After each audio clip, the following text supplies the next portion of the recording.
How are you feeling? How long have you been here?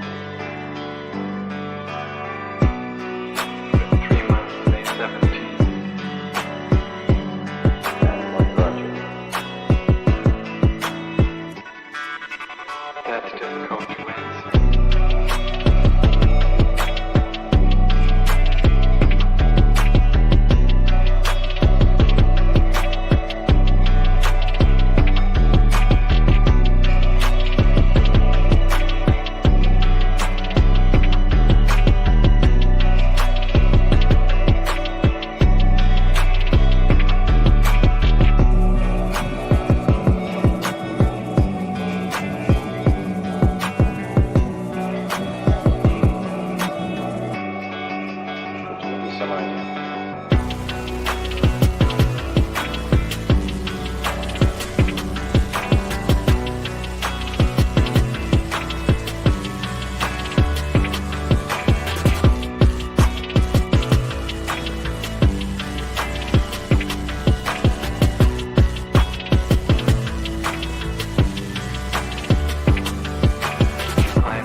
Eventually resulted in your being here in the hospital.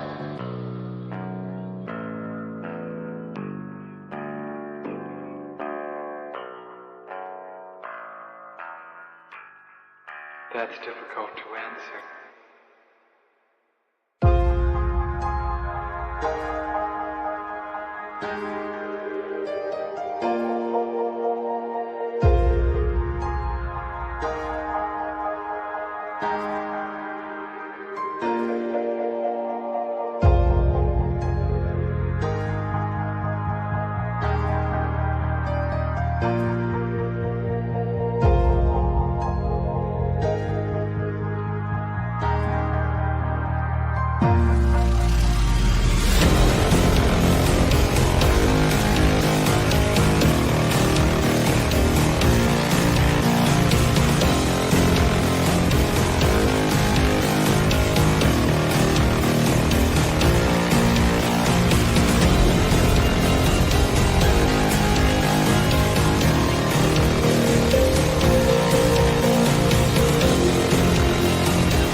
is the end. There's a noise inside my head of crying people facing death. Is this the end? Is this the end? Oh, I'm burning in the dystopia.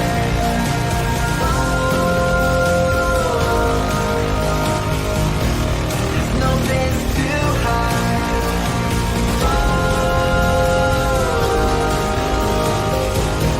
I'm burning in the dystopia.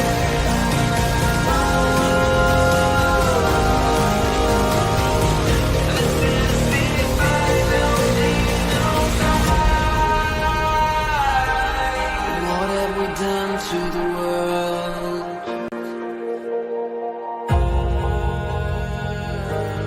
What have we done to the world?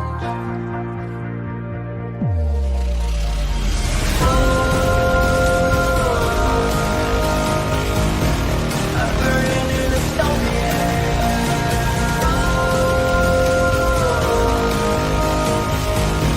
There's no place to hide.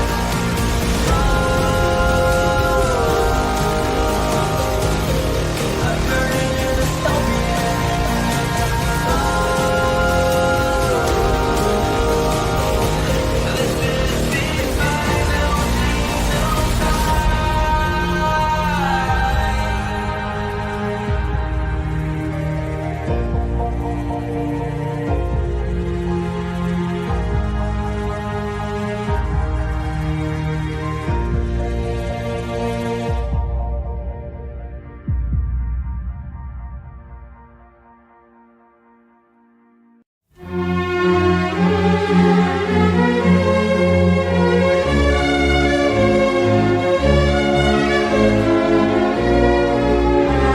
Und weil der Mensch ein Mensch ist, drum braucht er was zum Essen, bitte sehr.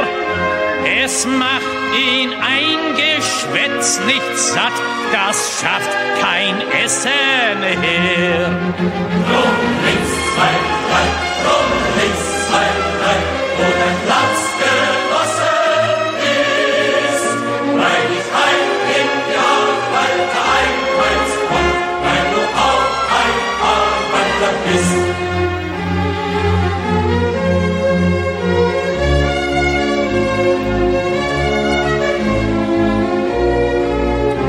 Und weil der Mensch ein Mensch ist, drum hat der Stiefel im Gesicht nicht gern.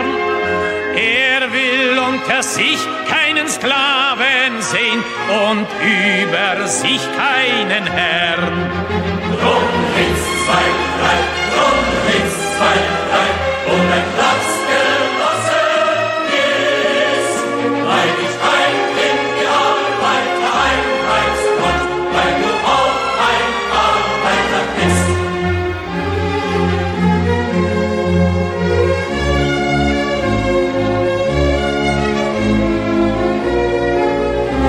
Und weil der Prolet ein Prolet ist, drum wird ihn kein anderer befreien. Es kann die Befreiung der Arbeiter nur das Werk der Arbeiter sein.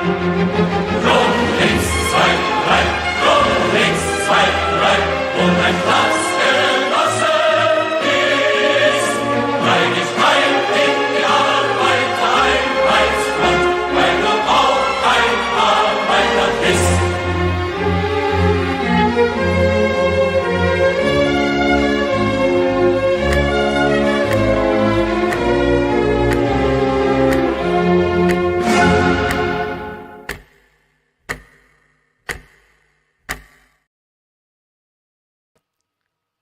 What up, everyone? Happy Saturday. Welcome to Socialism Saturday. Socialism Saturday is a stream we do on Saturdays at 6 p.m. where we watch the real far left, the farthest of the far left, the most dystopian of the dystopian. And on Socialism Saturdays, we're not watching Democrats because Democrats are not real socialists. We are not watching liberals or progressives. Those are not real socialists. We only very, very rarely watch the Democratic Socialists of America because real far left groups, actually forbid their members of being part of the Democratic Socialists of America because, wait for it, they're not real socialists. They're not revolutionaries. They're reformers, and that matters when you're talking about the far left. We are watching the people that perpetuate every crazy idea in the world today. If you want to know where critical race theory in schools came from, it's the people we watch on Socialism Saturday. If you want to know where gender ideology, transing kids, queer theory came from, it's the people we watch on Socialism Saturday. If you want to know where environmental justice and Greta Thunberg came from, it's the people we watch on Socialism Saturday. If you want to know where reproductive justice, abortion rights came from, it's the people we watch on Socialism Saturday. If you want to know who's doing abolish the police, defunding the police, guess what? It's the people we watch on Socialism Saturday. If you want to know who is protesting, the pro-Palestine protesters, the campus protesters, oh my God, shocking. It's the people we watch on Socialism Saturday. And if you want to know who is going to be protesting the inauguration of Donald Trump, because there's going to be a massive amount of people protesting the inauguration of Donald Trump, you came to the right place. Because tonight, we are not doing one, but two videos from two different far left groups talking about how they are going to operate and organize in the era of Trump, because we are seeing a transition point on the far left right now. Ever since October 7, 2023, the far left has been all about Palestine, Palestine, Palestine, Palestine, Palestine, Palestine, Palestine. They've been talking about Palestine all the time because it's a highly effective recruiting tactic for them. They have gained more ground since October 7th than people want to admit based on the Free Palestine messaging. They've had massive protests nationwide. They're still protesting today on college campuses. People don't know this because it's not on the news cycle. They're still doing that stuff today all the time. You can follow Stu Studio on Twitter. He does a great job. If anyone's not following the Stu Studio on Twitter, definitely do, because he's covering all that stuff. He's using primary source footage. It's a great thing. However, with the re-election of Donald Trump, we're going to see a shifting gears from the radical revolutionary far left. And for everyone who thinks that woke is dead, that the left has been defeated because Trump got elected, you're in for a surprise. Because the real far left didn't vote for Kamala Harris. Because Kamala Harris is not a communist. The Democrats are not communists. The real far left was celebrating the election of Donald Trump. You want to know why? Because they are going to be able to recruit more people in the next 4 years than they have in the previous 4 years. And that's just a reality. The real far left is going to make monumental strides in the next 4 years. The real far left has seen a recruiting boom ever since October 7th. They talk about it. Their meetings are double, triple the size that they were before. And that's only going to get worse. And they're shifting their strategy from being free Palestine all the time to being anti-Trump, essentially. Whatever Trump is pushing, they're going to take the opposite side of, and they're going to protest based on that issue. The first thing that we're going to see from them is protests around mass deportation, because socialists don't believe there should be deportation. Socialists don't believe there should be borders. This is one of their key issues. And so I want to make sure we're keeping an eye on how these groups are organizing, what they're talking about. And I've got two videos that we're going to be watching tonight. They're both about an hour long. The first video is from one of our favorite groups to watch, the Denver Communists. The Denver Communists are radical revolutionary communists in Denver, believe it or not. And the reason that we like watching the Denver Communists, and we have watched a ton of Denver Communist stuff on Socialism Saturday, is they say the quiet part out loud all the time. They say it so clearly and so overtly that it's just impossible to deny what these people stand for. Now, the Denver Communists, you might say, that's just a couple people running around in Denver. No, it's not. Because the Denver Communists are part of a larger collective group called the Firebrand Collective. They're coordinating with communists in Seattle. They're coordinating with communists in New York. They're coordinating with communists in Boston, right down the street from where I live. They're coordinating with different socialist groups all over the country. And these are some of the most extreme far left socialists that you are going to find. We love the Denver Communists because they give us all the content that we need to show people what's really going on. They posted this presentation 8 days ago after the election, the fight ahead and the alternative we need, and we're going to watch that. That's going to be the first presentation we watch tonight. Then we're going to go over to the Philadelphia Liberation Center. Now, we've watched the Philadelphia Liberation Center before. You guys might remember. Let's see if I can find it on their page. Socialist Reconstruction, a panel. We watched this talk that they gave not too long ago. And in this talk, we actually got clips of them saying that not only do they want to abolish the prisons, they want to reallocate the prisons to make them re-education camps for all of the enemies of socialism. We have clips of them saying this.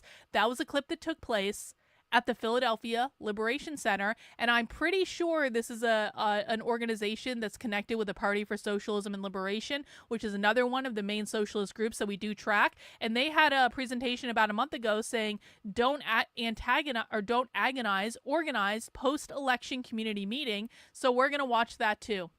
So we're going to be hearing from some of the most extreme far leftists in the country. Two distinct groups, by the way. These are two distinct groups with two distinct philosophies. The Party for Socialism and Liberation are very Stalinist.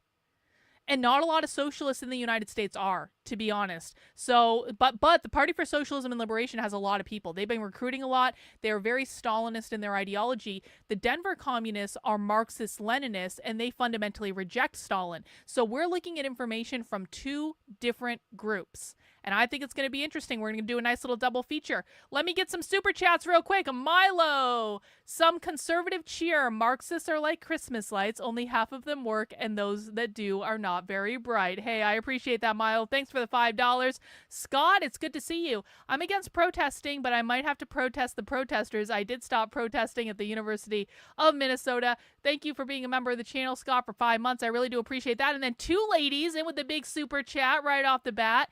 This is for more research into what is happening in our schools. Much respect, Carlin. Much respect to you two ladies. Let's get our goal started. We're already making nice amount of progress towards our super chat goal. Now, guys, I do have a modest super chat goal of $100 per stream to kind of keep this going, make sure I can dedicate my time to this. I would love to front load the goal. If we can just get the goal in like the first hour of the stream, that's ideal. So if 20 people send in $5, we've already got the goal. And of course, you're already 55% of the way there. So it's not even 20 people. It's like, what, 9 now? 9 people send in $5. Let's front load the goal. Let's just get the goal out of the way. I think that would be great. Anyway, I'm pretty sure I did get your order, Grandma Nay. I just saw that come through. Thank you so much for supporting the work I do. And speaking of the Unwoke Art Store, I want to remind people, we are getting down to the wire of when you guys can get merch from the Unwoke Art Store and actually have it in time for the holidays. So if you're looking at buying some last-minute gifts, I do have a last-minute deal for you guys in the Unwoke Art Store. We are doing 25% off all orders of $100 or more. So everything in the store is on sale. The t-shirts are on sale, the mugs, the hoodies, the sweatshirts, like whatever you want. The prints, I've got really nice prints in the store. They're usually really expensive, and you can get them for 25% off. But as long as your order is $100 or more, you're automatically going to get 25% off at checkout. We've got a lot of great designs in the store. We have some Christmas designs. We've got Santa Hates Socialists. We've got Communism Kills Christmas. We've got the Marxism is Evil yard sign. We've got a Press Communist. We've got Communism Kills Creativity. We've got the Trump merch. The Trump merch, by the way, will be going away at the end of the year. So I love my Trump merch. I do. And I know people love especially the golden Trump mug is like the favorite, but the Trump merch is going to be going away, because I just want to focus on like anti-communist stuff. So if you like any of these Trump designs now, between now and the end of the year, this is going to be your last chance to get them. And so pick those up. I've got amazing anti-communist merch. I've got this Socialism Skull is Rad, Men Are Not Women, Real Marxism, 4 Goals of the Woke Left. We got all sorts of cool stuff. What one am I wearing right now? Oh, I'm wearing a limited edition design. This one isn't in the store anymore. We got the Dystopian collection. We've got the amazing Zine collection. We've got these old school, so lots of cool stuff in the Unwoke Art Store. And if I had to offer a suggestion, people love mugs. They love mugs. They love pint glasses. I've even got the classic, the iconic All Tears Are Tasty tumbler, which I actually do use that. I actually have the All Tears Are Tasty tumbler that I drink water out of. So lots of cool stuff. Still some time to get some gifts for the holidays. And again, if you spend $100 or more in the Unwoke Art Store between now and Monday at 11:59 p.m., that's your last chance, okay? Because that's when I can guarantee shipping on most things to you for the holidays. I can't guarantee it after that. So take advantage of it. I very rarely do sales like this, and so definitely take advantage of it. 1/20th of a day's wages. Hey, thank you, Nick, for that. Let's see. We're 65% of the way to the goal already. How awesome is that? Thank you guys for supporting the work I'm doing. One other way you can support the work I'm doing is by heading over to the Substack, which is Carlin, Karlyn, signing up for a monthly or annual gift of $8 a month, $80 a year. I've got this new post up on the Substack. Thank you to Reagan. Shout out to Reagan for putting this together, because Reagan did an amazing job of breaking down a stream I did about queer anarchism, and she made all sorts of clips to help people understand queer anarcho-communists and the philosophy of gain-of-function Marxism and what it is and why we're dealing with it and what you can expect to see. And she just did a phenomenal job. She put this out on Twitter under the Far Left Clips account, which is right here, which she runs. It's far_left_clips, and Reagan runs that account. She did a great job, and when I saw that she just did this amazing thread, I was like, that's got to go up on the Substack. We've got to immortalize this for all time. And so that's a great introduction for people who might be unfamiliar with that sort of stuff. I also want to encourage everyone to read this. Listen, we've made some progress with James. In fact, James just earlier today tweeted the following. Check this out. James earlier today tweeted the following. I spent 5+ years trying to educate people about the woke, and am almost completely convinced that I not only failed in that mission, but also more or less actually ended up creating the equivalent of an antibiotic-resistant mind strain through partial application. Now, I don't know why James is convinced that he created the dissident right. The dissident right has always been around. Quite frankly, before I understood the dissident right, I tried to warn James about this. I tried to warn James about this in 2021, and he brushed me off, and he didn't fucking listen to me. And, you know, things have changed since then, and there are a lot of the dissident right that I do not like, that I do not associate with. There is a lot of toxicity on the dissident right, but, you know, I obviously have become friendly with Nick Fuentes and the Gropers, and I'm not sorry for that. But I just think it's progress. I think it's progress for James to overtly admit that he completely failed to educate people about the left. And the reason, yeah, he really believes that he created the dissident right. It's like, bro. Yeah, James is on step 5, 7 more to go. Yep. But what you guys might not realize, and I have to give a shout out to Stony Baloney, because he's the one that pointed this out to me. This was not my idea. Stony Baloney pointed this out to me, and then I said, can I write about that? And he said, yeah, it's not a fully formed idea. And I said, I think we can get some feedback on that. And so there's an article on the website basically pointing out that, well, James is running around claiming everyone else is a Marxist, that everyone on the dissident right is a Marxist. He is using Herbert Marcuse's strategy of repressive tolerance to try to alienate people from expressing opinions that James doesn't agree with. And so if you want to find out more about this, he's using an overtly Marxist strategy. And it's not as though James is unaware of this. James has given multiple lectures about repressive tolerance. James has done massive Twitter threads about repressive tolerance. And now James has decided that if you don't agree with everything Israel does, that your ideas need to be repressed. This is actually what he's doing.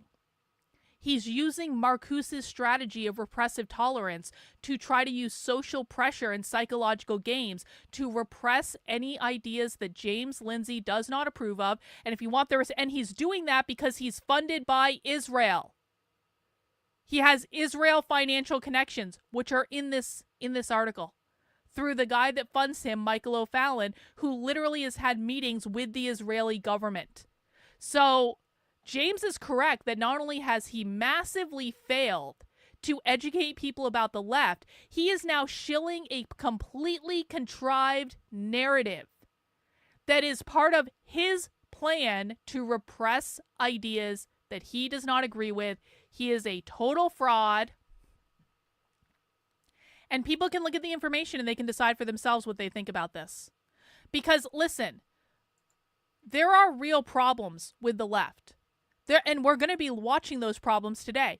There are real problems with the left that James is ignoring in favor of shilling a narrative to try to silence people that he disagrees with, and at the same time, absolutely abdicating all the responsibility that people entrusted to him. The reason I harp on James so much is that so many people trusted him to tell them the truth about what the left is. And not only has he failed massively, he's now out there villainizing and demonizing people who are actually trying to make progress. So you can read that article over on the Substack.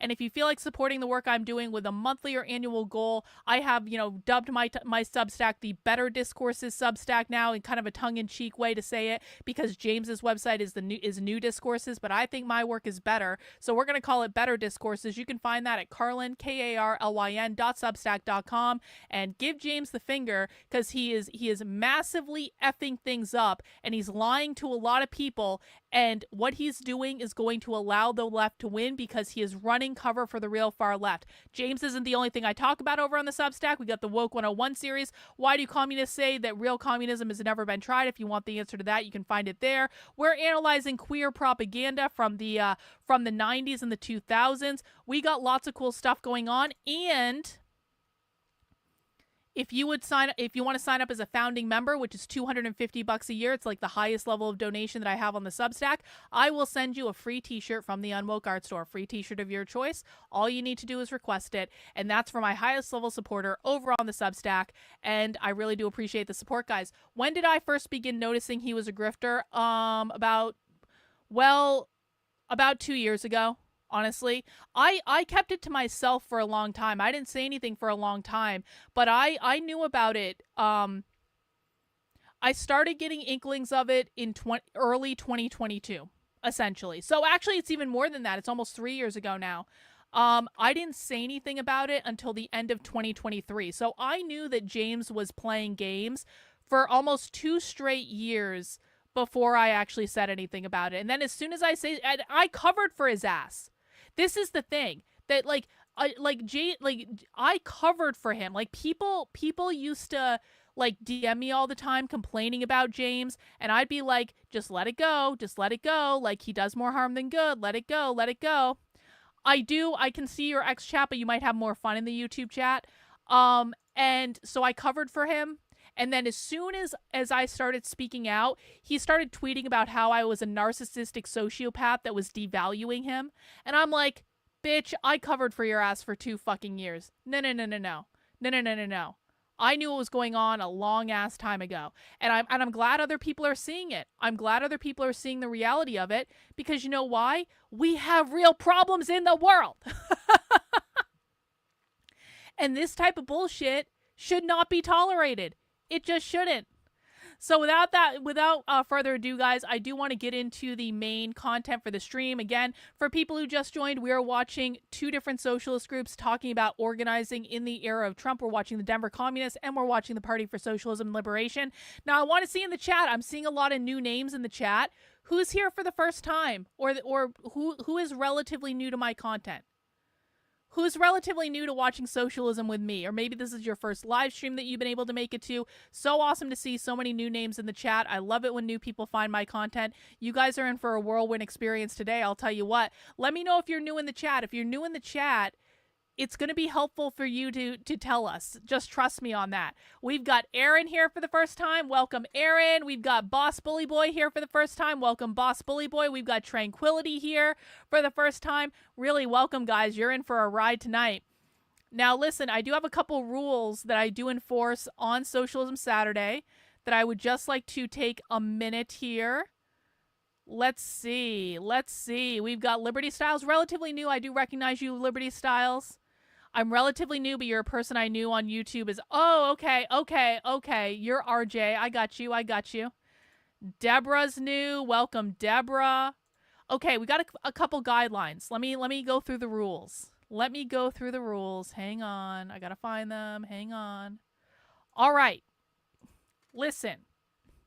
We do have fun on this channel, okay? I might drink some beer during this stream. We might make some jokes. That's okay. It's okay to have fun. But what I do want people to understand is This is a class and a research group. So we do actually take this very seriously. There are people who've been watching socialism with me for over 3 years now. And so there are a lot of us that we do this a lot. We understand this. We are constantly seeking more information. We're constantly looking for the best clips we can find in order to show people what's really going on. And all of this is to teach you guys the language of the left and to help you decode the language so that you know when socialism shows up in the wild. For people who might be new, I want you to think of yourself as in a class right now. This is not a normal live stream, okay? I am the teacher of the class. You are the students in the class. And so I do demand a certain amount of respect. I have watched more socialist content than pretty much any other anti-communist in the world. It has very literally driven me insane. And my goal is to teach you guys everything I know, but I need you guys to cooperate with me and understand that there is a hierarchy to this channel, all right? I expect you guys to take this seriously. You can crack jokes a little bit, that's fine, but I really want people focused on the content and asking questions around that content. And especially for all the new people, questions are going to be the key to the kingdom. Don't assume you know everything, okay? I genuinely want everyone here to learn what the left is doing and what they mean, because we are in quite a pickle. But there's a lot of misinformation out there. And so for new people, I'm probably going to have to force you to unlearn some things that you've learned from misinformed influencers. And I need you to be open to that information. I'm not trying to be mean to you, but please ask a lot of questions and be open to receiving the answers. And when you get the answers, they're not just coming from me. They're coming from what we've seen the far left say on video over the course of thousands of hours of this stuff over the last several years, okay? So please just be respectful, like we're all in this together. Number 2, don't be a dick. Do not insult me. Do not insult other people in the chat. I want to make it nice for everyone. I promise you, I can be a little uppity, but you're not going to have a problem with me if I don't have a problem with you. The minute that you start insulting me or insulting other people or not listening is the minute that you're not going to get a response that you like, okay? So just rein it in. There's no need to be a dick. Also, no whining. If I ask you to stop doing something, there is a reason for it. I'm not trying to be mean. It's because there's something going on that's distracting from what we're trying to do. So I don't want to hear whining. I don't want to hear complaining. I don't want to hear backtalk. I don't have kids for a reason. I don't want to hear whining from kids. I certainly don't want to hear whining from adults on the internet. Number 4, and this is the most important for everyone, please listen. Our goal here is to listen.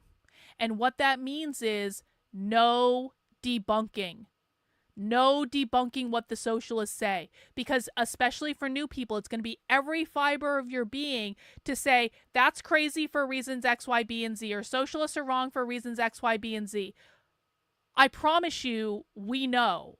There's no one here. Well, occasionally we do have socialists and communists on the channel, but like by and large, there's no one here that is in support of socialism or communism, okay? We know their ideas are crazy. We have heard every debunk you can possibly imagine. But the real point is that every time you are debunking them, you are not listening to what they're saying. So this is about learning their perspective, learning to see the world in the way they do, so we can understand our enemy. Debunking them distracts from that. So if I see debunking going on in the chat, I'm going to call it out, because sometimes you guys don't even realize that you are debunking. And I know why you're doing it. They're saying crazy shit. I get that. But the more you're debunking, the less you're listening. And we need you to be listening. Number 5, I really don't like banning people in my chat. But if you break my rules and I ask you to stop and you keep doing it anyway, you're going to get banned, because my priority is making a nice experience for everyone. Okay, so those are the rules. I hope everyone can get on board with that, and I really do appreciate it. And yeah, this is actually another great point. So for those of you who are new, hang on, I'll just show this real quick. For those of you who are new, and I'm working on making better entry points to my work. For those of you who are new, the best place to get started with my work, and again, you're welcome to be on the stream today. The stream is going to help you out a lot. But on my Substack, if you scroll down a little bit, I actually have an article that says new to my work, start here. And the very first thing you're going to see on this is the 4-hour How to Speak Socialist crash course. That is, of course, going to open in a different window. But this is a 4-hour on-demand presentation that you can find on my Substack, where I give you a good crash course overview of tons and tons and tons and tons and tons of leftist clips that we have. This is going to be your best introduction to the work right now. This is going to get you up to speed really quickly. Obviously, I want you to stay here if you're for the live show, but make some time to go watch this. I know it's 4 hours long, and that's a lot, but I promise you, you're going to learn so much if you make the time to watch this. You can also find it on my Substack from the homepage if you go to How to Speak Socialist right up at the top in the top menu. And it's also pinned right to the top right there. All right? So those are your resources to get started. And how about we jump right into the show? So, shall we? We're going to start off with the Denver Communist. Did I get another super chat? I think I might have. Nix Lee, thank you for the super sticker. I really do appreciate it. Let's add that to our tally here. We are now up to 68% of the way to our goal. Again, guys, I do like to front load the goal, so if you appreciate me taking my time out on a Saturday to help break this stuff down for you guys, send in a $5 super chat, $10 super chat. I am 100% funded by you. My only job is to tell you the truth and show you receipts, and that's all I can do. Let me just get my setup here. Hang on. Guys, please make sure you mount the like button for me. Please make sure you are subscribed to the channel. If you're not already, I'm just making everything look pretty here. Not that one. Not that one. That one! There we go. Making everything look pretty. What the heck happened? Hang on. Something weird just really happened to my StreamYard. I'm just trying to fix something. All right. Well, my StreamYard is all messed up now. You guys can't see the thing that's messed up. Huh.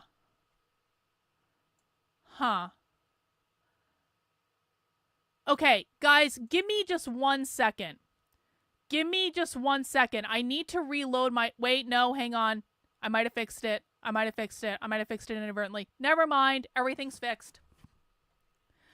Boss Bully Boy says, I will say, as someone who was an anarcho-communist for 20 years, that How to Speak Socialist work was so amazingly done and informative. Hey, I really do appreciate that. And I do want to talk to you because Boss Bully Boy reached out to me. He has all sorts of zines and stuff. He was in like that whole scene for a long time. I'm so excited to be able to talk to you. I think it's going to be great. And I'm going to be even making more improvements to the How to Speak Socialist stuff. I'm hoping to do a lot more presentations and live classes in 2025. And so constantly working on improving and iterating it, but I really do appreciate your comment there. That's actually awesome. Hang on, let me get a screenshot of that.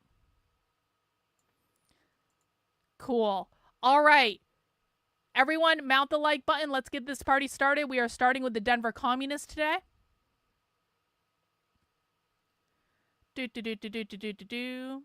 The Denver Communists are radical revolutionary communists out of Seattle. They are part of the Firebrand Collective. Of course, YouTube is taking its sweet-ass time to load. The Firebrand Collective is a loosely affiliated national collectivist organization where they basically communicate with socialists and communists all over the country. They are as far left as it gets, and they recently, this past week, had a presentation about how to organize for after the election. That is the presentation that we're watching. As soon as I fix my sound... Come on, computer, cooperate. Let's see. All right, this is called After the Election, the Fight Ahead and the Alternative We Need. Look at, we got Trump again, WTF, a Marxist analysis of U.S. elections. The Democrats couldn't beat Trump with hot air and coconut trees. Okay, so this is important for people to understand. This is, why am I frozen? There we go. I'm back, I think. This is important for people to understand. One of the ways that socialists and communists are going to make more progress under Trump than they did under Biden is there are a lot of Democrats and liberals and progressives that are really disaffected with the Democratic Party right now. There are a lot of people, just like normal traditional lefties that aren't really hinged in, that are normies, that are like going, Democratic Party, you completely effed us over. What the F? Now, socialists and communists have never supported the Democratic Party. And so they're waiting in the wings for all of these people to get pissed off with the Democratic Party, and they're going to come over to them and be like, yeah, the Democratic Party sucks. How about you come join us? And they're going to try to radicalize them to the far left. That is how they're going to recruit. This is why it was so incredibly dangerous for every conservative influencer, including Elon Musk, including Donald Trump himself, to run around saying, Kamala Harris is a communist, Kamala Harris is a communist, Kamala Harris is a communist, because it fundamentally was running cover for actual communists and actual socialists who are going to use this opportunity to radicalize people over to the far left. And now there's no leg to stand on for the right, because they ran around saying that Kamala Harris was representative of communism when she wasn't. The real communists were there all the time waiting for this opportunity. And so let's see what they have to say according to the Denver communists. Gird your loins. All right, let's get started.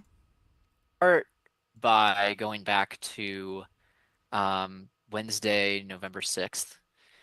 And there's a uniquely German word that describes how I felt waking up and looking at my phone and reading the news that the Democrats had lost the election. And that word is Schadenfreude. Wikipedia defines that as Schadenfreude as pleasure derived from the misfortune of others, especially seeing immoral or bad people punished. And I think immoral is apt because that's exactly what I think the Democrats continually reveal themselves to be, but I think especially over the past year, that is doubly true. It's true that they might not be as overtly murderous as the Republicans, at least usually, but I think the notion that one could live through the past year or the last 4 years and not want to see the Democrats punished in some way, I think means you either haven't been paying attention or you may have excused the genocide that they're carrying out. That isn't to say that we should all celebrate Trump's victory.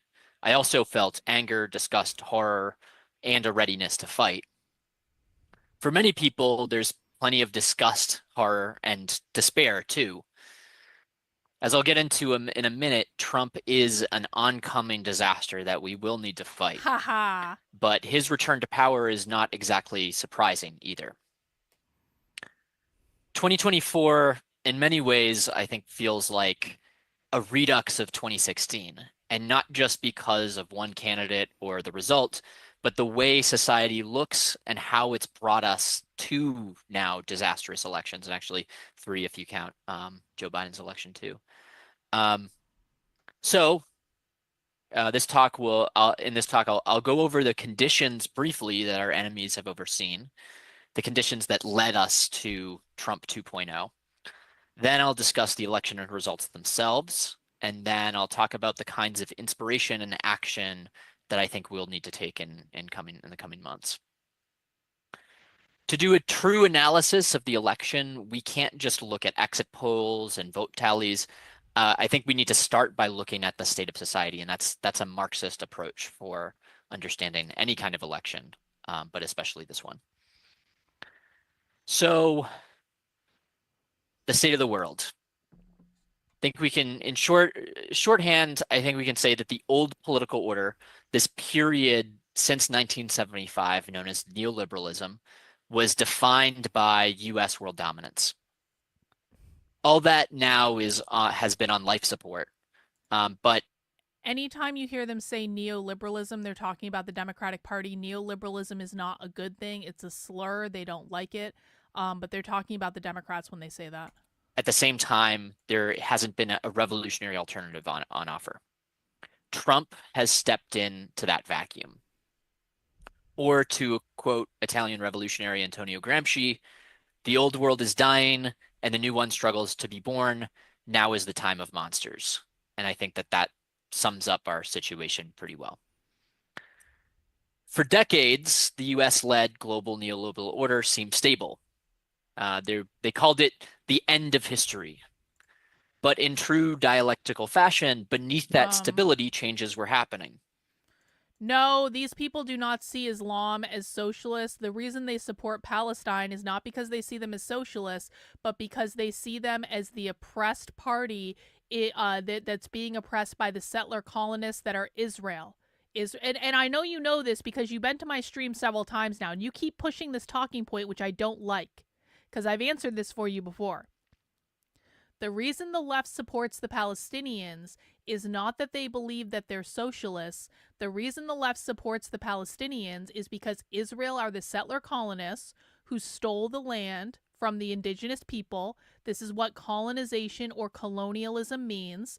Settler colonist is another way of saying capitalist. Capitalism is defined as private property, and they believe the Palestinians are in a glorious uprising to decolonize the land from the oppressive bourgeois capitalists that are the Israelis. That's why. China leveraged its sweatshop exports to become superpower number 2. Turning to global finance and attacking workers' living standards did help solve the slump of the 1970s for a long period. I really appreciate but it. These ultimately have reached their limit. Look at this.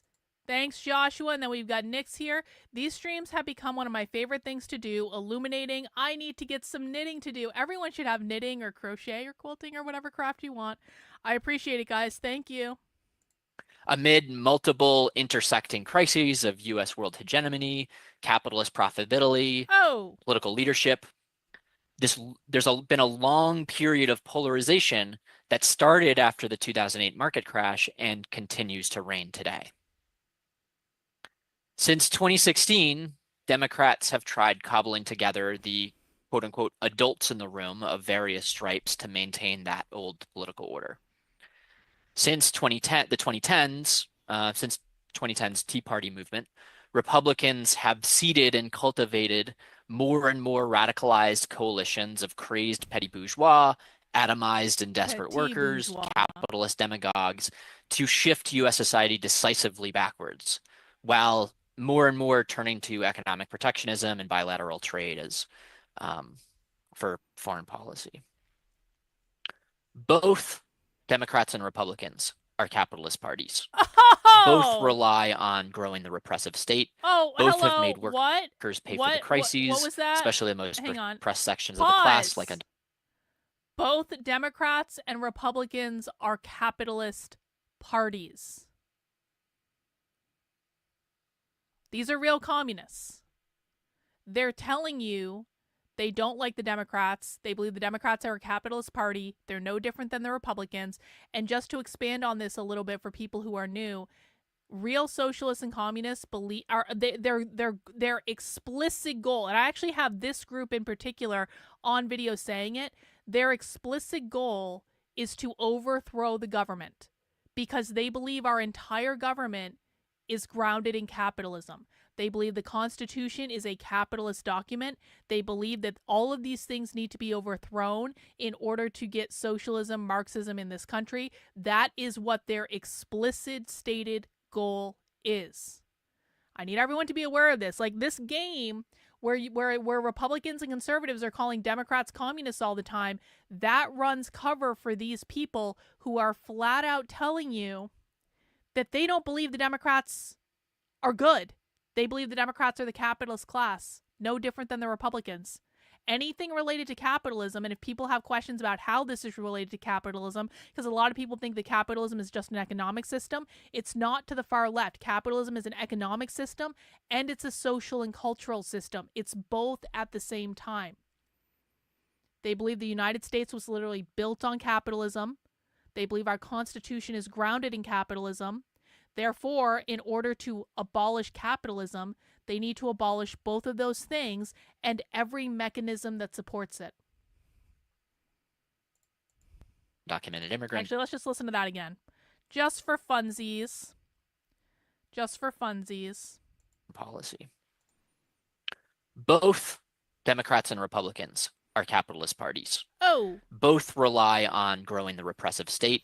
Both have made workers pay for the crises, especially the most repressed sections of the class, like undocumented immigrants. Both seek to shore up and reestablish U.S. imperial order against its rivals. Yet between the two of them, the exact tactics and rhetoric generally differ. Starting in the 1970s, with Nixon's Southern strategy, Republicans have used scapegoating to weld white small business people and workers to the capitalist neoliberal agenda. Welfare queens, quote unquote illegals, quote unquote groomers, quote unquote feminazis, and more were trotted out to define a battle between the good, God-fearing, quote unquote deserving citizens on the one side and the supposed freeloaders coming to destroy the American way of life on the other. The Democrats, on the other hand, have had to walk a bit of a finer line.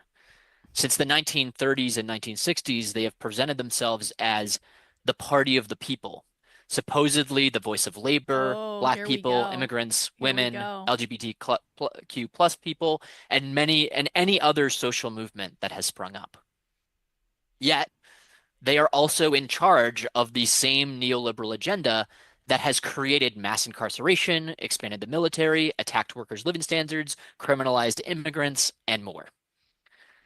For a long while, Democrats have been able to energize their working class base before the elections and then disappoint it with their real agenda in office, driving apathy and lowering people's expectations. But as crisis and polarization has deepened, the contradiction in the Democratic Party has also deepened, even to the point of denying reality with slogans like, America is already great. This has angered their supposed base and frayed its connections to the nonprofits and unions that are really in charge of mobilizing people to the polls. Oh, wait. People need to understand this. For those of you who might be new especially, all unions are socialist. All of them. There's also an element of the mob in with unions, but people need to understand the unions are one of the primary recruiting mechanisms for the far left. And that's not to say that everyone in a union is a socialist. I'm not making that argument. There are a lot of people that have to be in unions because that's just the way it is. It's not a comment on the political affiliation of the membership, but almost without exception, the leadership of unions are socialist. And they use them as recruiting funnels to get people into a far left, like, social circle. That's the function of them. So if you have to be in a union, fine, but just really make sure you understand what's going on. Because again, I have socialists on video. I have a different group, the Revolutionary Communists of America, on video saying that their explicit goal is to use the unions to get into workplaces to recruit more people. The Democrats also rely on people like Bernie Sanders and Alexandria Ocasio-Cortez to drum up excitement, but only as like radical red bunting on a capitalist party. These progressives don't like AOC and Bernie and socialists, or what quote unquote socialists, dutifully stay on leash and subordinate. So what are they saying? And this is another thing I get asked all the time. What about AOC, Carlin? What about Bernie Sanders? Real socialists don't consider AOC and Bernie Sanders to be socialists. He just said it. They're quote-unquote socialists that are just kept on the capitalist leash that they trot out every once in a while. AOC and Bernie Sanders are considered to be traitors to the far left. They both capitulated to capitalism is what they talk about. Listen again to how they talk about AOC and Bernie Sanders. Red bunting.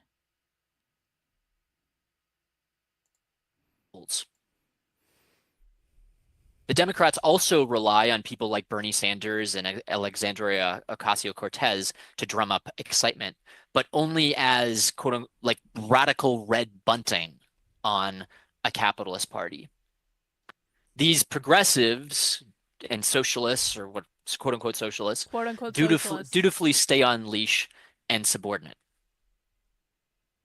When any social movement or any left-wing alternative springs up, the Democrats have, as they always have, co-opted and helped, or to help to repress it, or both. It's not just the Palestine Solidarity Movement today. Over this course of this period, the various waves of Black Lives Matter rebellions have faced crackdowns and defanging. In 2020, there was a huge push to turn the Black Lives Matter George Floyd rebellion into a get out the vote campaign for Biden. It was largely successful. The Obama administration, I think we also should remember, or for those who don't know, coordinated a nationwide crackdown and attack on the Occupy Wall Street movement of 2011, and which was perhaps the first major movement of this period.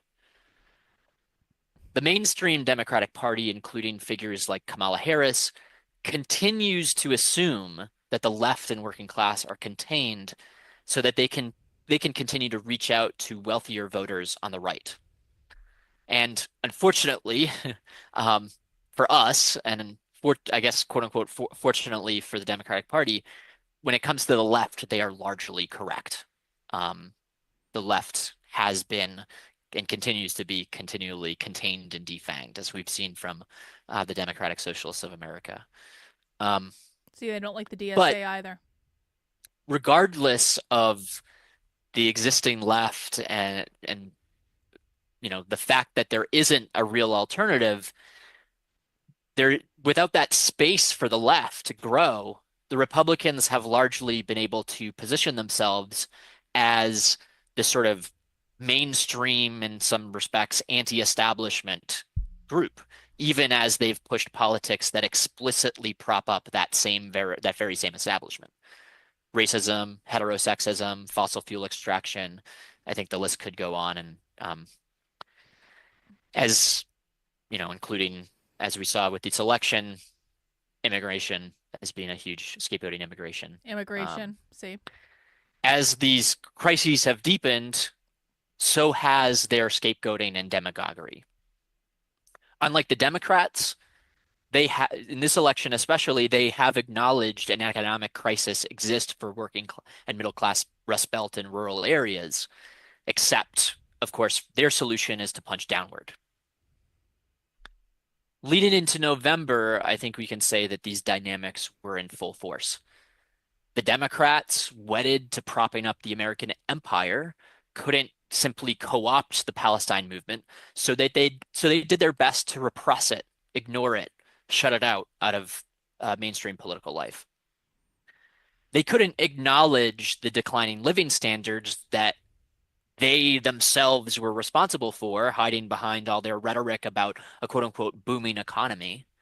Officially, prices are still over 20% higher than before the pandemic, and that also doesn't account for insurance, mortgage rates, and other factors and prices that are not included in the official inflation rate. So you have a party that is so tied to the status quo, and then a right-wing bigoted party that is able to present itself as an anti-establishment force. And this is the context in which we're entering the 2024 election. Ignoring all of the vibes and the coconut memes and all of that, that is sort of the general picture. I'm not going to talk about we all know what happened at the election, as far as who won it. But in the days after the election, we saw that the liberal pundit sphere started talking about a red wave. They published maps showing all the changes in vote percentages to Trump versus 2020. They talked about Trump controlling both houses of Congress, the presidency, the Supreme Court, but also a majority of the American population. In short, as far as they talked about, anyone to the left of Trump would be doomed. And in addition to that, they did their own form of scapegoating, where they've now blamed the Democrats for somehow tracking too far to the left, as if anyone saw them take a firm stand on anything, and not, as they did, try to outflank Trump to the right on things like immigration, or in this case, Palestine, as another case, Palestine as well. So, was it a red wave? Are we actually doomed? Rhetorical question. No, I don't think so. Not if we look at the numbers and the voting trends. And, had I, I think Mark probably is going to be more prepared and has a beautiful slideshow and all of that sort of stuff. I don't. I'm just going off the cuff a little bit here, but I think it's important to start by saying, before we talk anything about the actual vote tallies, an important point is that as I think many of us know, a huge number of people in this country can't or don't vote. There are of course immigrants and those with criminal records who are denied the ballot, but even then, almost 40% of those who can don't vote. And I think, when we go back to that context of this 40-year attack on working class people and living standards, and really for a long period, a crystallized social order, an end of history that didn't seem like it was going to change no matter who you voted for. I think some of that abstention and that apathy really is understandable. I want to shift to then now actually let's talk about the actual numbers or the actual trends that I saw when I was looking at the results from the election.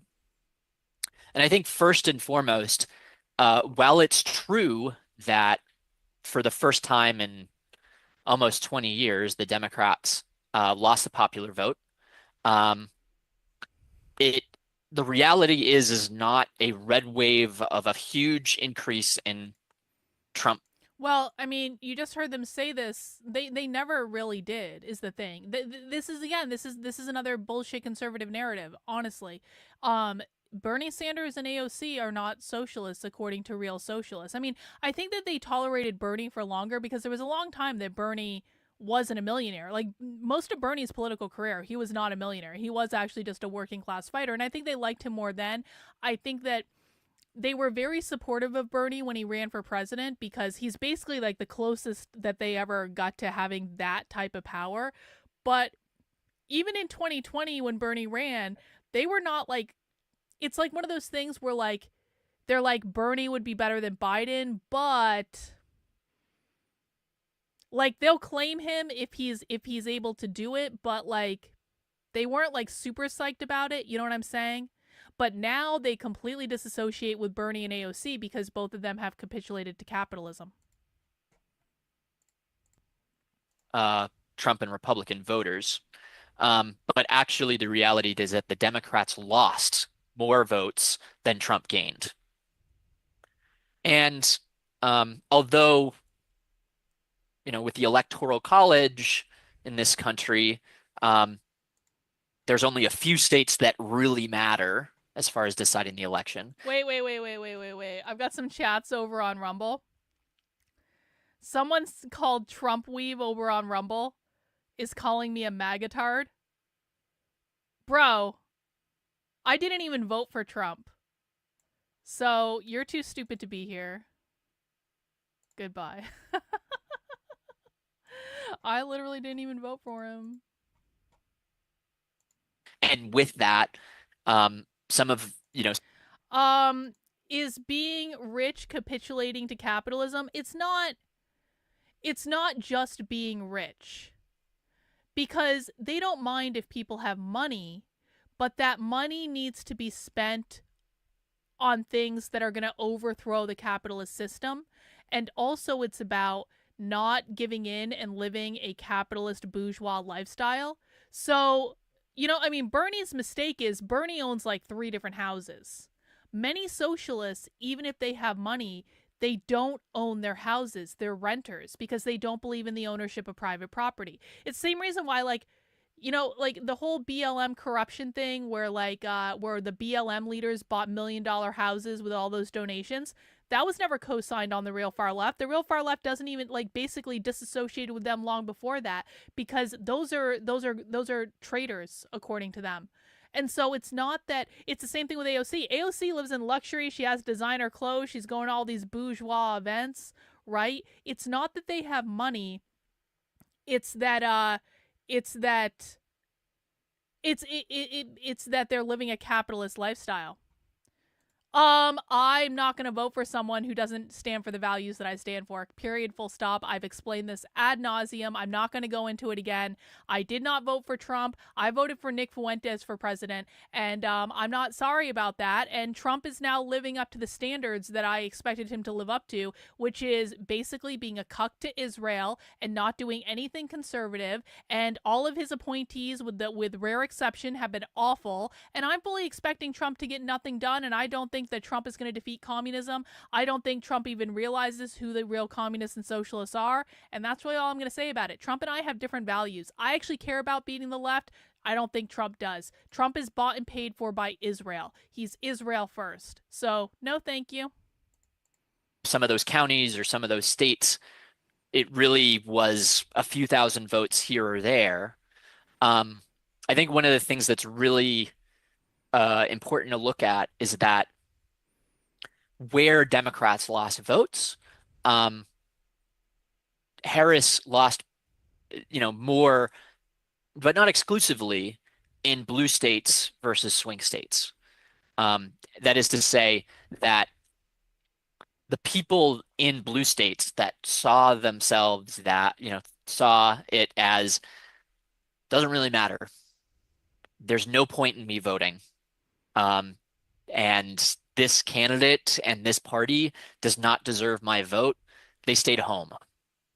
And I think that when we talk about dynamics in the election, like the role that the Palestine solidarity movement played, or the role of the economy, and where do we sort of put that balance, I think that, to me, the fact that a lot of the loss in popular vote came from those blue states suggests that Palestine was actually a more significant issue than I think many in the liberal pundit sphere want to admit.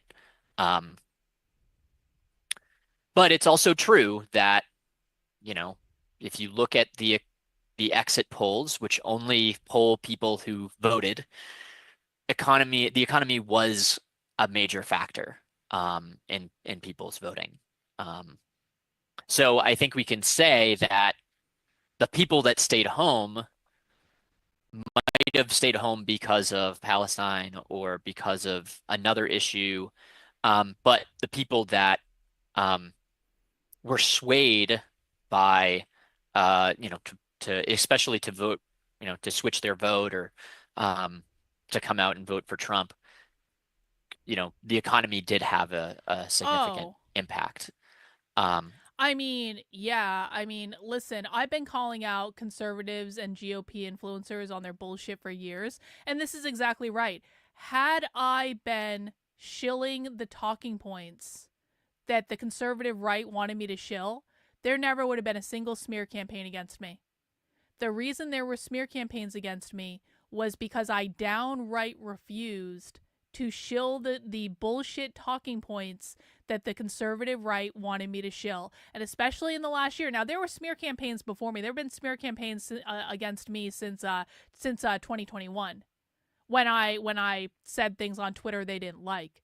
But yeah, 100%. And you know what? You just hope that, I consider smear campaigns against me to be an IQ test. If people are not going to look into the reality of the situation, come to the streams, look at the actual content, actually follow my work, if they're just going to buy into the smear campaigns of anonymous accounts on Twitter, there's nothing I can do about that. Those people are low IQ, and they're stupid, and they're not smart enough to be here. And it's kind of like the people who are smart enough to be here will be here. Ugh. I love Mel K. God bless her. She can talk to whoever James is on his damage control tour. Exactly. Now, it's important to say that despite the Democrats' loss of votes, this does not mean that there was a huge rightward shift in the electorate.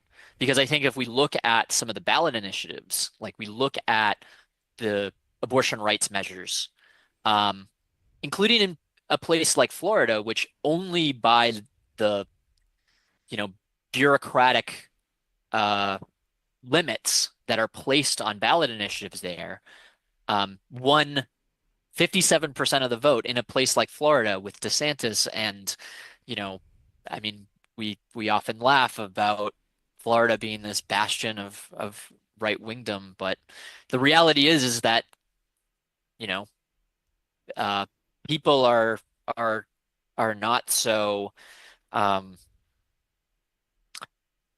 they defy some of the stereotypes of the sort of liberal elitist pundit sphere. It's also true that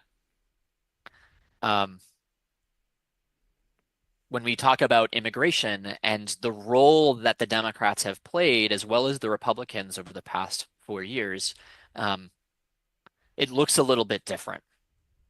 That we have seen a shift and a way, and while there is support for immigrant rights, that public opinion is going in the opposite direction from where we want it to go. So I think that kind of goes over. This is a good question from Twitter. Okay. This is a good question that I'm going to give you a rather incomplete answer for, but I just want to I'm going to give you a taste of what the answer is, okay? Sort of unrelated, but when it comes to dismantling all hierarchies, do the people on the left actually consider themselves to be on the left, or is the left-right spectrum also a hierarchy and ideally would be dismantled someday? So they don't consider the left-right spectrum to be a hierarchy. They do consider themselves to be on the left. They know they're on the left. But what I will say is, and what's kind of interesting is eventually they do want the elimination of all categories. So I'll give you an example with gender, okay? Their goal is to eliminate the gender binary, to abolish gender entirely. The gender binary means men and women. They believe that they can only have gender equity once they abolish the gender binary. So they created this new third category called non-binary. Non-binary means no binary. It's specifically for people who don't adhere to the gender binary, okay? When you get into the queer anarchist stuff and you get into like the more advanced writings about gender where they're kind of like they're visioning out what they're going to do way, way, way in the future after they abolish gender, they want to abolish the category of non-binary as well. The only reason they have the category as non-binary is to set up an alternative to the categories of men and women. But in their ideal world, there would be no categorization because what you are right about is they do believe that when you have categories, that category will inherently turn into a hierarchy at some point. And so it is their eventual, like way, way, way, way, way in the future goal to abolish all categories around anything. They just can't do that yet because they're way far off from being able to get what they want. But you're not on the wrong track with that question, which is why I wanted to address it. In broad strokes, the election results, and I'm sure hopefully when we get into the discussion, we can get into a little bit more of the details about that. But I want to shift now to then talk about what are our perspectives moving forward in a very short-term perspective. I know Mark is going to talk about some more medium to long-term perspectives. So someone might ask, even if the election might not be a red wave, doesn't that still mean that we're doomed, though? Because Trump won the election, he has both houses of Congress, and all of that. Rationalist says, this is probably a stupid question. If they abolish gender, wouldn't that mean they're left with the binary button? Gender is separate from sex. So gender is a completely different thing. And it's one of those things where like, okay, so do you know... I use pop culture references just because it's the thing people understand. Think about in 1984.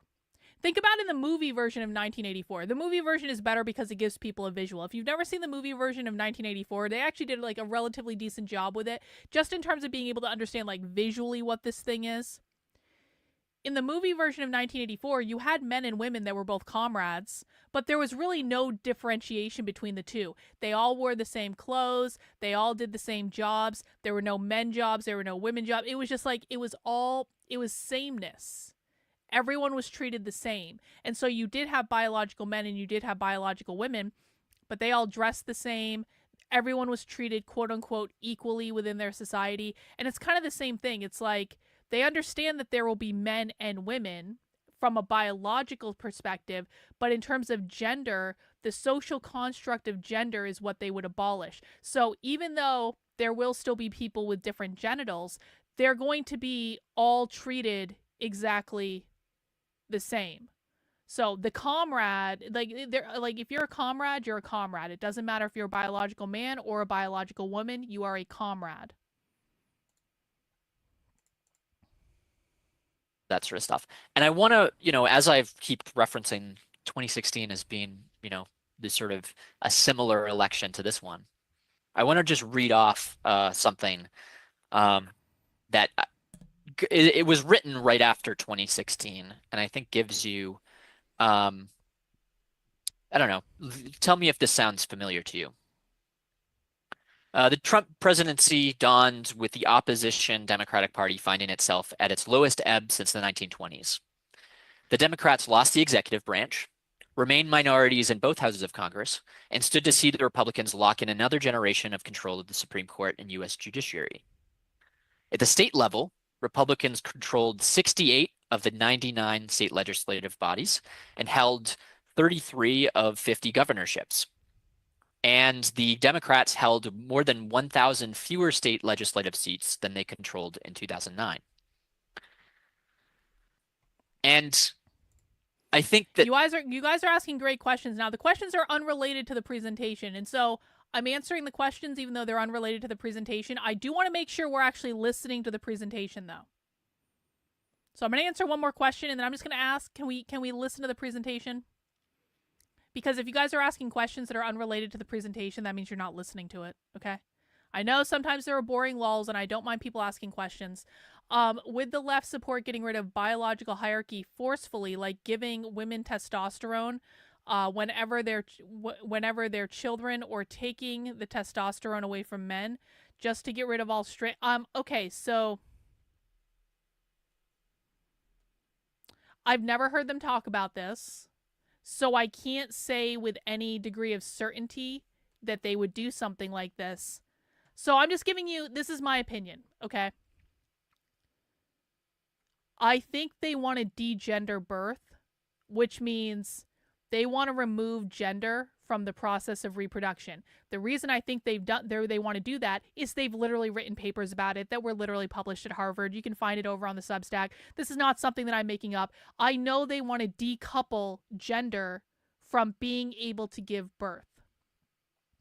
What I think is going to happen is, these birthing pods where like you can incubate babies outside the womb. They're also trying to figure out how to incubate babies in the bodies of brain dead people. That's not an exaggeration. I covered that on the Substack a couple years ago. It was in a medical journal somewhere. They're trying to figure out how to incubate babies outside the womb. What I think is going to happen is they're going to figure out how to do that. You know how in think about dystopian movies. Brave New World. Babies were not born to parents. They were hatched by the government. The Giver.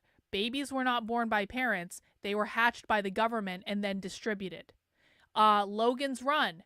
Babies were hatched by the government and raised by the like dystopian stories. I mean, it's pop culture, right? So, but it gives people a sense of like they're trying to decouple birth from motherhood. They're trying to decouple parenting from actually being from having a biological component.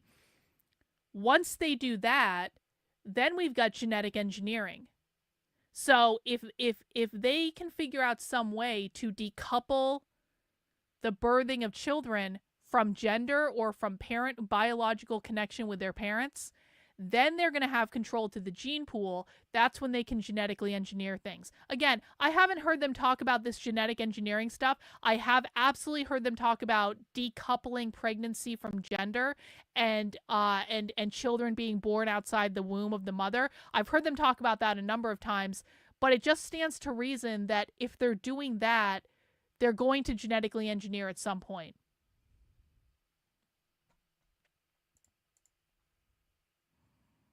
That, you know, there's been so much doom and gloom coming from the liberal world, coming out of this election, that I think it is important to remember that despite a very similar situation that we had in 2016, Yep. First of all, Trump, despite all of the acquired power, did not accomplish most of his full agenda. So true. Trump did not accomplish Now, most since of it. then, we can True. say that mostly because of Republicans. he certainly solidified and radicalized, a base, and that I think is perhaps the bigger danger.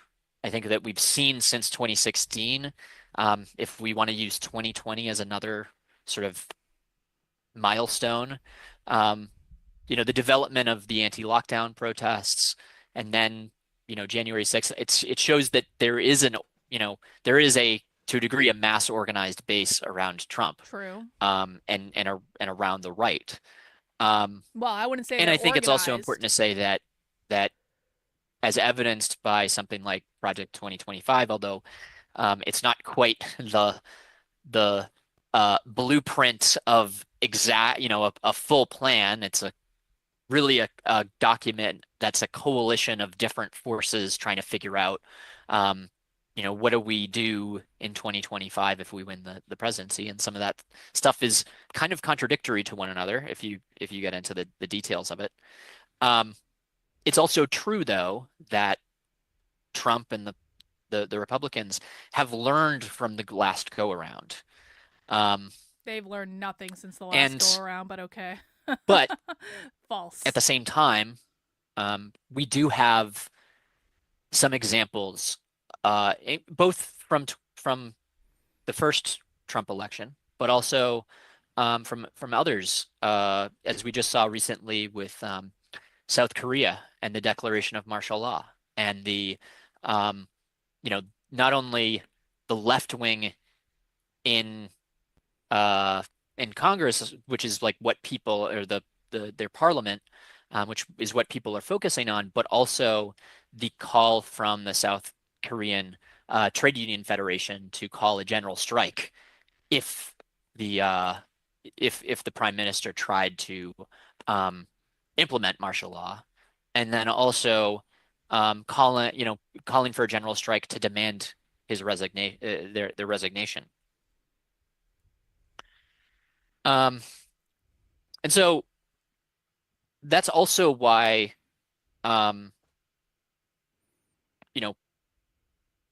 as we look back from 2016 into now,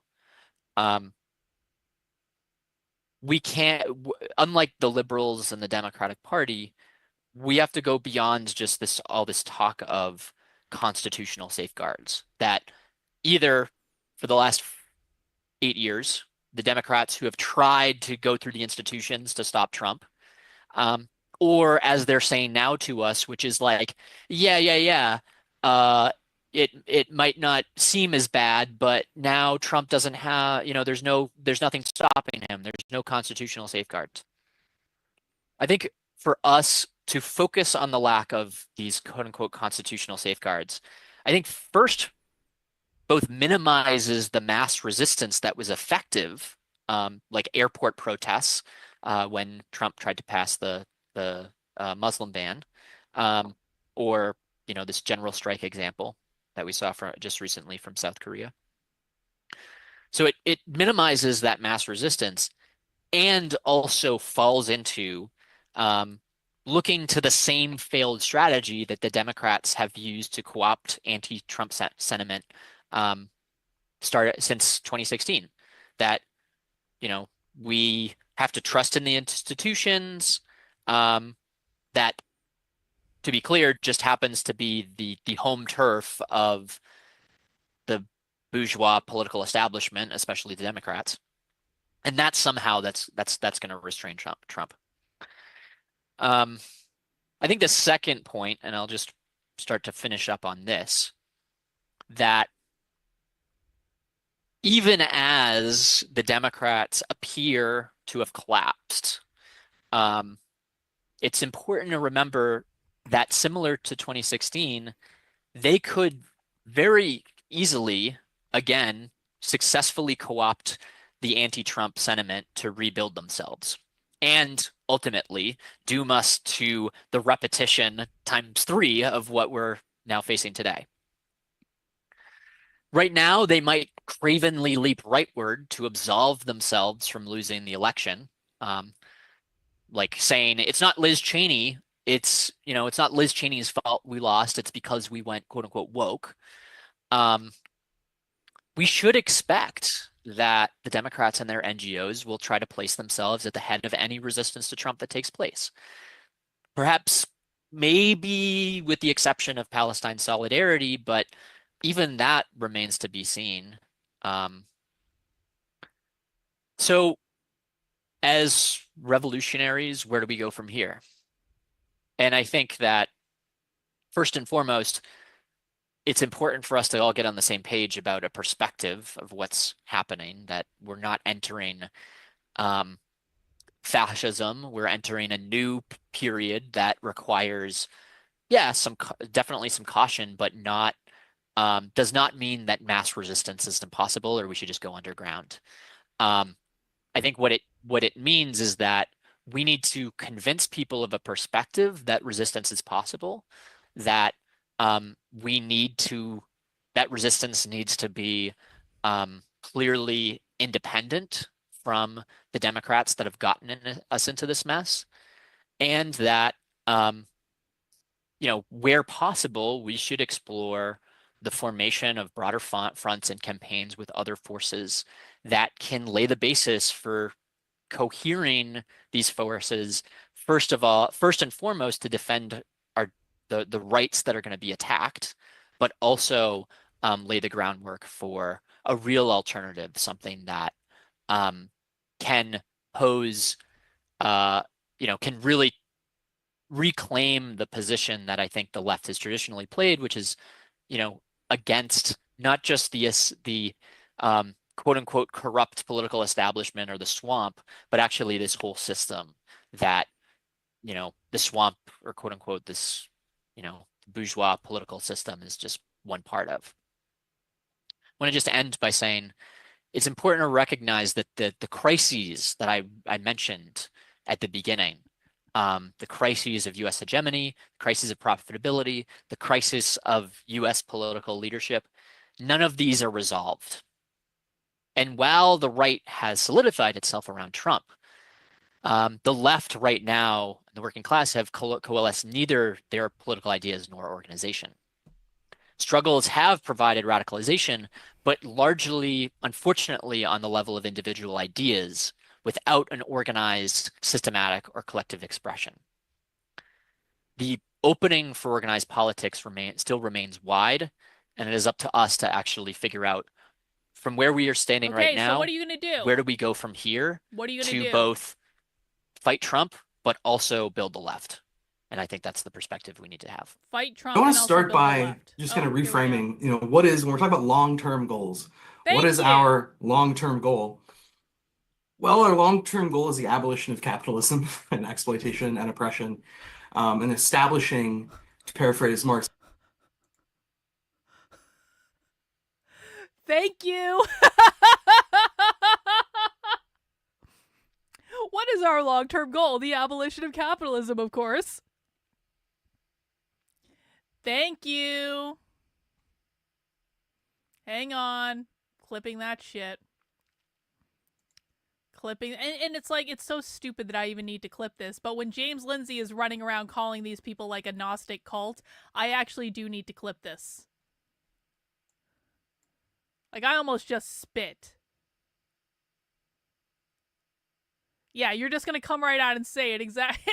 It's like, this is why we love the Denver Communists. There was a lot of boring shit in the first half of this presentation, but we love the Denver Communists because if you just watch the Denver Communists long enough, they're going to give you everything. All right, clipping now. Fight Trump, but also build the left. And I think that's the perspective we need to have. I want to start by just kind of reframing, what is, when we're talking about long-term goals, what is our long-term goal? Well, our long-term goal is the abolition of capitalism and exploitation and oppression, and establishing, to paraphrase Marx and Engels, the first really human society in history. Our goal is the beginning of human history, is how I sometimes think about that. So how do we get from where we are to where we want to go? All right. Well, we'll let you talk about how you're going to do it in a second. Hang on. Let me just clip this. There was no Gnosticism mentioned. I hope you all are all aware there was no Gnosticism mentioned in that clip. Hang on, it's just saving it real quick. Oh, I've got the spinny wheel of death. It's taking its time. That's all right. No Gnosticism. No Gnostic world order. No. What else didn't he say? What else didn't he say? He didn't say abolish all religion. He didn't say, what else do conservatives say? No. No. No. No. Their definition of capitalism is private property ownership. That's not the same as your definition of capitalism. We don't care about your definition of capitalism. We care about their definition of capitalism. Capitalism is defined as private property ownership by the left. You're being funny? Okay, well, fine. But you don't know how many people I've had in my chat that have said shit like that, and they're not being funny. The question is about the video, by the way. It's based on their appearance. I'm not sure what you're talking about. Yeah. They didn't say no sexualization of children. They didn't say population control. Yep. All right, let's hear about how they're going to do it. Well, maybe our most kind of concrete. I don't see a question above. Hang on. I don't see a question above, but I'll scroll back a little bit. Yeah, I don't see a question above. I don't see anything coming through, so I apologize for that. I don't know what you asked. Long-term goal is the construction of a revolutionary Marxist party that's capable of a decisive intervention at a moment of revolutionary crisis. Oh, right, shit! To carry that struggle forward. Fuck! I'm sorry. I gotta clip this again. I gotta clip it again. I need the whole fucking clip. Sorry. So I didn't know he was gonna say that. All right. Take 2. Clipping again. It's okay. We can listen to it more than once. Let me just okay, let me get this document up. Document 116. All right. Again.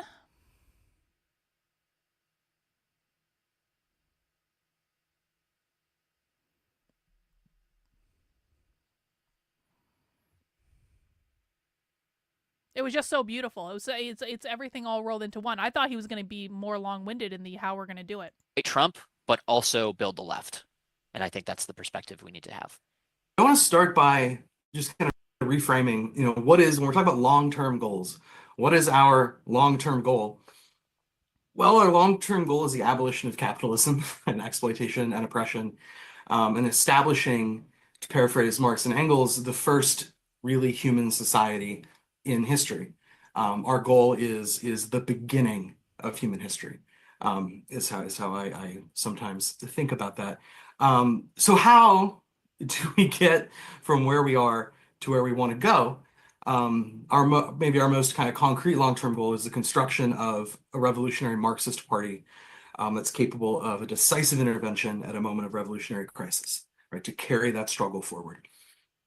And win a new society, abolish the old one. So our strategy when we're talking about different goals and different stages needs to always be connected to that ultimate goal, right? Even when we're talking about like short-term organizing opportunities, talking about where we think different levels of class consciousness exist and things like that, we need to always approach those as a step on the path toward revolution, right?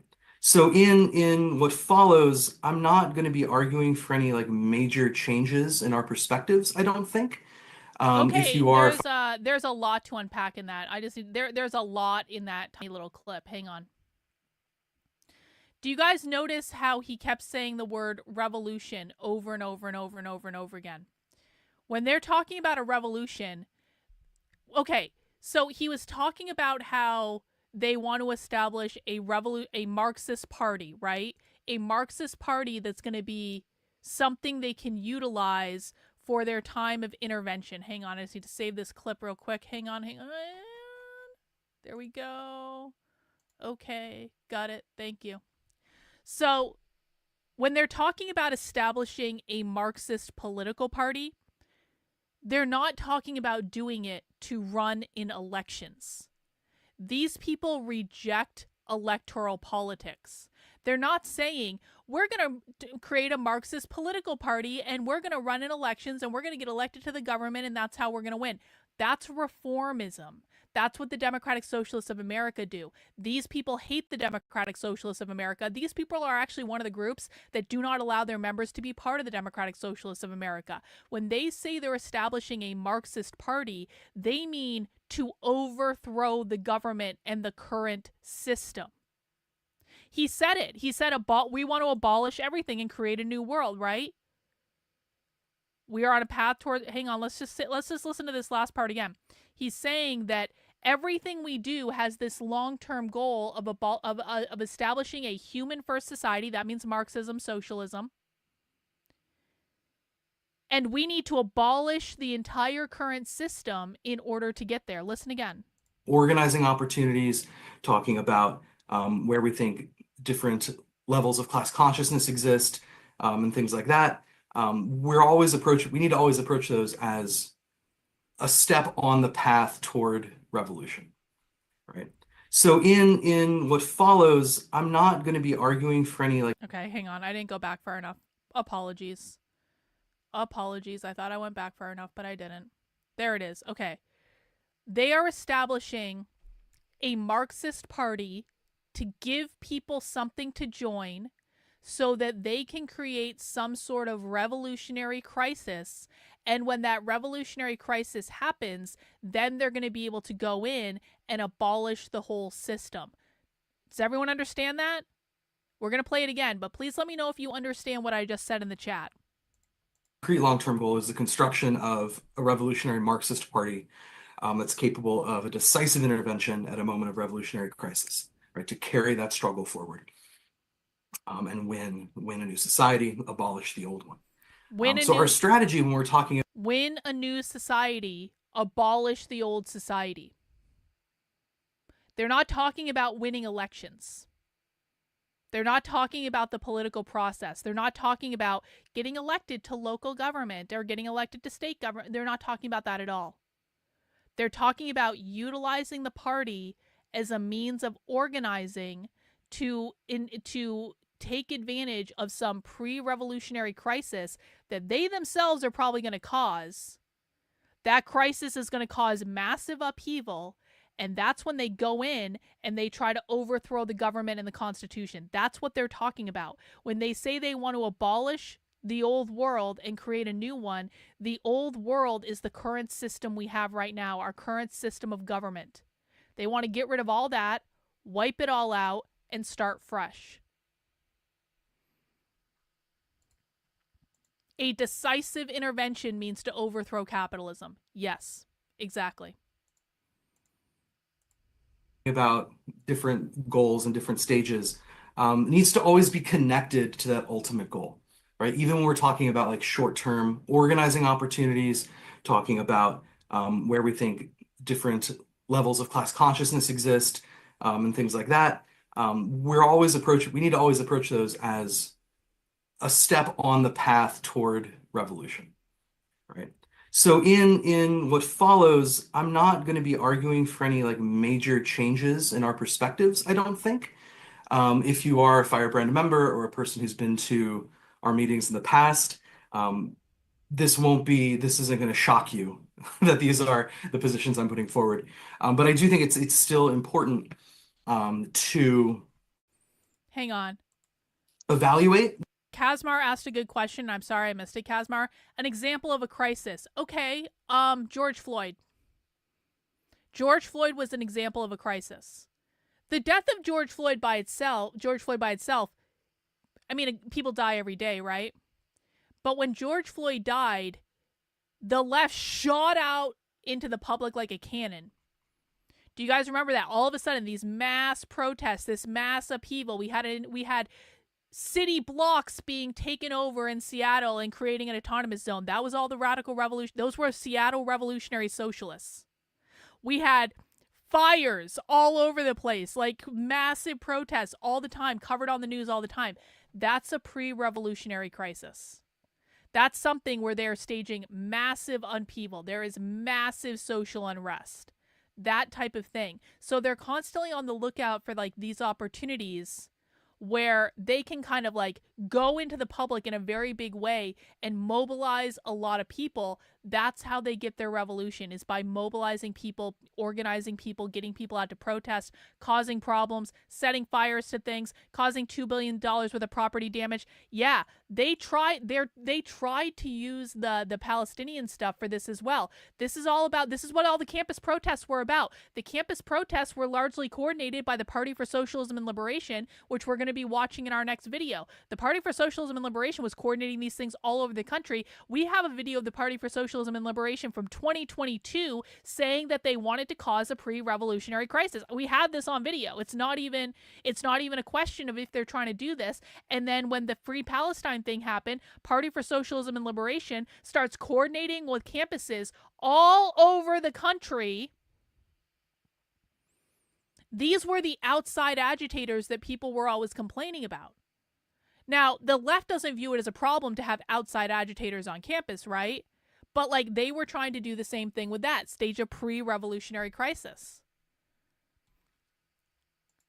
God help us if a trans person ever gets murdered. God help us.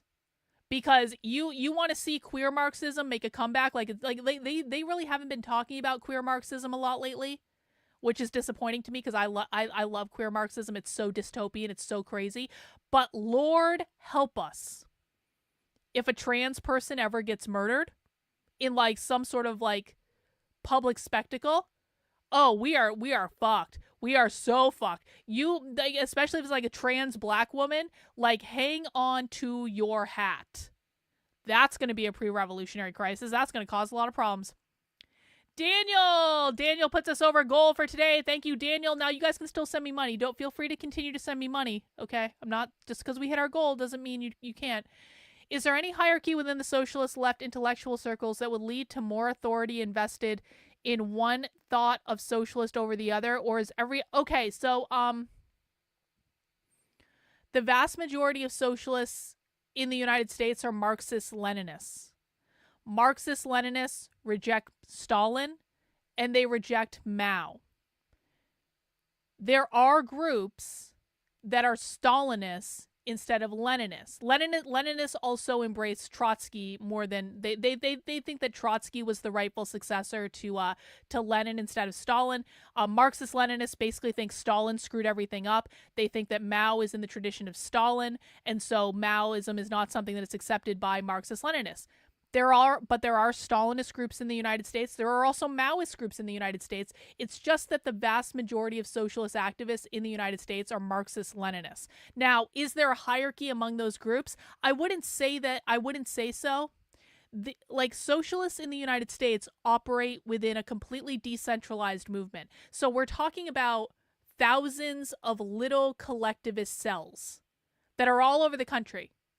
And they operate as little cells that are communicating with each other through various means, through events, through organizing, through conferences, through trainings, through books, through educational events. They're coordinating with each other, but there's no rank. There's no group that's on top of the other groups. Every group can operate independently, but there is some acknowledgement on the left that regardless of whether like you're a Leninist or a Stalinist or a Maoist, like there is some acknowledgement that they should be playing nicely with each other. They might not agree on everything, but I think that most leftists are willing to like hash out their disagreements after they win, because they do have very real disagreements, but it's not like it's not like the Marxist-Leninists are here and the Stalinists are here and the Maoists are here. It's not like that. It's like they're all on the same level. It's decentralized, and they coordinate with each other and they try to work with each other when they can. But that's a really good idea. They're a good question, rather. I appreciate it. Kazmar, thank you. I do appreciate it. Thank you. Thank you. We hit our goal. Let me update our goal. Again, guys, please feel free to continue to send me money if you would like to. If you appreciate the work I'm doing. If you can't support my work, please make sure you're mounting the like button. Please make sure you are subscribing to the channel. We do Socialism Saturday every Saturday at 6 p.m. I really do appreciate you guys coming by. Oh, we've got some trolls in the chat. We're just going to ignore the trolls and we're just going to ban them. We're having a good night tonight. We're having a good night tonight. We're not going to let the trolls get us down, are we? They can complain all they want. Those, in terms of new political terrain, such as following an election, and I think we do have some new questions to think through. So first, I'm going to go through just some different approaches to maybe the medium term that I think we can expect to run into, some different organizing responses to the second election of Donald Trump. And I'm going to start with the most common sense of them in the way that Gramsci uses that phrase. What Gramsci means by common sense is essentially the general form of thought common to a particular period. And he emphasizes that these are always fragmentary, right? That this is lived experience conflicting with ideology. And in that sense, the most common sense response for people who are dismayed by Trump winning another election is going to be to join the Democratic Party and to try to change the Democratic Party and to try to make it more effective. This is essentially, in other words, what DSA has historically referred to as realigning the Democrats. We need better Democrats. We need to get more progressives, maybe even leftists, into the party. Now, obviously, we're opposed to this solution. This provides, as many communists have said in many elections, this actually provides left cover for the Democratic Party. The more quote unquote good Democrats we succeed in installing in the party, the more that party can present itself as actually representing working people and the oppressed. When folks refer to Sanders during his many candidacies as a sheepdog for the left, this is what they're referring to, is that his real function is to corral people who might leave and bring them back into the Democratic Party. See, okay, listen to that. You guys were asking about Bernie Sanders earlier. What he's telling you is that Bernie Sanders is a sheepdog of the left, which means that the Democrats use him to try to corral the real leftists and to try to get them to come into the Democratic Party and to give up on the hardcore leftist ideals that they want in order to support the Democratic Party. So they basically view Bernie Sanders as doing the dirty work to be like, okay, socialists, I know you want real lefty things, but everyone's got to calm down and get on board. That's what they're saying he is. Listen again.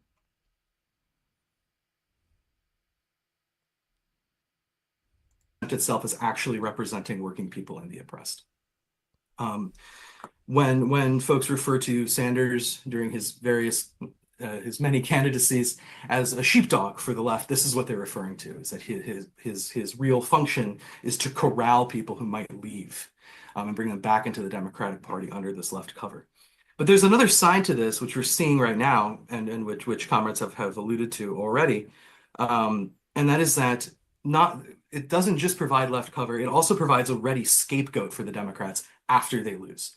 So going into an election, the left wing of the party is, okay, come in, look, we are representing you too, you have a voice here. After the election, the left wing of the party, despite having no real influence in any concrete sense on anything the party does, gets hung out to dry.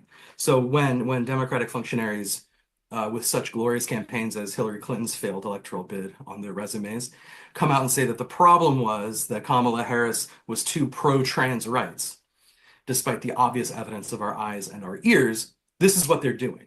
They're taking the fact that people who do care about trans rights got involved with the Democrats and using their presence there to make them a scapegoat. So obviously we don't want to take this tack. And also, the people right now, especially after this election, that we most want to meet are the people who are fed up with the Democrats. So we don't want to go in as they're leaving. That wouldn't make any sense. We want to be outside the door, ready to talk to them. Okay, so moving, I'm going to... What did I tell you guys earlier? I said that socialists love this situation because they are going to be trying to recruit and radicalize as many disaffected Democrats as possible. What did he just say? Our goal is not to go in and change the Democratic Party, guys. Our goal is to find people that are fed up with the Democratic Party and go and talk to them as they're walking out the door, leaving. Again? Make them a scapegoat. So obviously we don't want to take this tack. And also, the people right now, especially after this election, that we most want to meet are the people who are fed up with the Democrats. So we don't want to go in as they're leaving. That wouldn't make any sense. We want to be outside the door, ready to talk to them. Okay, so moving, I'm going to start with most common sense and kind of move leftward. One step left from that, I think, is joining the DSA. And I'm being a little bit charitable towards the DSA here. Because I think people might be frustrated with the Democratic Party. They don't think that going in as a Democrat would make sense. So maybe they'll join DSA and influence the Democratic Party that way. And the same strategic and tactical and political objections, I think, apply here, right? You're orienting political energy towards the Democratic Party. There is another... He just said that the people who are joining the DSA in response to Kamala Harris losing are still supporting the efforts of the Democratic Party. What did he specifically say? Let's listen to that again. If you join the DSA, you're still orienting your energy towards the Democratic Party. The DSA here. Because I think people might be frustrated with the Democratic Party. They don't think that going in as a Democrat would make sense. So maybe they'll join DSA and influence the Democratic Party that way. And the same strategic and tactical and political objections, I think, apply here, right? You're orienting political energy towards the Democratic Party. There is another reason why people might join DSA, though, and that is recognizing it as the largest, at least nominally socialist organization in this country by a considerable margin. People might come up... Nominally socialist. The DSA is nominally socialist. So they're saying, I guess it's better than nothing, but like, Are these people forbidden from voting Democrat? No one forbids anyone from doing anything. There's no rule on the left saying you cannot vote for Democrats. But you got to understand, these people don't want to vote for Democrats. They have no desire to vote for Democrats. They don't support Democrats. They don't align with Democrats. Democrats go against every fiber of their being. There was no chance that these people were ever going to vote for Kamala Harris. This is why every bullshit conservative influencer who said Kamala Harris is a communist, Kamala Harris is a communist, they were all lying. And the real communists were saying that. They were saying it every single day leading up to the election. They're like, fuck Kamala Harris. We're not voting for her. F you guys. We are not voting for the lesser of two evilisms. So could they vote Democrat? Yeah, any individual can do whatever they want. But these people don't want to. Question. Harris had won. Would they do the same with Republicans? No. They wouldn't be doing the same with the Republicans. I don't know what they would be doing if Harris won. I really don't. Like, I think that they would still be working against Harris. If Harris had won, they probably would have leaned very heavily into a protest strategy where they were just very visible in Washington, D.C., like, all the time. But I don't know exactly. I don't think they would have tried to recruit from the conservatives. I don't think that would have had a chance in hell of happening. But I'm not sure exactly what they would have done. Yeah, exactly. Like, no one is banned from voting Democrat, but why are you supporting genocide, bro? Because they believe a vote for the Democratic Party is supporting literal genocide. So there's going to be peer pressure, but no one's forbidden from doing anything.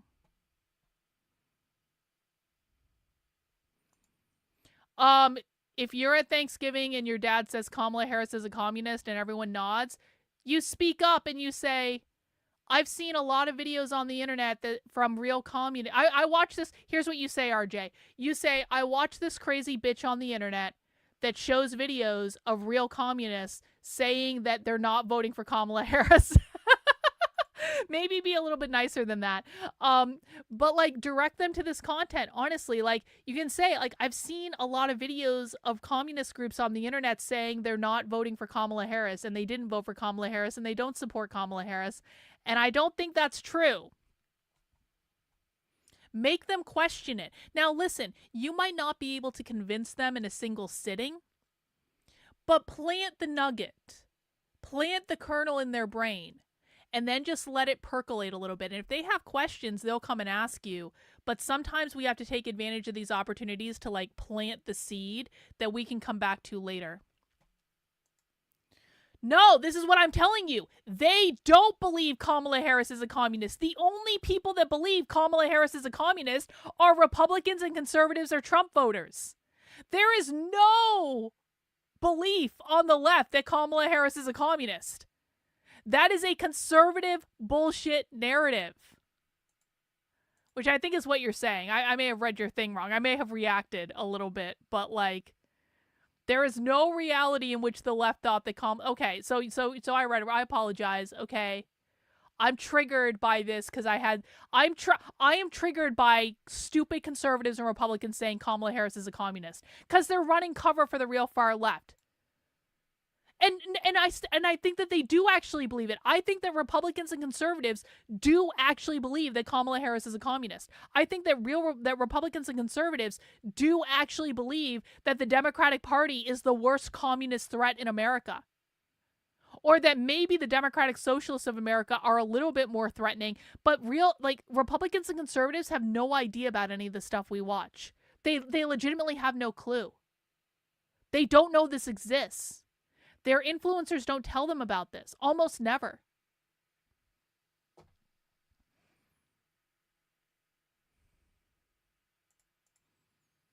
Up with a strategy of getting into DSA to try to improve DSA's politics from the inside.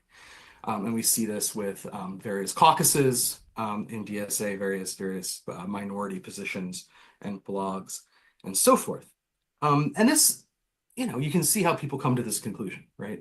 The DSA right now, at least based on reports that I've heard, I can't back them up particularly, is that meeting attendance has increased by a considerable amount in the wake of Trump's election. Meeting attendance in the DSA has increased a considerable amount in the last month. Isn't that interesting? What happens when all those people who are going from Democrat to DSA find out that there's actually even further left groups that they can join? And this kind of mirrors what happened with DSA in 2016. The first time Trump was elected, DSA skyrockets to something like relevance. I don't know, people who are my age and older might remember the point when DSA was a very tiny organization with a very elderly membership, essentially existing only on paper, on the ghost of the credibility of Barbara Ehrenreich and Bernie Sanders having been members at some point. And in 2016, the organization transforms and really effectively taps into people's discontent and desire to resist Trump. But they do this by attaching themselves to the left wing, or the left of the left wing of the Democratic Party. So ultimately, this strategy has the same fate as just joining the Democrats flat out. Another response that I've seen around me, I'm in an area that doesn't have a preponderance of left-wing organizations or even activist organizations, is what I'm going to call localism. It's this sort of liberal to progressive idea that all politics is local, right? If you really want to affect politics, pay attention to the school board, pay attention to the city council, pay attention to ballot initiatives. And some of those things are good. Some of those things are things we should absolutely be paying attention to. But the emphasis, the idea that all politics is local, that the real place we can make change is on the local level, has some flaws, right? The first is that it essentially surrenders the idea of national politics. If we're just going to focus on local, then how can we be internationalists? But also, how can we respond effectively to things that are happening on the national level? But this perspective, I think, is going to be strengthened in the near future by the success of, as Reed mentioned, ballot measures, for example, defending abortion, even in states that went for Trump.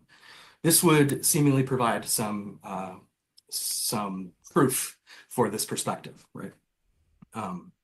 But it's limited, and it doesn't lead us to closer to our goal of building a revolutionary party that can challenge capitalism. However, I do think that some of the things that this perspective points us towards interacting with are important. For example, ballot measures protecting abortion rights. Also, near me, there's likely to be in the near future some. Hang on. Hang on. Abortion has raised more money for the Democratic Party in the last 3 years than almost anything. Abortion is not a loser for the Democratic Party. You guys, Republicans are losing on this issue, and they're losing bad. This issue gives the Democratic Party an unlimited fucking war chest, and you should thank your lucky stars that they didn't have a real presidential candidate this year. You really should. Because the only reason that Trump won as easily and as handily as he did is there was no real opposition on the left. There wasn't a good candidate. Joe Biden sucked. Kamala Harris sucked. Kamala Harris had her moments sometimes when people first got excited about it. But you need to understand, abortion is not only a massive, massive, massive, massive, massive fundraiser for the left. Abortion is a way they register all new voters as Democrats, which they do on college campuses all over the country. There is no reality, and I mean no well, you need to let that dream go. That dream is dead.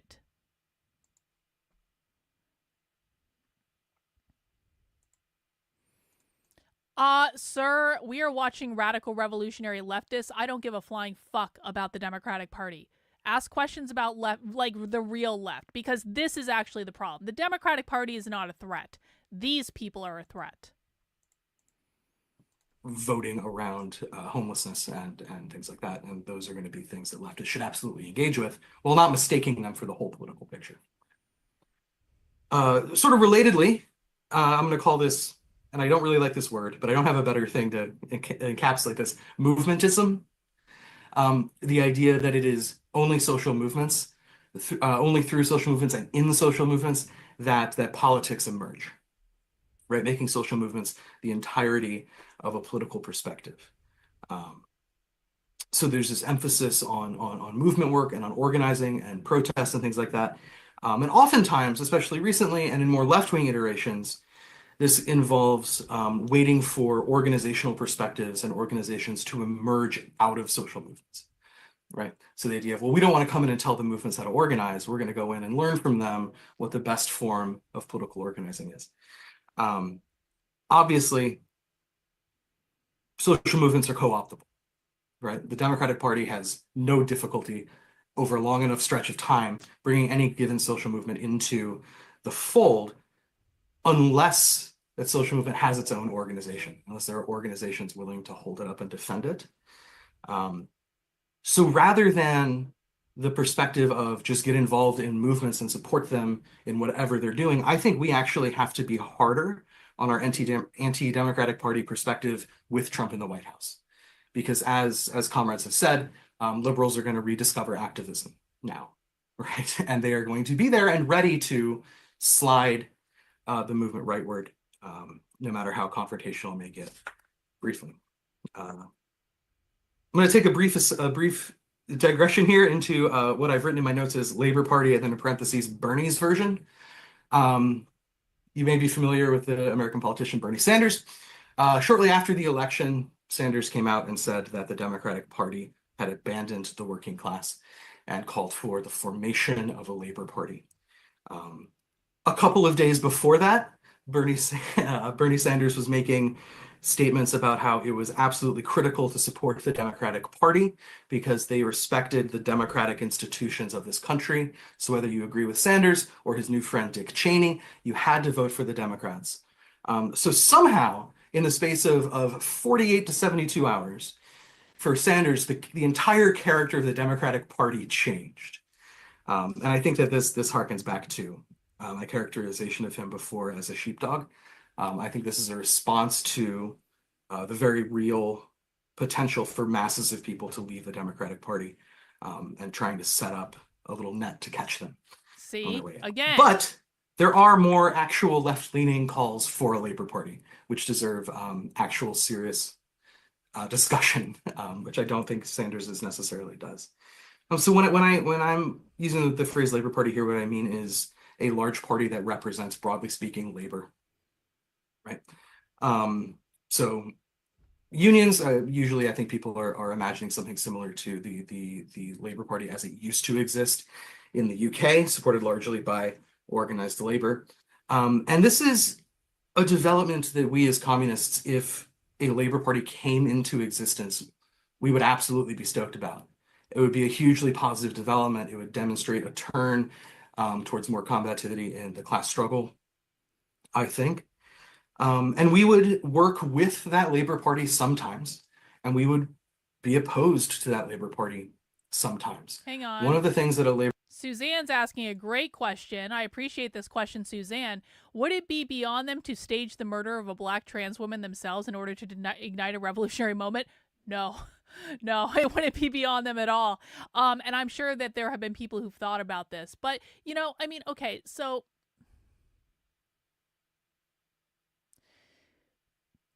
ultimately, I don't know if they would actually go through. There are absolutely leftists that are insane enough to do something like this. I don't know if most of them would actually go through with it, though. But would it be beyond the realm of possibility? No. And that's why we always need to be vigilant, man.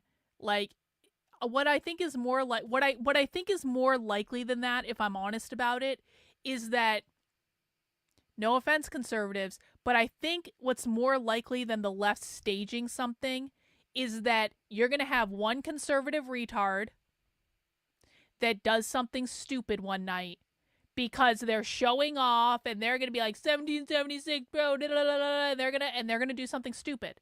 Now, that's not the fault of all conservatives, by the way, but you have to admit there are a lot of retards on that size that like to posture, I'm not going to take this leftist stuff. We won, they lost, da, da, da, da, da.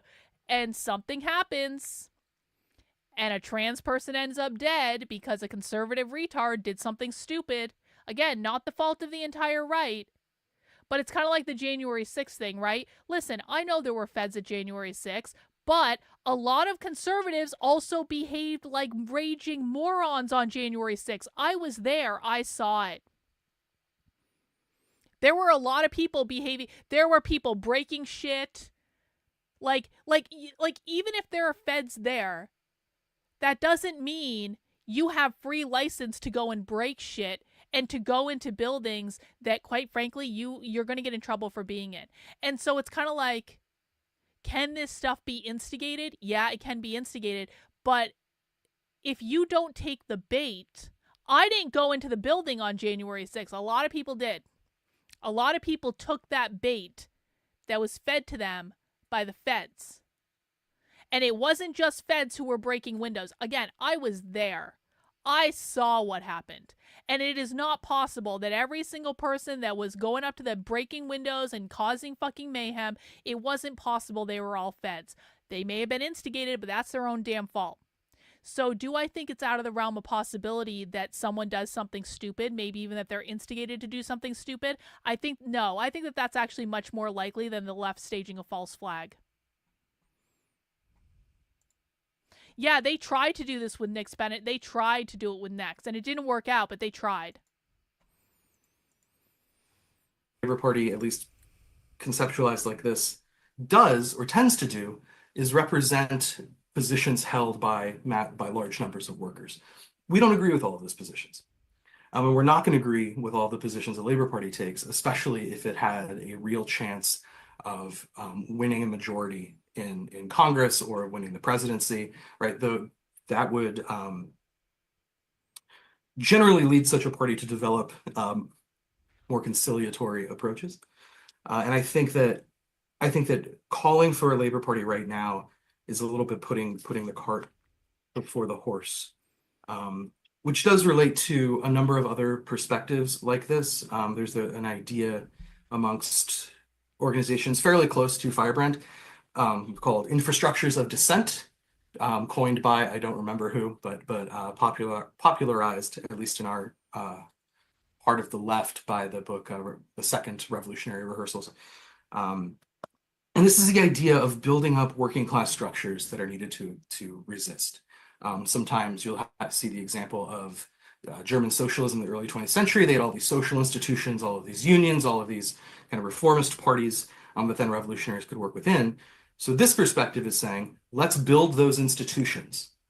I think this is a mistake because those institutions didn't come about because a hardened cadre of communists, which is what we are at least aspiring to be, set out to make them. They emerged through the class struggle. They emerged through labor struggles. They emerged through anti-imperialist struggles. And so trying to set them up as a first step towards building our organization, I think, is a mistake. Like with the Labor Party, if these types of mass institutions come into being, absolutely we should participate in them, or at least relate to them. But thinking that we are going to be the people to take up as a primary task establishing a labor party or establishing these kind of institutions, I think is setting ourselves up for disappointment. I'll come back to that in just a second. We may also see a resurgence in calls for a broad left party on the model of Syriza and Podemos, most recently in the aftermath of the movement to the squares and the 2008 financial crisis. And this is I think a more palatable position, but still not necessarily one that we should jump on board with. Or in fact, I would say not one we should jump on board with, because the broad left party, similarly to a labor party, constituted of a huge range of left-wing political positions, right? From reformists to, frankly, progressive liberals to revolutionaries. And it shouldn't be surprising when contesting for state power electorally, which of those winds up in control, right? It is the wing of that party with the most capitalist-friendly ideas. And we've seen this in every place where one of these parties managed to win an election with the support of the far left. Syriza, of course, famously did nothing that the left hoped of it when it was elected in Greece, and so forth. But there is what might be a better version of this perspective, which is the idea of a revolutionary front or of a Marxist coalition to run candidates and campaigns. And this is maybe the first option that I'm laying out that we would, I think, have to take seriously and discuss whether we wanted to do it. If we had a number of revolutionary groups that stand for the self-emancipation of the working class and have a compatible perspective on elections with us, this may be an opportunity that we would want to take. I know that our comrades in Left Voice have been talking about something along these lines recently. I think there have been a couple of other places where this idea is emerging, and this would be feasible, right? Because for the first time, this is a perspective on organizing that could help us build toward what we want, where we want to go in the future. There would be a million questions to address, and I'm not going to go through all of them, right? But if we could find some kind of common basis for organizing, like a minimum level of agreement acceptable to all of us to mount an electoral campaign, this would be something worth doing in the electoral space, at least. But of course, our strategy and tactics can't be limited to elections, right? This has been what we've been saying all along. So when we're thinking about where to go from Trump winning his second election, I think we need to be prepared to debate with all of those electoral positions. No, this is incorrect. This is not true. A lot of them do have physical labor jobs. A lot of them do. A lot of them are very working class, very blue collar. I have told you time and time again to stop bringing conservative bullshit talking points into my chat. I don't know why you continue to bring conservative bullshit talking points into my chat. You think that this person is a white collar? This person is a blue collar person. The guy we were watching before this was a blue collar person. The people we're gonna watch in the next video are blue collar people. Stop bringing conservative bullshit to Socialism Saturday. We don't tolerate that shit here. I just laid out, or movement or local positions. But our immediate tasks have to be things over which we have control. The establishment of a labor party is not something over which we have control. That cannot be our immediate priority. Right? Our long-term tasks are necessarily going to involve any number of subjective and objective factors, some of which are going to be beyond our control. Right? That's the nature of kind of long-term revolutionary organizing, is you can't control everything. But we can control what we do right now in the next couple of steps forward and making sure that we're pointing in the direction of a revolution. So one thing that we can control is what kind of organization are we building? And this is, I think, the main disagreement with our perspective, between our perspectives and the perspectives that I just discussed, which is that the kind of organization we want to be building is a class-independent revolutionary organization. Bro, We are not at the point of declaring ourselves, we have had to be in the... We have had such a nice stream tonight. And it's about to be ruined by a regular who hasn't learned his fucking lesson. Blue collar, not plumbing or carpenter or unions that do physical work. Are you fucking stupid? Did you miss the entire part that I said earlier that I've said multiple times when you've been on the stream? Unions are all socialist, bro. You think that leftists don't work union jobs? Are you retarded? That is not a right-wing talking point. Yes, it is. It is a bullshit conservative right-wing talking point that they don't have real jobs. We're the only ones with real jobs. They have cushy jobs. They're all rich. They all come from wealthy families. They don't have real jobs. We're the only... This is a bullshit conservative talking point.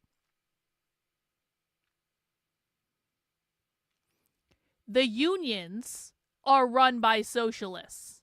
The unions would not be run by socialists if it was not the socialists electing the fucking other socialists to run the unions. So how is it possible that the unions are not filled with fucking socialists?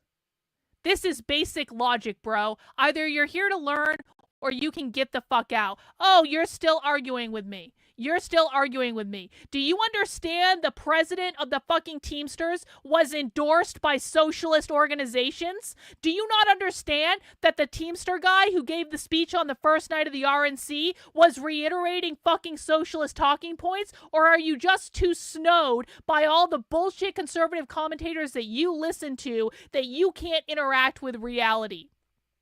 You are right-wing. You're bringing bullshit right-wing talking points into my chat. This is not the first time I've spoken to you. You've done this multiple times, so either you are here to learn or you can get the fuck out. Which do you want? Do you want to continue to argue with me? Actually, you know what? Let's put you on the spot. Let's put you on the spot. This is only for Gen X-Ray. Define how the left defines capitalism. Go.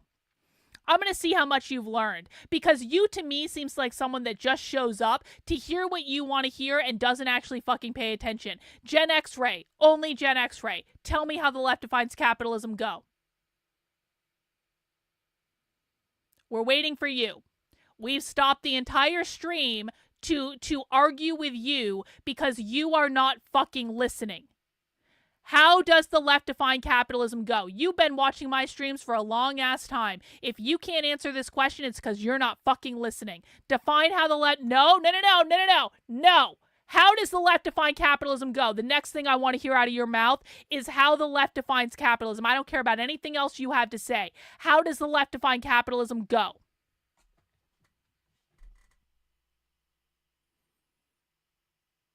I asked you a question. You are in my class. I am the teacher of the class. You are the fucking student. I'm not here to learn from you. You're here to learn from me and from them. How does the left define... You ruined a perfect... We had a perfect stream going.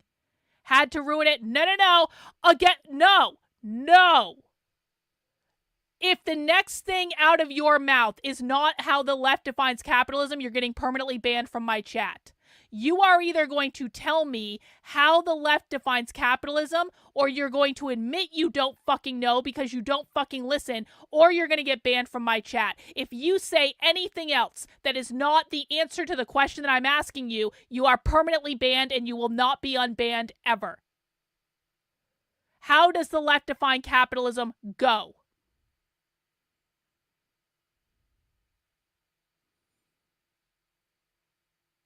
We're waiting.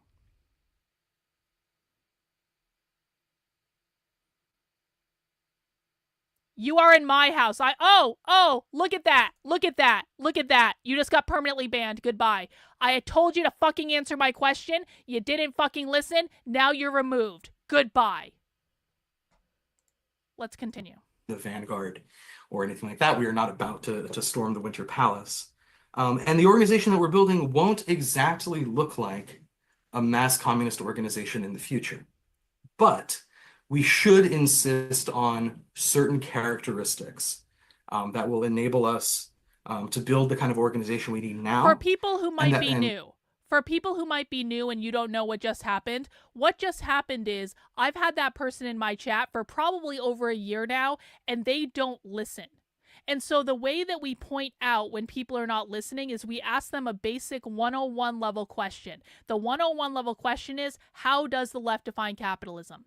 Now, if you're new to my streams, you might not know the answer to that question. The answer to that question is private property ownership. They define private property ownership as your ability to own a home, own land, own an apartment that you rent out as a landlord, own intellectual property, own a private business, whether or not that private business is big or small. Your parental rights are considered to be a form of private property. Your individual liberties are considered to be a form of private property. This is discussed ad nauseum on my channel. Anyone who watches my channel for a couple weeks will hear me define this. The person I just banned has been in my chat for a long ass time, and the fact that they couldn't define what the left means when they say capitalism is a reflection of the fact that they don't listen. The fact that they couldn't answer the question that I asked them is a reflection of the fact that they don't listen. The fact that they kept arguing with me is a reflection of the fact that they don't listen. I said at the beginning of the stream, we take this stuff seriously. And it's not that he got a wrong answer, by the way. It's not that he got a wrong answer. You're saying it's not that he got a wrong answer. It's that he didn't answer the question. If he had given me a wrong answer, I would have told him his answer was wrong and told him to give it another try. If he had said, I don't know, then I would have thrown it in his face and say, okay, you should absolutely know the answer to that question. If you don't know the answer to that question, then it's because you're not listening, and maybe you should do that instead of arguing with me. But he didn't do either of those things. He ignored what I was saying because he wasn't listening. He refused to answer the question, which means he is not in this to learn. I don't know why he's here, but he's not in it to learn. I said at the top of the stream, we take this seriously. I only want serious people here. And if you don't take this seriously, that's fine, but don't come into the chat and argue with me, and don't disrupt the entire stream for everyone. Because the minute that people start disrupting the stream, and the minute people start putting false information in the chat, then that needs to be addressed, because then other people see the false information, they start to believe that.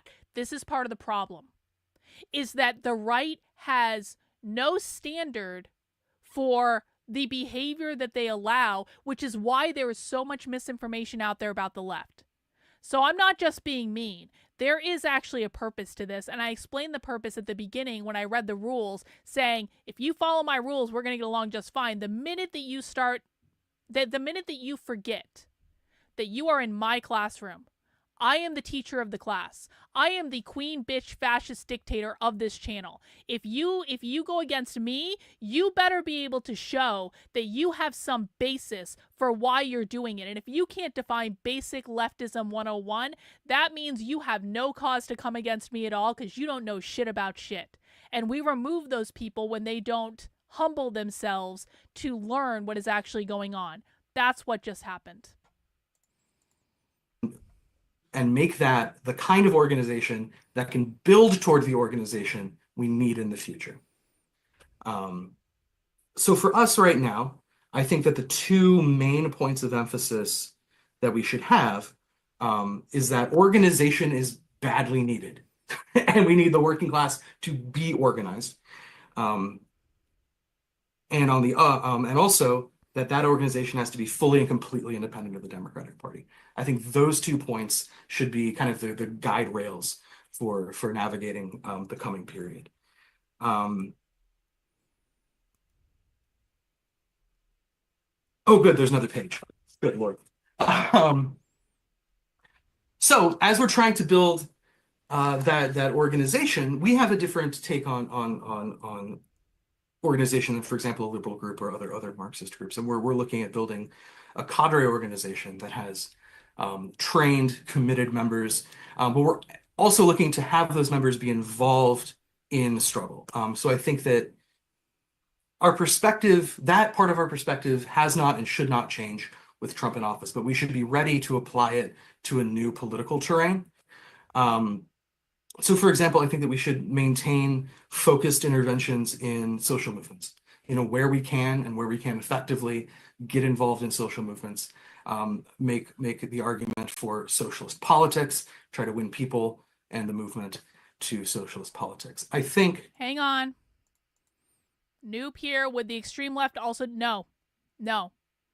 No. The definition of capitalism is private property ownership. I'm saying their definition, not mine. Private property means your ability to own a home, your ability to own land, your ability to own an apartment rental that you rent out as a landlord, your ability to own intellectual property, your ability to own a private business, whether that private business be big or small. Your parental rights are considered to be a form of private property. Your individual liberties are considered to be a form of private property. Private property is a reference to bourgeois property, which is anything that a person can use to create private individual wealth. That is what the left wants to abolish. Privatized wealth, resources that are restricted. So it's not as though they believe that capitalism impacts all of the things that you said. They believe capitalism impacts human relationships, capitalism impacts culture, capitalism impacts nature. All of that is true. However, the core of the definition is private bourgeois property. And there's a lot of property, like personal property, that exists outside that definition, like your phone and your computer and stuff like that, that are not considered to be forms of private property. But because they don't allow for the accumulation of privatized individual wealth. Two ladies! We have a goal to educate in what is really happening now. Also, not 100 years ago. We are years ahead of the rest. That is exactly right, two ladies. We are years ahead of everyone else. 100%. That's something we might want to pay more attention to after Trump has been elected, is on the potential emergence of community defense and mutual aid projects. This might be a little bit more contentious.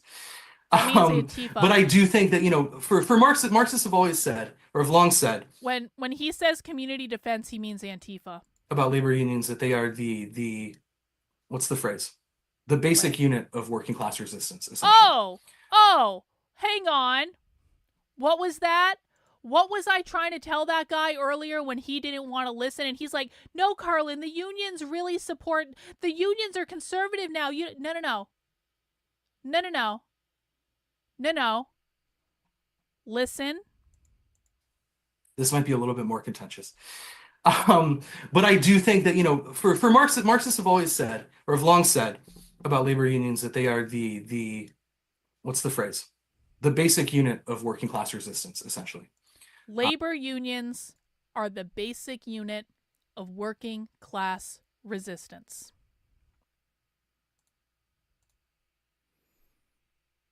The unions are what they use to recruit.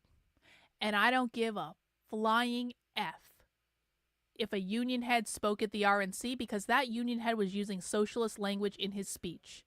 That union head that spoke at the RNC, it was literally endorsed by socialist organizations. We looked it up right after the fact. If that asshole had actually answered my question that I banned earlier, if he had actually answered my question, he would now be in the chat to see that he was wrong about the unions. Because the unions, according to the left, are the basic unit of working class resistance.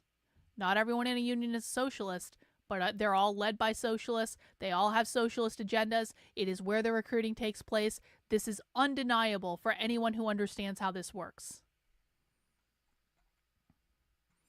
Maybe that guy should have listened. Maybe if he had humbled himself and had said, maybe I don't know everything I think I know, maybe he would still be here to hear this section. Sadly, he's not. Oh, well. They emerge whenever workers need to defend themselves against capital. And I think that we could think about mutual aid projects, community defense initiatives in similar terms. They're not taking place in the workplace. They're not necessarily along, lines of production, but right-wing politics like Trump and his kind of billionaire coterie. And this is the problem. This is the actual problem. Republicans do not recognize socialism when it's literally on the main stage at their own convention. They don't know how to recognize it. Republicans think they know everything about the left. They think they know everything about Marxism. They think they know everything about socialism. They think they've defeated the left because they don't know the language. Because they don't do stuff like this, where we're immersing ourselves in the language of the left. Republicans have no idea that they literally put a socialist on the main stage of their convention in a primetime speaking slot.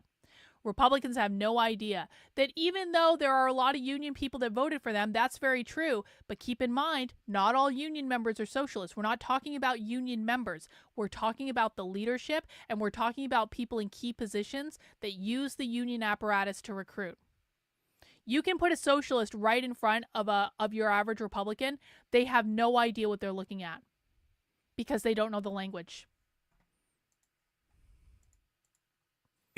Are putting forward produce a reaction from working people, and we want to be there when those emerge. So that would be something that I think Firebrand as an organization could keep an eye out for in the various places where we are. Is the shift potentially from people being interested in electoral politics to looking locally. Yeah, well, Nick so probably saw me posted on and, Twitter. and meeting them there. Is what I think happened. And the other thing I think we should keep an eye out for that is new in a period with Trump is to be ready for divisions between ruling class elements. I think we're in a situation that is very volatile for our enemies as well as for us. The appointment of a bunch of a particular segment of capitalists to direct federal office is a little bit different than how the capitalist class oftentimes prefers to conduct its affairs through at more of a distance. And I think there's a real chance that that development could hinder their ability in some ways to be as oppressive as they would like, but might also provide us with opportunities then to resist them. So on the one hand, the situation feels very different and subjectively on the ground. New kinds of political formations are going to emerge, or old kinds are going to be resuscitated. And I think we'll see a different approach or different perspectives on political organizing from the people we're meeting going forward from here. But I do think that what we need to bring to that situation is the perspective that we've been developing as an organization since we've existed, which is that we want to develop a revolutionary cadre in social movements and in our communities and workplaces that can build for the future. And so maybe the place I'll leave this is that what we should be aiming to get out of organizing under the Trump administration is a more robust organization in Firebrand, but also a more robust set of connections to other organizations and to the working class. And I think that Oh, that's it. That's it for our first one. Now we do have a double feature. Stick around. Hang on. We're not done yet. We're not done yet. I thought that was pretty good, though, especially the second half of that presentation. We had a lot of information about that. We are going to be moving into our second presentation. We're watching another one tonight. This is going to be from the Philly Liberation Center, which basically we watched a presentation from the Party for Socialism and Liberation here, where they were talking about repurposing the prisons as re-education camps. We watched that a while ago. So I think that this is going to be really good. It's called Don't Agonize, Organize Post-Election Community Meeting. I do want to remind everyone, if you have just joined us in the last little bit or so, welcome to Socialism Saturday. We do Socialism Saturday every Saturday starting at 6 p.m. Eastern Time. If you would like to support the work I'm doing, of course, you can send us in a super chat. You can also head over to my Substack, which is Carlyn, KARLYN.substack.com. Lots of great resources for you over on the Substack. The vast majority of content on the Substack is free, so I definitely recommend signing up for the email list. You can sign up for the email list for free. Again, you can find many ways to sign up over on the Substack. The link is in the description below. You'll get free emails whenever I upload new content, from podcasts to videos to written breakdowns of what the left is doing. I've got the Woke 101 series if you want to learn basic entry-level concepts. We've got the How to Speak Socialist series where you can find the 4-hour on-demand masterclass that introduces you to all this stuff. So lots of great resources over on the Substack that I really do hope people take advantage of to learn more about what the left is doing, looking at their primary source documents, so you never have to take my word for it. I'm never going to be like pinky swear, trust me, bro. I'm going to show you the left saying the things that they say, and then you can decide for yourself what you think about it. I also want to remind people that if you're looking for some last holiday gifts, head over to the Unwoke Art store. This is my merchandise store where we have the best anti-communist content on merch on the internet. I'm pretty proud of it. And if you spend over $100 in the Unwoke Art store, you're going to get 25% off your entire order. So if you buy 4 t-shirts, actually, if you buy 3 t-shirts, you should be getting one basically not necessarily for free, but you'll get it significantly discounted. If you buy a print, prints are expensive in the Unwoke Art store. It's just the way it goes. You'll get a discount from it. So lots of great stuff in the store. We've got amazing designs. We even have some special anti-communist Christmas designs. You can get things on t-shirts, hoodies, sweatshirts, tank tops, all sorts of stuff. You can get mugs, you can get pint glasses, you can get a yard sign to hang up in your yard. You can even get the special Trump merch. Everything is on sale, $100 or more in the Unwoke Art store, and you can click on any of these designs to see what merch we have.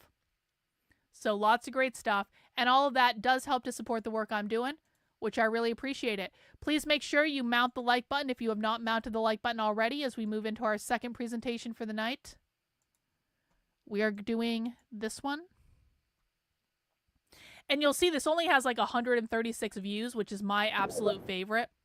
I love finding little presentations that no one has ever watched before. It's the best. We always get the best information. This is called Don't Agonize, Organize Post-Election Community Meeting. A second Trump presidency means many things, but what it does not mean is that our fight is over.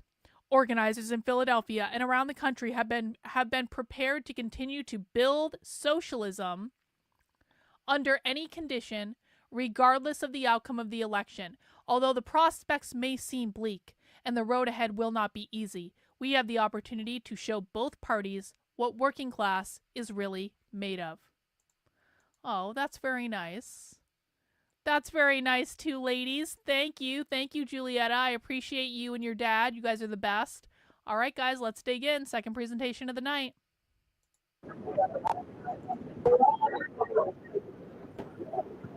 Wait for the sound to be bad. It's not my fault if the sound is bad. Remember, it's their fault. It's not my fault.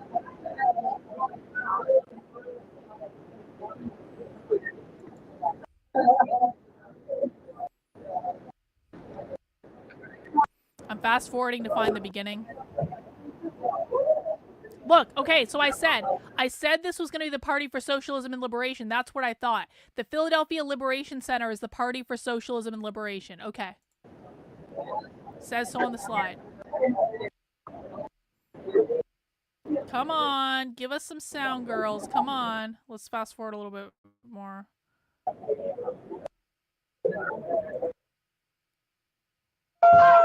Oh, they're chanting. They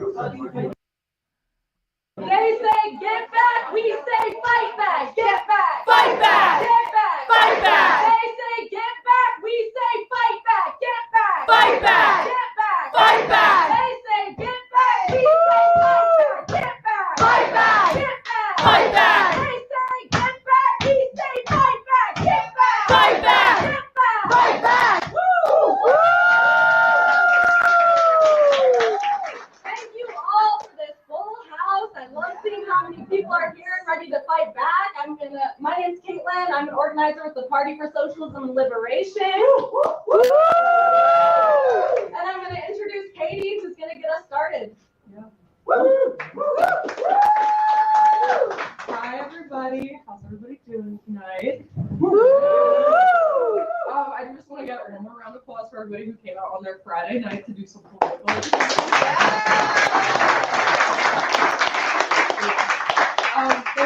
Thank you all for coming out tonight. It's a Friday night, but this is a very important task that we have ahead of us. So, like Caitlin said, my name is Katie. I'm also with the Party for Socialism and Liberation. I was also just working on the Claudia and Karina campaign, so you might know me from there. If this is your first time coming to an event after that campaign, welcome. We're so happy to have you. Yes. And today we're going to talk about why we should not be agonizing and we should be organizing. Right. So, I'll give us a little background about what we're doing here today. So we had a event last week. We did a screening of a talk that was given at the People's Forum called What Is to Be Done. You don't need to see it to be here, but if you haven't watched it, I highly recommend it. It's on the People's Forum YouTube channel. There's a live stream available. It's a really, really great analysis of what. Really? It's on the People's Forum YouTube channel? We watched the People's Forum before. The People's Forum is one of the organizations that's coordinating the mass protests at Trump's inauguration. Let me just pull that up real quick. What Needs to Be Done is what it's called.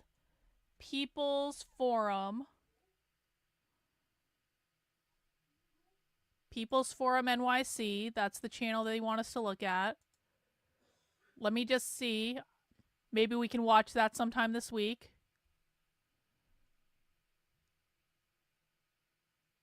Did we actually watch? We watched this already. Never mind. We watched this already. We live streamed that. That was a spy stream. It's not a movie. It's just another presentation. Happened with this election, and so now we're going to continue following up on that and progressively continuing to organize and bring people into our movement to stop the incoming fascism that's coming here, or that's already here. Fascism that's coming. We're now 10 days out from the election, and we have a clear understanding of what happened there. And I think the two main things we want to highlight are that over 15 million people fewer voted in this election than in the previous election, and at least 10 million. No. 15 million fewer people did not vote in this election. A lot of ballots that appeared in the last election didn't appear in this election. It's not a reflection of 15 million people less voting. It's a reflection of less ballots. Million of them were abandoning the Democratic Party. They had 10 million votes lost for their party. And now we're kind of stuck in this horror show situation. Isn't it a coincidence that there were 10 million less votes for the Democratic Party?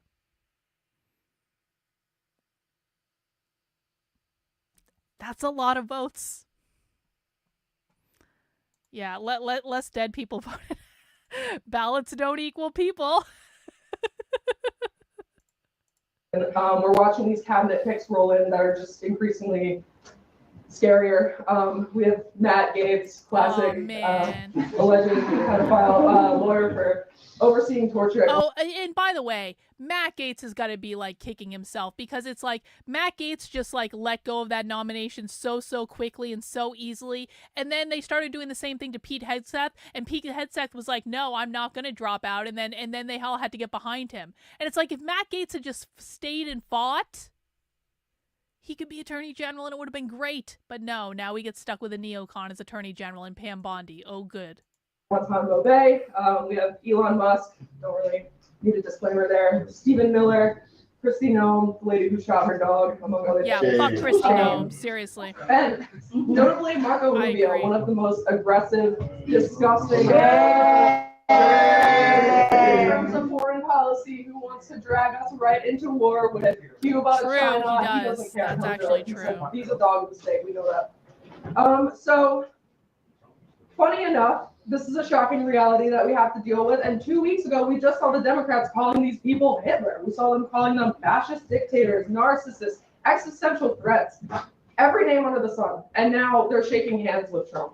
Shame. Shame, exactly. They're congratulating Trump. I don't know if you guys saw Kamala's secession speech, but she was smiling. She was, or no, not concession speech. She was smiling, and now the whole party is advocating for a peaceful transition of power to Trump, the person who they just said was an existential threat, not even 2 weeks ago. And we're also seeing a perfect replay of the Hillary Clinton campaign in 2016. Kamala literally had advisors from Hillary's team on her, and they wonder why they lost when that team was clearly not a winning team. So, and now we have an even smaller group of like blue MAGA Democrats who are saying, "Oh, the election is fraudulent," whatever. Things are just completely crazy. So, once again, history is repeating itself, and we want to talk about how did we get here. So that's what we're going to talk about tonight. One thing that we do know is that the capitalist politicians do not learn from their mistakes. That's right. They never do. They keep repeating them, and that's exactly why we're here. Yep. So it is our task to keep reminding everybody, remind our class, our friends, family, relatives about what happened and keep the historical memory alive within our movement of why this is not going to work out. Otherwise, people are going to get duped every single election. So if we don't do that, they're just going to keep throwing us the same old policies and people that they have been, and they're going to wonder why it didn't work. So we also know from last week's presentation that the way forward is going to be organizing our own movement. The Democratic Party has fallen rightward and is a dead end for left organizing. It's very clearly not going to be taken over. The Democratic Party is falling rightward. It's a dead end for left organizing. Again, and this is a completely different group than the group we just watched. Completely different organization. They're saying exactly the same thing. Oh, no, they don't believe the 2020 election was stolen. No, not in any way. No. By the left and used for our purposes, but that doesn't mean that the people who identify with it or look up to it are unreachable with our politics. And in fact, most of them would be very amenable to what most people here would like to see. So before I get into the specific objectives for tonight, I just wanted to pose a question. So one of our tasks moving forward is to help these well-meaning people break the cycle of falling for the electoral spectacle and all these false promises that the Democrats make, right? So one of the best ways to politically empower ourselves is to ensure that we all have political literacy and that we understand the forces that we're working against. And one of those forces is the capitalist media apparatus. So the capitalist media apparatus. What have you guys seen in like the media, debates, forums? What kind of talking points are you seeing coming out of this election cycle that are just outright lies? And just raise your hand if you have one. Immigration. Yeah. Like the idea that people can even be illegal, like they're just demonizing everyone that. That she didn't go for far enough right. That it was wokeism that did it. Even though they turned on immigrants and everyone else. So yeah. I think they said on CNN that the youth wants another Margaret Thatcher. That's basically what we want. So. I'm hearing media turning on Arab communities and everything, saying like, oh, they betrayed Palestine, therefore Palestine did not help us. Yeah.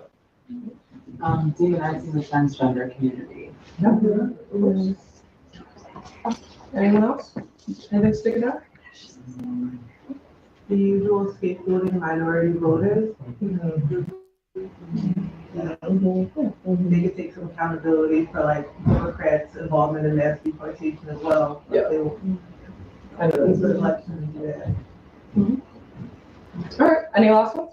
Like talking about how the whole country has become fascist and it's like this big Trump wave, even though only 27% of the population realistically voted for him. Yeah, they said that they fought a war against fascism in the Second World War. Like 500,000 people died, and now they call Trump a fascist, but there's a smooth transition. Shake his hand, take the pictures with them. Okay, good.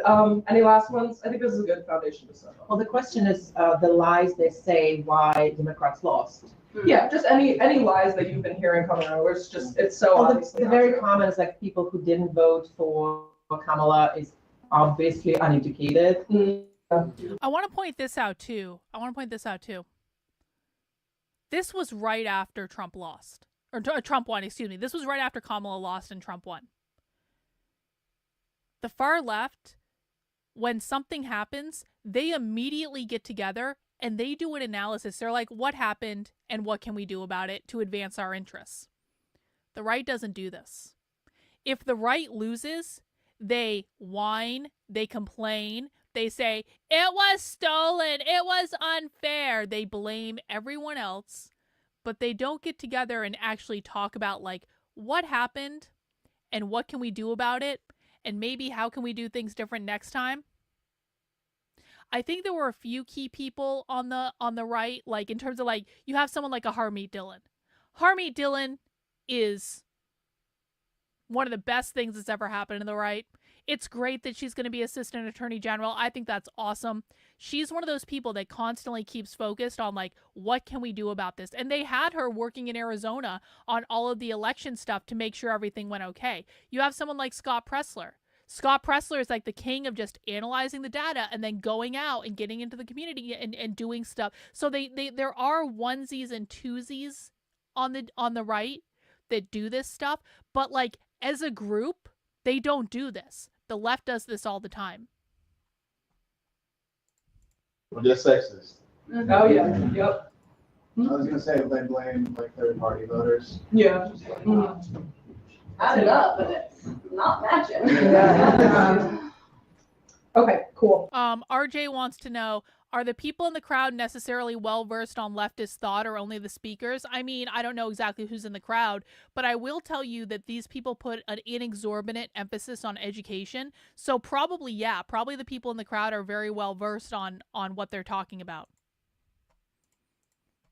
So we'll move on to our next slide with our objectives. Just gonna look over these as a group and see how we feel about them. So our objectives for tonight, we want to review the lessons learned from Trump's last term and how we can apply those to our current movement. We want to determine how to avoid short-term activism in favor of organization that lasts through these protracted struggles in the long term. We want to increase our confidence in having approachable political conversations with people we know by understanding our history and how we got here. We want to forge strong relationships with each other and identify ways to bring this energy and information back to our own circles and neighborhoods. And we want to inform and develop a program and the demands that are relevant and speak to the needs of the working class. Is everyone good with these objectives tonight? Yes. All right, I'm going to pass it right back over to Caitlin. Thank you.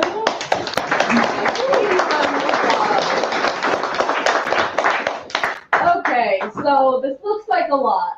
What lesser evil politics does over time and the degradation of the Democratic Party.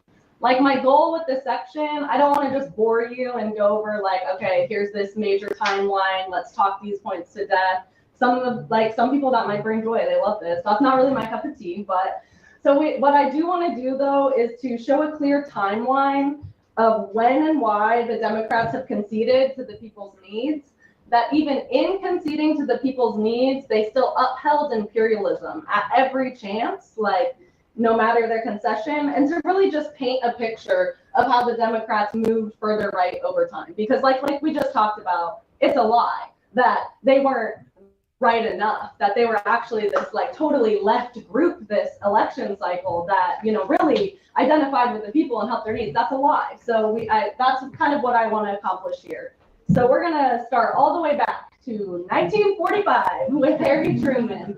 A couple major things happened with Harry Truman. He did desegregation of the military and federal workforces. So they're like, okay, like he's listening. This is so great. But also then initiated the Red Scare and the loss of China. So the loss of China referring to you lost it to communism. So it's America's loss, you know.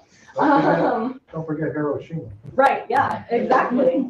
And so, like on Harry Truman, something that I just wanted to point out is it's not that he was like radical or like really like a radical force who supported the people's needs or even was like against Jim Crow segregation. But Harry Truman was a white supremacist. He had on record tons of racial slurs, upholding white supremacy at anything. But it was his understanding that the government legally based on racial supremacy, white supremacy, could not beat communism. So that's like something that was a real thing. That was a real analysis of his of like, okay, if the Red Scare, it's either communism or we desegregate, you know, that type of thing. And then also the Black civil rights organizations and the pressure that they applied to make these wins. So in this time period, it's not just that he was a Democrat who's with the people. It was those two pieces of analysis that we want to be communism and that I have to have the Black vote, the Black support to be able to, you know, be a popular president and to move forward. So then Lyndon B. Johnson, 1964, the Civil Rights Act happened at that time, the Voting Act. Obviously, there was huge movements for civil rights at that time period. And seeing that these like were passed, the Voting Act, there's robust environmental protections at the time. He also was a racist Southern Democrat who really would have been like in the Dixiecrats. Like he would have moved away from the, you know, from the Democrats at the time. The type of politicians who would have been So lesser of two evilisms is what they talk about when they're trying to get people to understand that voting for Democrats is not the solution to their problem. And so this is basically just a long list of like, here are all the problems that have been caused by left-leaning people voting for Democrats. you know, with the Dixiecrats at the time. And even then, he was still forced by the movement, like the very severe movement in the streets every single day, fighting and struggling to make those concessions, the Civil Rights Act, Voting Act, and to even have environmental protections. But at the same time, he was responsible for a significant escalation in the Vietnam War. Operation Rolling Thunder was like major bombing campaigns against North Vietnam at the time. And he stated that escalation and the US presence in Vietnam was the only solution. So this is at the same time of like making all of these progressive changes, really feeling pressured by the movement, that he still is saying, we have to be in Vietnam. That's the only way. That's the only way to move forward in the struggle. And then moving on to not a Democrat, but someone that really changed politics and the state of our country, Ronald Reagan. Let's hear a boo. I love a good boo, and this man deserves it. So this was really the end of the social justice era. So 1964 is not the beginning of it, but a major thing. And then by 1980, the end of it. Major turning point in the 1964, that's beginning. That's interesting. She just said that 1964 was the beginning of the social justice movement and 1980 was the end of it. What else happened in 1964? And this might be okay. I'm just going to tell you guys. 1964 is the year that I've tracked back where you had the first connection of queer and anti-capitalism. There was a book that was written in 1964. I forget the name of it off the top of my head. I have it on my Substack though, where it was the first mention of queer being linked with anti-capitalism. Isn't that interesting? And she's saying 1964 was the beginning of the social justice movement and then Ronald Reagan ended it. But in terms of queer being linked with anti-capitalism, that took off in the 80s. That took off after Reagan was elected. So it was almost like maybe that's what caused it to take off. Holy shit, I'm having an epiphany. Ronald Reagan's election was what allowed queer and anti-capitalism to take off in these underground communities because the culture was very right-leaning. The culture was Ronald Reagan at that point, so they had to go into these underground subcultures. That's what fucking happened. Reagan was elected. The queer anarchists, the queer anarcho-communists had to go into these underground subcultures because there was nowhere else for them to go in the 80s. Holy shit. All right, that's my hypothesis. I'm not saying that is a hypothesis. I want to be very clear about that. That is a hypothesis that we need to go into the evidence and check and see if it's true, but that actually makes a lot of sense.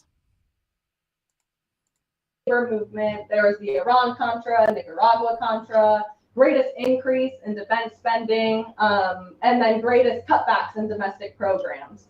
And we'll see some of these like Reaganomics with Trump now today of like, all right, tax cuts at the highest bracket, and it's actually going to benefit the working class, but it never does. And a couple points I just wanted to talk about with Ronald Reagan is his election was a turning point in the US. It was uncontested. If you look at that map, it is all red. Like Minnesota was the only state that was blue at the time, which I think is weird. Minnesota, I don't know why. But so he was really like a popular president at the time, and then all of these things happened. So even in being popular, even being in this, and I think that we've seen once we get to 2024 that Harris really ran on a Reagan campaign, like, and that's how far right that we've come, and we'll touch on that a little bit more. But one of the things I wanted to talk about with Ronald Reagan, they believe that Kamala Harris ran on a Ronald Reagan platform. Think about that for a second. The real far left believes Kamala Harris was in line with Ronald Reagan. One more time. being in this. And I think that we've seen once we get to 2024 that Harris really ran on a Reagan campaign. Like, and that's how far right that we've come. And we'll touch on that a little bit more. But one of the things I wanted to talk about with Ronald Reagan was there's also like the end to the like progress of labor movements and unions. So he crushed the PATCO strikes, which was air traffic controllers. He sent in the military to scab and like keep the airports running at the time. And then also, I think as we all, may know or have heard of, like the crack epidemic in the United States at the time is directly tied to the Nicaragua Contra of importing crack cocaine in the United States. And then that becoming such a detrimental thing in the Black communities, especially in, Los Angeles at the time. So terrible president, terrible time period, terrible president. And then I wanted to point out Bill Clinton next, because Bill Clinton was the new era of conservative Democrats. So very similar things to Ronald Reagan in that time period, 12 years later. He had the Personal Responsibility and Welfare Opportunities Act ended in his term, ending welfare as you know it. He eliminated aids for families with dependent children, which we've seen again in the tax cuts or the child tax credit under Biden. And in Haiti, we just had a Haiti forum. Who was at the Haiti forum? Okay, great. Standing room, let's go. The standing room was at the Haiti forum. After Harry and Kirby talk about Haiti and the Clintons, I just wanted to do like a little more research myself of seeing like the Clintons' impact in Haiti.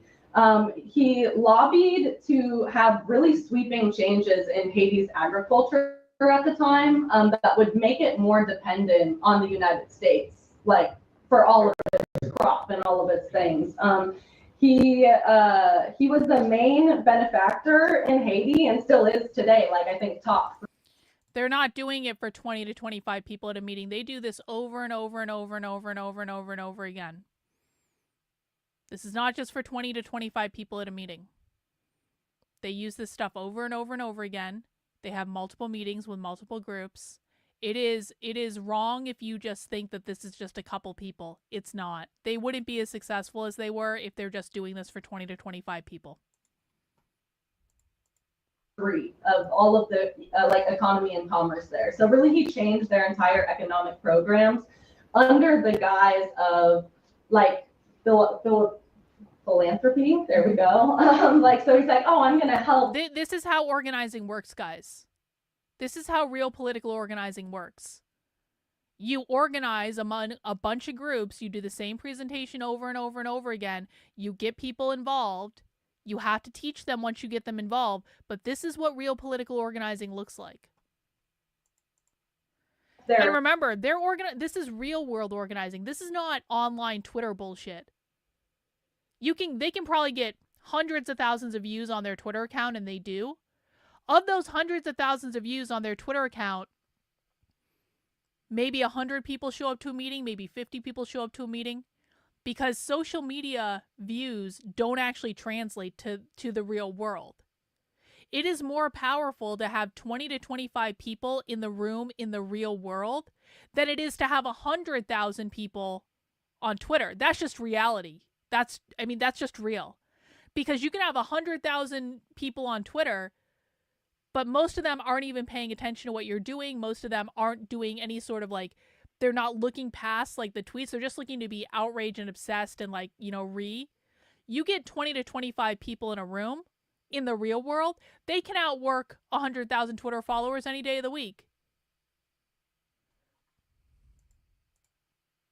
Economy, I'm going to bring all of this funding there, but it's just funding for these corporations, these major things, and no funding going to the Haitian people, as well as after the earthquake in 2010, sent a bunch of aid at the time, but other important points, they're going to spread these meetings, this info all over the country, and an excellent point here, this is probably information that also appears in a book somewhere. That's why they have it. Aid was to restore a resort type location. That was pretty much it. Shame. Yeah, shame. Exactly.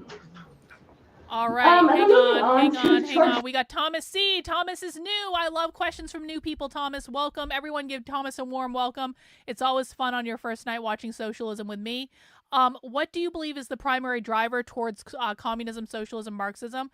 Well, there are a couple things. Number one, a lot of communist, socialist, Marxist, and we use those three terms interchangeably. We don't, like, they use them interchangeably, so we use them interchangeably. A lot of them are born second or third generation in this ideology, so their parents were Marxists, their grandparents were Marxists. It's just something they're kind of born into, and that's how a lot of them get introduced to it. But the actual problem that we have is the public schools. They get indoctrinated into this stuff in public schools all over the country, including in red states, including in red school districts. This is not just a blue city thing. This stuff is in schools all over the country, and they start at 5 years old. So it's a thing where a lot of them are born into it. A lot of them are born into leftist families. The K through 12 public schools push them further in that direction. The colleges and universities push them in that direction. And then they're the ones out that are actually recruiting and organizing. They're organizing. Republicans don't organize. Conservatives don't organize. MAGA people don't organize. They're not doing outreach. They're actually reaching out, and they're trying to bring people into their social circle. And once they get them into their social circle, they keep them there. So, hope that answered your question. Welcome. We're glad you're here. W. Bush. We have to add a couple of these. Let's do it. I think, at least for me, it's getting more familiar in my memory when we're at this time than previous, but war in Afghanistan, the Guantanamo Bay renditions, drone strikes, domestic wiretaps, rollback on environmental protections, like the Guantanamo Bay extraordinary renditions, he's kidnapping people, and sending them to Guantanamo Bay, black sites, yeah. And it's an official military base. So this is all official business that was happening at this time. And as you can see by the two Republicans that I added, it's just to show how similar things are today under Democrats and how similar the flag that they're flying today, which is pretty disgusting when you think about Ronald Reagan and his policies and how similar Kamala and Joe Biden are even. So moving on to Barack Obama, this one people really get confused about, Oh, this will be interesting. Okay. So just so I think a lot of people feel like that was such a great time for America. We elected a black man with this progress, and the progress looked like bailing out banks, blue alert laws, National Defense Authorization Act. He was the deporter-in-chief, deported more people than any president since. Shame. Yeah. A troop surge in Afghanistan, really doubling down on all of the war and sending actual boots on the ground to all of these places, which I think even now they're doing slightly more, underfoot, being a little more, we're going to send a couple people here, a couple people there, because it had such major pushback at the time, and really just disgusting foreign policies and destruction. Libya, Yemen, Haiti, Afghanistan. And I think, at least for me, those are points that when people feel like it was good under Obama, that it's good for who? Because also it wasn't really good here, but it wasn't with the. So essentially, right now she's debunking the conservative bullshit narrative that all this started because of Obama. Now listen, Obama's absolutely a socialist, 100%, but he's not He's not Obama's really more of a WEF globalist than he is. He's not one of these people, okay? Obama absolutely speaks out against capitalism. I have him on video doing it. But to say that Obama was the one that started all this and that this all just took off under Obama is not true. And they're telling you that. They're telling you, maybe some things were okay, but there were a lot of things that weren't okay. They're telling you that Obama is not one of them. I agree with that because I think that Obama is more of a WEF Malthusian, which is completely separate from this. The WEF and these people do not play nicely together. They do not agree. They don't work together. They don't like each other. Obama was absolutely a leftist. Obama was absolutely involved in radical organizing early on in his life. But he at some point transitioned more to the globalist Malthusian variety than these people. the Palestine. It wasn't with the genocide in Palestine. It wasn't aired. Like, we're not watching, you know, Yemenis. We're not watching people in Libya every day on our phones like we would be today. But if that was happening today, it would be a lot. If I wanted to say he was a neoliberal, I would have said he was a neoliberal. I literally explicitly said what I think he is. Live stream, just like Palestine was, and still is. Moving on to Joe Biden.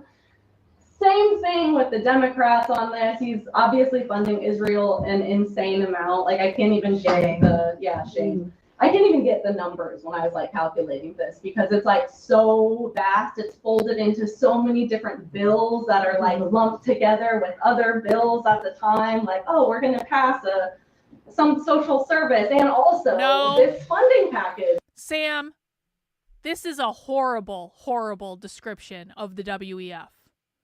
This is not good, Sam.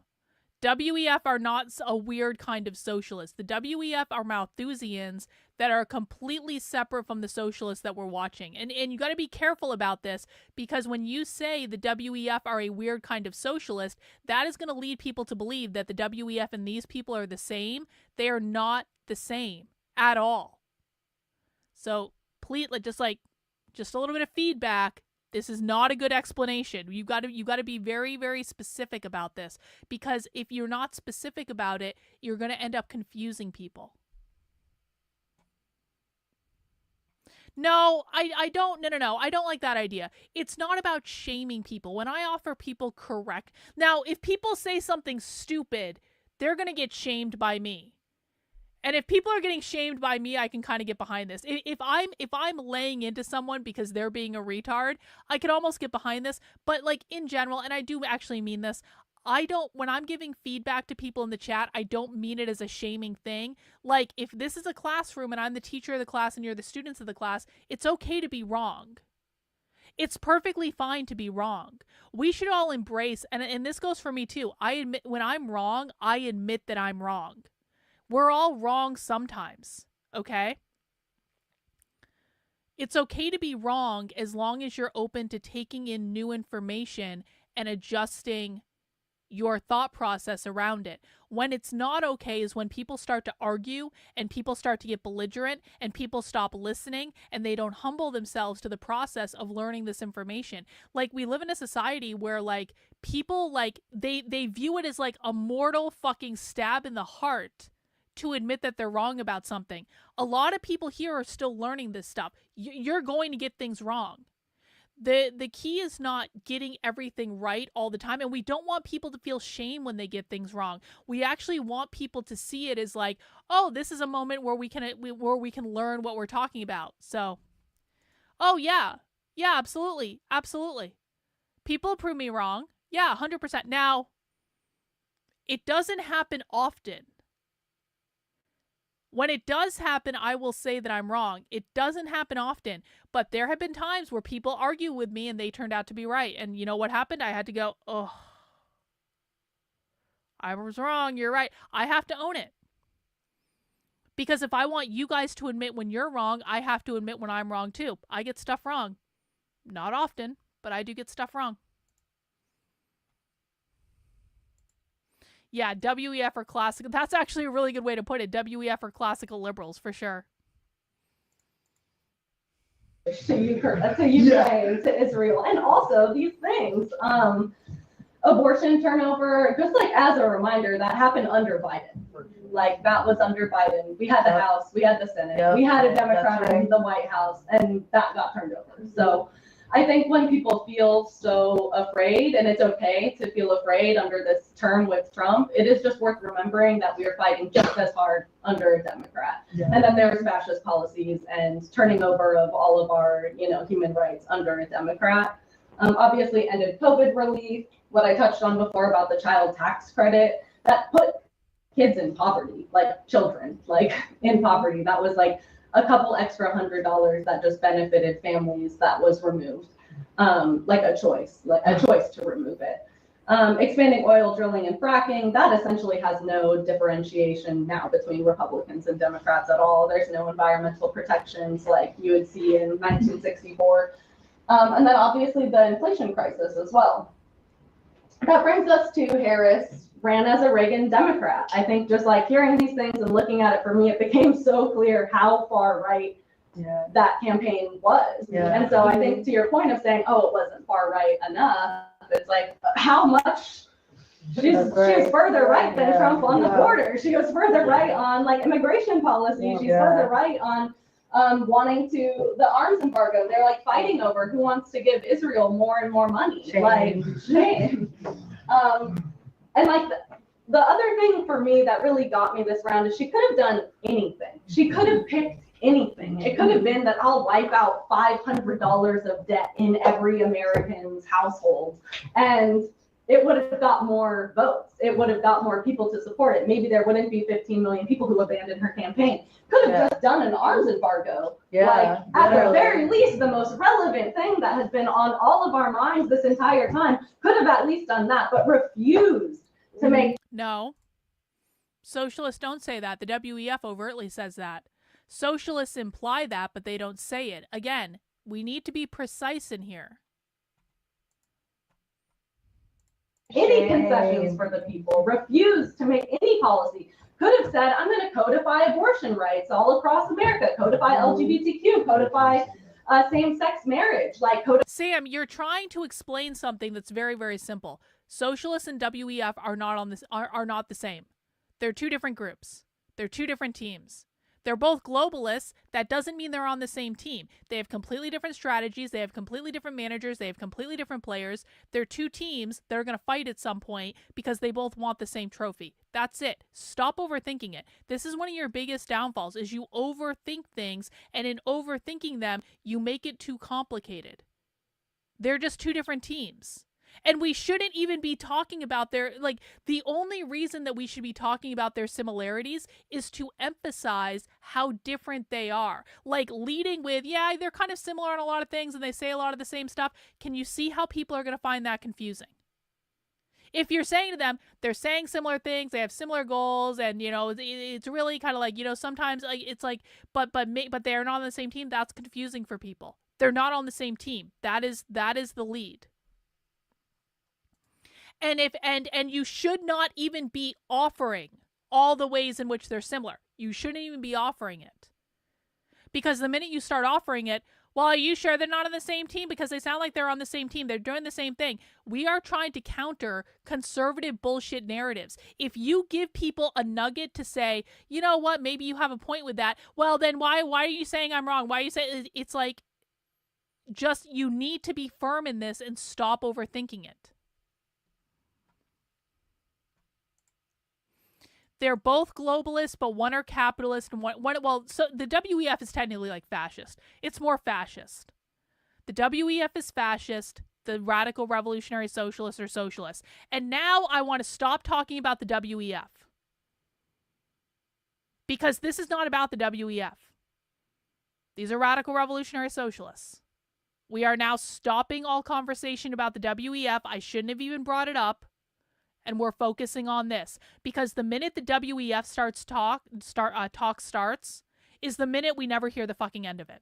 So refocus on the presentation. We have like almost an hour to go. Codify any trans protection rights. Could have done any of these things at any point in time when she's seeing that she's losing.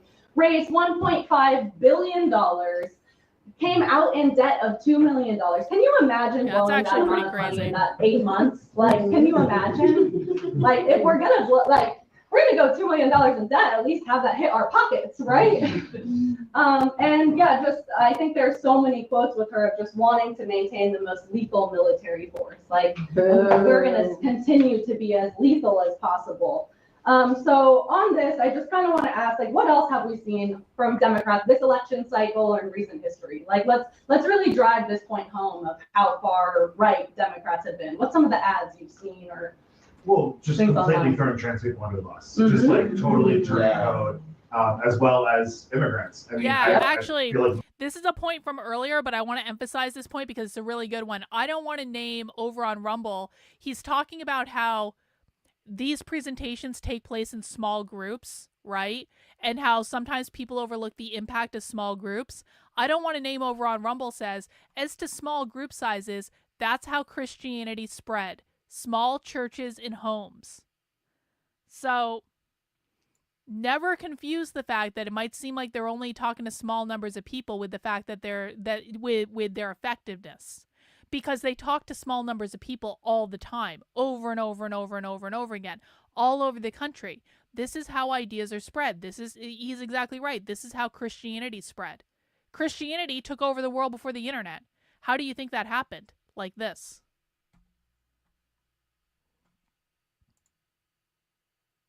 We're all here 4 years ago when no human was illegal. Yeah. And then oh, hang on. We got welcome, Ben of the West. Glad to have you here. New here, small groups like this remind me of attending local Tea Party groups in 2009 through 2011.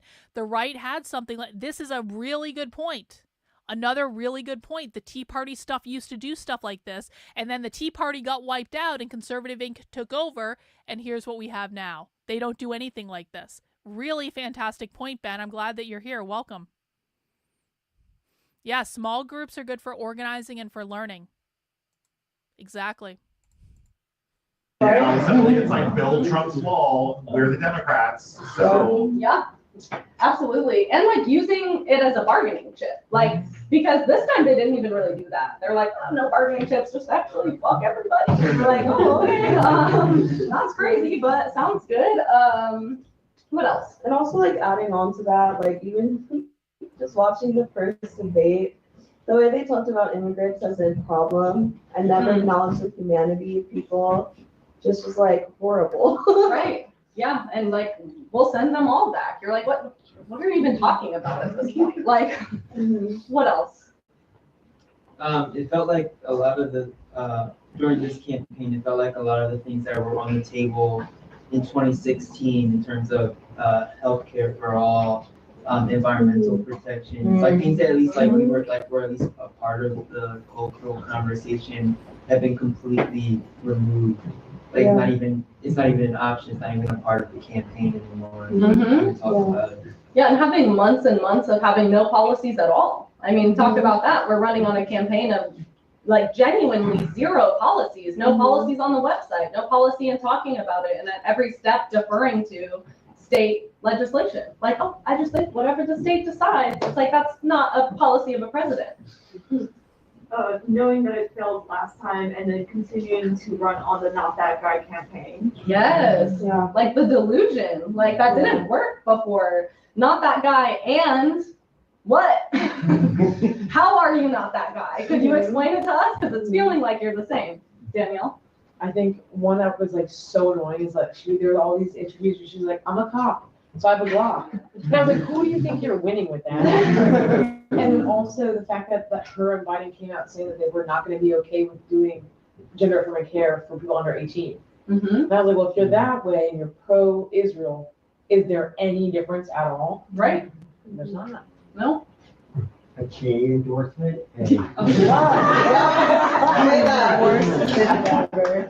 Two chain endorsement. Yeah.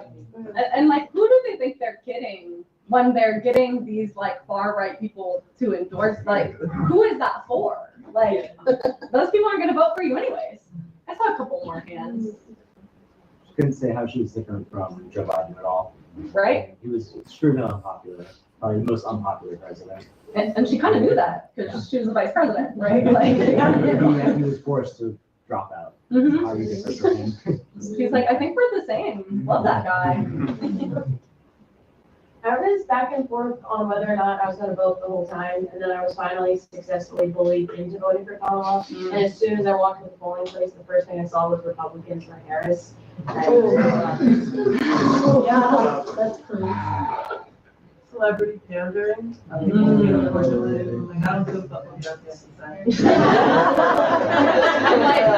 quit taking culture from us. Something. Leave Glorilla alone. Marat? I was gonna say like the student protests, like crushing them and not taking any of them seriously. Like where's like the little rally down the street? Like I forget what the quote was, but like just not like. Yeah, she's like, join the little rally, join the little thing, and it was like a big march that had drums and was sick. Like, okay. She was historically like against fracking, but then pandered to big oil right when she was campaigning, and then also all the stuff about like being against Project 2025 while being funded by Republicans that were in the Heritage Foundation and helped write Project 2025. Yeah, and I want to break down the term of like pandering a little bit too, because yeah, she's like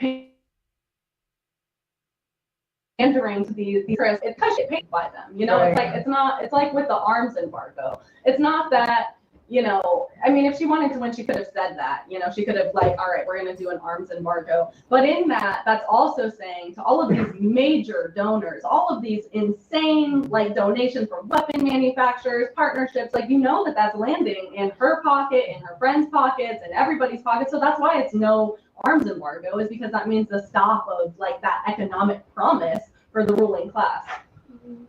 Just sorry. No, I love it. Why? Yeah. I like my first election was Obama. I really thought because she wanted to win, we would just get Obama 2.0. We're going to do all kinds of progressive pandering, and we are not doing any of that shit when we're in office. And don't ask us about it, but at least we'll win because we want to beat the bad guy. And then it was like, no, I won't even do you the consideration of lying and saying something about this. Right. You know. Biden was barely awake and he lied. Yeah, I've had a number of letters published in the Philadelphia Inquirer, but there were two letters that they wouldn't publish. And these were both made the same argument, is that you have tens of millions of people who don't have enough food to eat. You have 6 people who have 100 billion in assets, and both Trump and Biden and Harris, they all say that the economy is doing great because the stock market's up. So there's this, and they won't print those letters, and they won't raise that issue. Right. You know, They don't want to do that. any media source will not raise this issue, and they you know they frame the discussion. Exactly. I wanted to circle back to what you brought up initially when she was like, we need the most lethal army ever, yada yada. First of all, lethal is lethal. I don't know like where the scale is.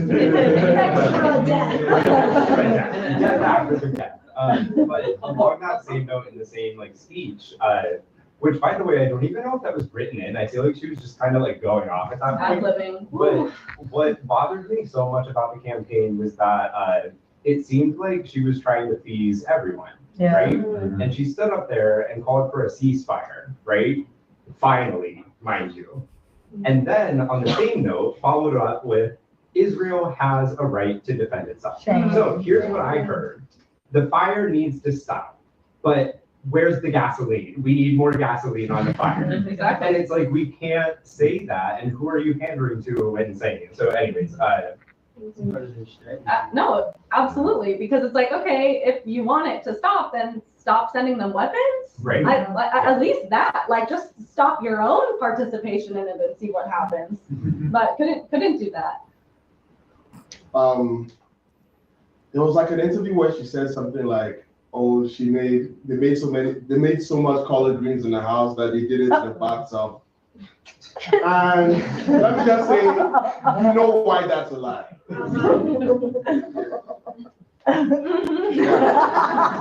Yeah. What else? Anything else? Yeah, they're having a whole hate fest on Kamala Harris. A lot of her ads mentioned like Trump being a felon, and like obviously he is, and I mean he sucks without that. But like it was just like a lot of anti-felon sentiment that I kind of rubbed me the wrong way. Like, I wonder why. Is it 'cause- reminiscent of like the Clinton tough on crime stuff. Yeah, exactly. And she was really tough on crime of sending parents to jail when their children miss school, like truancy to locking up parents. What do you think that's going to do for the kids' school attendance? Right. Kind of playing off of that, like, I think that people resonated more with Trump because he was a criminal and because Kamala kept saying, I'm a cop, I'm a cop, I'm a cop. And like when we are all struggling and we're like, we see like why people are committing some of the crimes that they're committing, they kind of resonate more with the guy who's a felon versus someone coming out and saying, I'm a cop, I'm the top prosecutor. Yeah. And like all the other thing I would say was, Oh, that's interesting. That's interesting. Remember, socialists hate the police. Socialists want to abolish the police. They want to defund the police. Everything you've ever heard about abolish or defunding the police comes from the radical revolutionary far left. Look at, that's an unfortunate color. I thought this was going to be blue. They talked about this beer having blue raspberry and it turns out green. Whatever. Cheers. But the point I want to make is that they're literally saying that, look, guys, the public was more attracted to a felon than they were to a cop. This is one of the reasons that conservatives were always stupid for saying that Kamala Harris was a communist.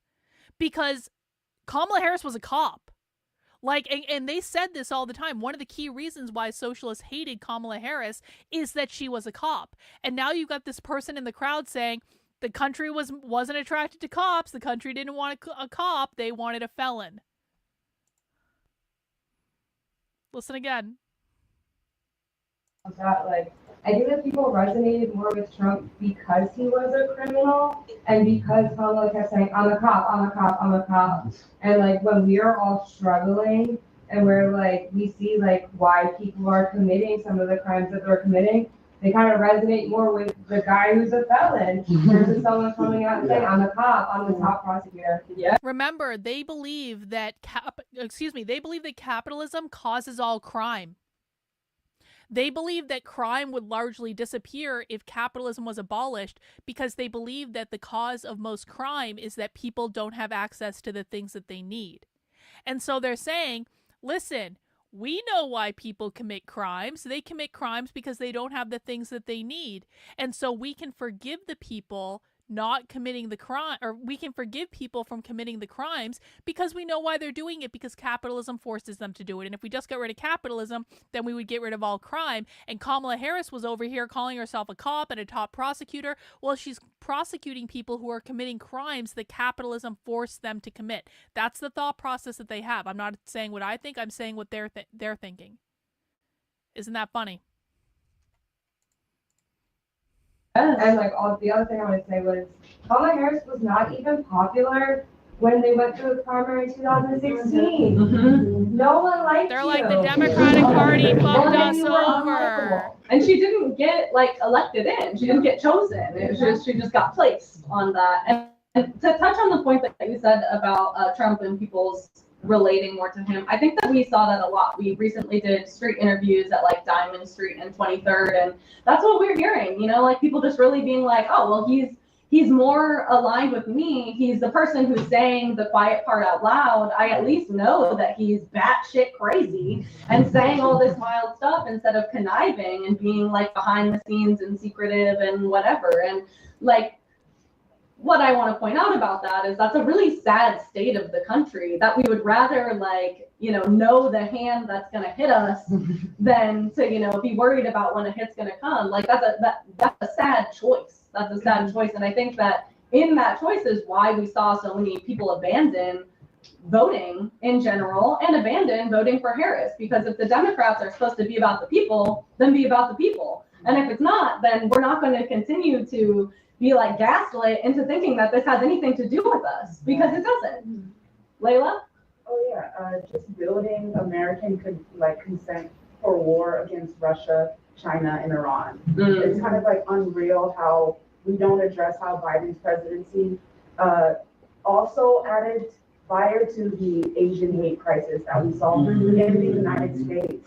And we can't go and call out Trump and then not talk about how Biden and Kamala Harris's policies definitely have impacted immigrant communities and how they're seen in the United States. Exactly. Completely true.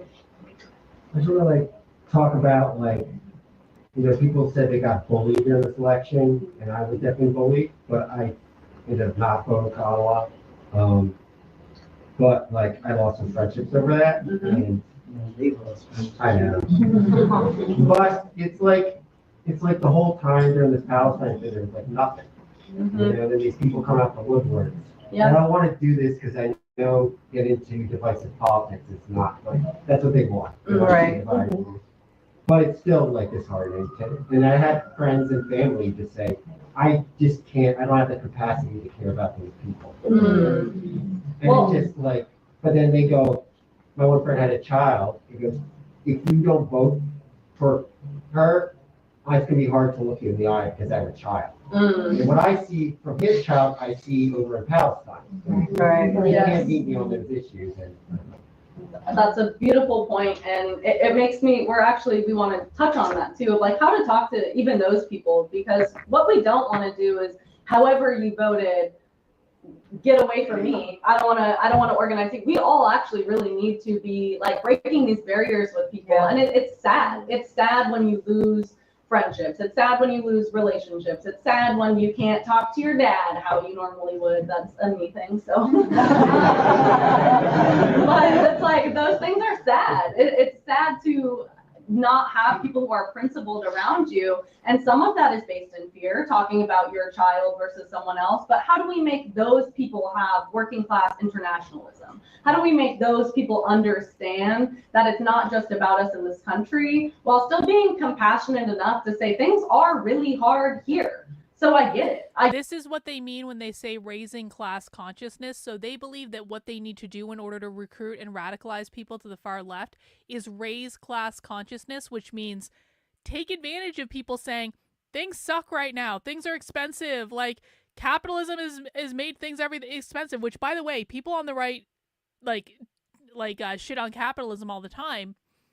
Capitalism is not a perfect system, but when people on the right are shit-talking capitalism, they're not talking about what these people are talking about. They're talking about crony capitalism, corrupt capitalism, things like that. These people don't care about crony or corrupt capitalism. They care about private property ownership. So they're talking about two completely different things. But anyway, raising class consciousness means that you need to help people become aware of how they are oppressed by the capitalist system, because most people raised with capitalist values in the United States are not aware that they're being oppressed by this massive system that's working against them. So that's what they're talking about here. They're saying, people need to become aware of this stuff because they can't recruit people to their side if people don't have that awareness. I get why people make well, this is a compromise I just have to do because things are hard here. Like, it is difficult, but we have to find a way to make that internationalism. We have to find the way to make those links, and we have to find the way to bring those people in. And so I think that that's a great transition into our next slide, because a way to make sure that we're not making the same mistakes that maybe happened in 2016, that we can make sure that we're really analyzing that time period and addressing how to do it differently this round. And part of that is bringing those people in and having those conversations. So we're going to go over this slide, and then just so you guys know, there'll be a time when you'll go into breakout groups and have just smaller group discussions. So don't think that, discussion portions are over. We want to hear from everyone and everyone to have more time to really break that out with each other. So what we learned from Trump's last term, I think people really hit the streets, right? There was still a wave. There was the pink hats. There was demonization of the orange man. There was people who were looking what to do. There was more applications to organizations than ever, although I will say this round in organizing has even more, so that's great. But there was a lot of people who were angry, who were scared, and who wanted to know what's next. And I think part of what you're talking about is the internationalism has to happen, because what happened last time is that Trump is a bad man. Trump is bad. Republicans are bad. Under this is what's going to happen. And you know what that allowed is for the Democrats to co-opt it. Mm-hmm. They're like, Trump is bad. You do have to be scared. That is true. And elect us. Get us in. Let's go. And then we saw under Joe Biden that's when abortion rights was turned over. So it's we can't allow them to be the only solution. And so we want to look at how to be principled about that, because it's not about Trump and it's not actually about Republicans. It's about this two-party system, and it's about the ruling class against the working class. Right. I've been saying throughout this whole election, we just personally, as this country moves forward, we need to kind of dismantle Republican and Democratic get another break. Yeah. That's what it is. Absolutely. Something similar like a parliamentary system where we have a body of an odd number of people with all different backgrounds and all different income brackets all coming together in a room and making laws. And then once they, and almost like a judicial system, or jury. Yeah. Everybody, and then people from, it'll be different because there's so much diversity, different backgrounds, different income. Yeah. And that's exactly the point I wanted to make on this too is, so if it's just me and Katie, okay, and Katie and I are really aligned in the things that make us afraid, the things that we care about, and Katie and I just talk to each other, and it's just her and I, we're gonna just be organizing with us. These are the two issues that are really important to us. Then what happens? Katie and I are organized, but into what? We're not a part of anything bigger. We're not trying to go outside of our circles. Like, it doesn't matter if even just the only people in this room are going to be talking about it. I want you guys to be able to go out and talk to the people in your neighborhood, the people in your workplaces, the people you take SEPTA with who are sitting next to you, because it's going to take all of us really to do that. And we have to, instead of having an insular activist culture, which is what I think we saw, there's tons of women marches, there's tons of things, and then it's the Democrats saying, we're the solution. And like, were they? Were they the solution for us? No. Yes, they weren't the solution for us. And as soon as they got in office, they showed us that. And so it's really going to take expanding who we're organizing with and not just being like, I'm an activist for women's rights. I'm an activist for this. And as soon as that trend is over, I'm going to go back to my couch, you know, which happens. I just wanted to add quickly, because you laid this out earlier, and I think it's important to note, because Trump isn't going to be here forever, that this was a part of that kind of capture of like a popular language, a part of the Democratic strategy going back, way back into what you laid out earlier in the 50s and 60s. So it's not just like they say we're the solution right now as in opposed to Trump. That's a part of their strategy now, in the future, and in the past, that they're going to use the language that the people are using to bring them into a losing paradigm for us. Yeah, and I think that's why, because that happens in everything, all types of language. Like we were talking about it yesterday with a group of us, of like, when language is co-optable, it means that we have to understand and ask the questions of what that actually is. Like, what does women's rights look like to you? Let's talk about it. Is it the women in Palestine? Is that also who's a part of that equation? Like, how can we actually think about it and challenge those things? And okay, if this is important, if this is the thing that matters to you, here's how it's tied into a larger system, a larger understanding, a larger program. And I think that goes into like, we need a working class program carried out in working class neighborhoods, like not just an activist culture. If it's still like, if we're not actually reaching the people who we need to be organizing, the people we need to also be protecting and fighting alongside, like the people who we want to be arm in arm in tackling these things, then it's not going to be lasting if we're not bringing all of these different people into this. And that goes into the last point, which Trump will only carry out policies that we allow. That's right. Something that I loved about the What Is to Be Done watch party is it's like, okay, if the ICE truck comes out into your neighborhood, what are you gonna do? Are you gonna let it take people away, or are you gonna be already organized, which is the goal, to not even just be reactive, to already be organized where you know that schedule, you know the ICE truck is coming, you already have your team who's going to be arm in arm, not allowing anyone to enter the apartment building, not allowing anyone to do that. That is what it's going to take.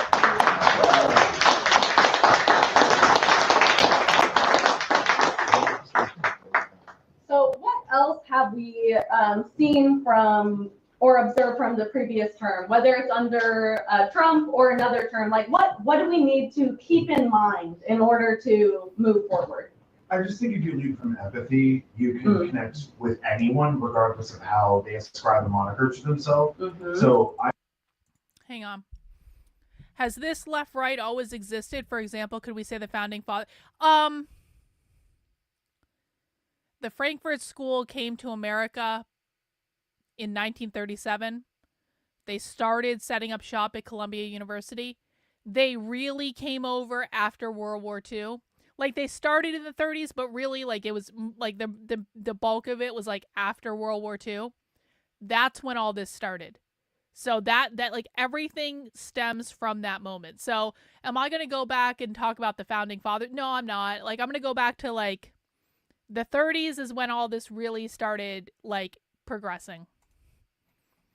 Maybe it was before then. I don't really know. But like, I care about, that's the time period I care about.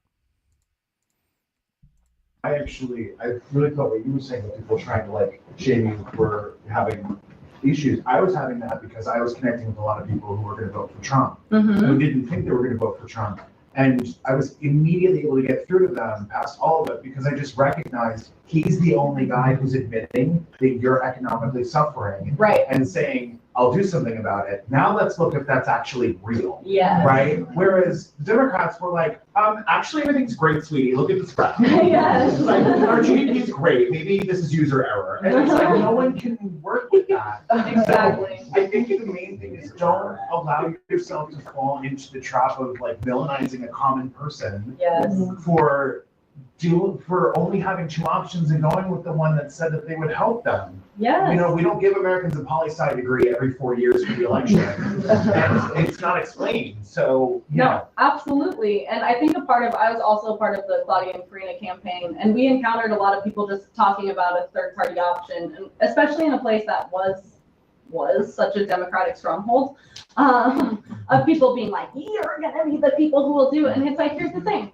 I don't care who you vote for. Quite honestly, what I want is you. What matters to you? What matters to you in your neighborhood?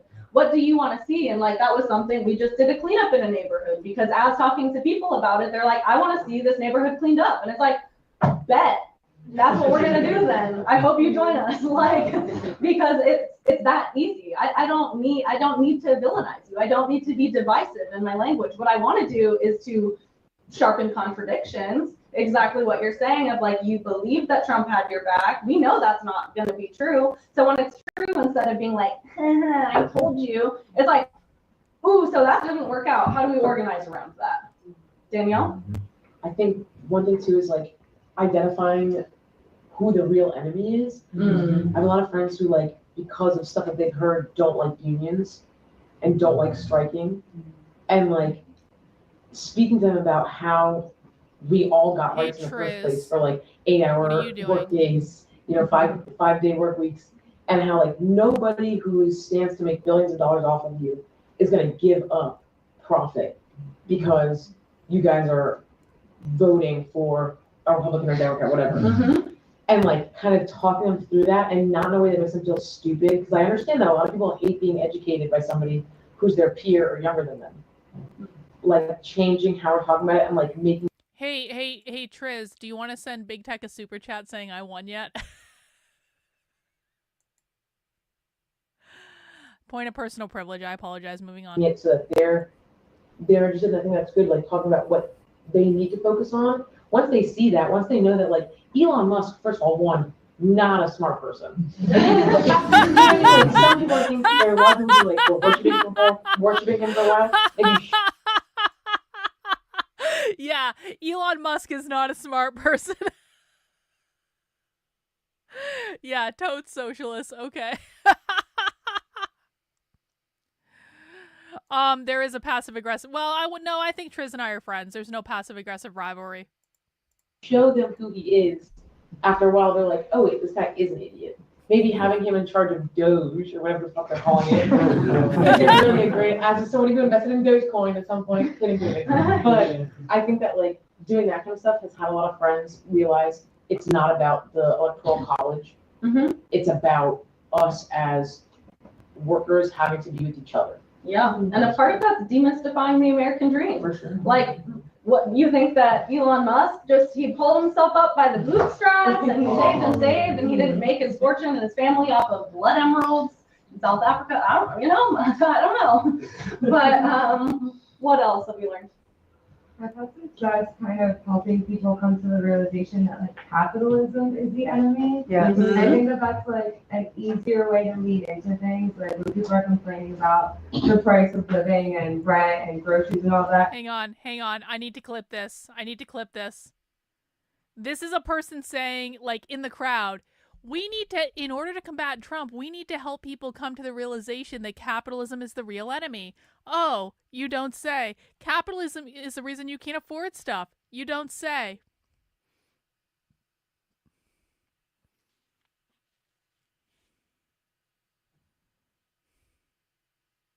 South Africa, I don't know. But what else have you learned? I thought this was kind of helping people come to the realization that like capitalism is the enemy. Yeah. I think that that's like an easier way to lead into things. Like when people are complaining about the price of living and rent and groceries and all that, kind of turning it around and be like, yeah, and like it didn't get any better with Biden, and it doesn't get better with Trump. Like it really feels like neither of these parties are working for us. And I can get people to agree with that. I can even get my dad, who you and I have the same situation. My dad is a Zionist. I can even get him to agree that the billionaires and oil companies are the problem. It's just like after that, it's difficult. Yeah, and after that takes something that Eugene said in that watch party too is like it just takes consistency. Like I will be the person that will struggle through these topics with you. Like that can be me. And really, when people learn the most is when they experience it. So we can't just expect to dictate out some historical facts and some things that like maybe aren't relevant to someone and be like, oh, why don't you get it? Like once they go through that, once they're having a harder time paying their rent, once they see that inflation is only going to get worse, once it starts to feel like they can't survive, like that's a great time to still be that consistent person who's like, let's struggle through this together. What's the next steps instead of just the struggle and the learning and the talking about it? What's next after that for you? Yeah, something I struggle with. Hang on, let me save that clip real quick. Hey, thank you. I know I've been absent, just saying hi. Here's some money. Hey, thank you for the money. I really do appreciate it. Thanks for dropping by. Hang on, I'm getting the spinny wheel of death because my computer is way overworked right now because I have 8 billion things open. Create new document.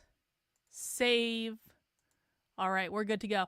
Guys, we have about 15 minutes left of this Socialism Saturday. Congratulations to everyone who has made it this far. It is a beast of a presentation this week, but I think we're learning a lot. We had a nice little double feature, and you know, we always watch until the very end because you never know what they're going to say, so let's keep going. This one is like the conversations with across the aisle, because I do think there's real value in empathizing with people that vote differently than you and trying to understand where they come from. But at the same time, there's a lot of issues where actually we have the popular majority, and it's just a matter of not being organized and not having enough people like activated to do something about it.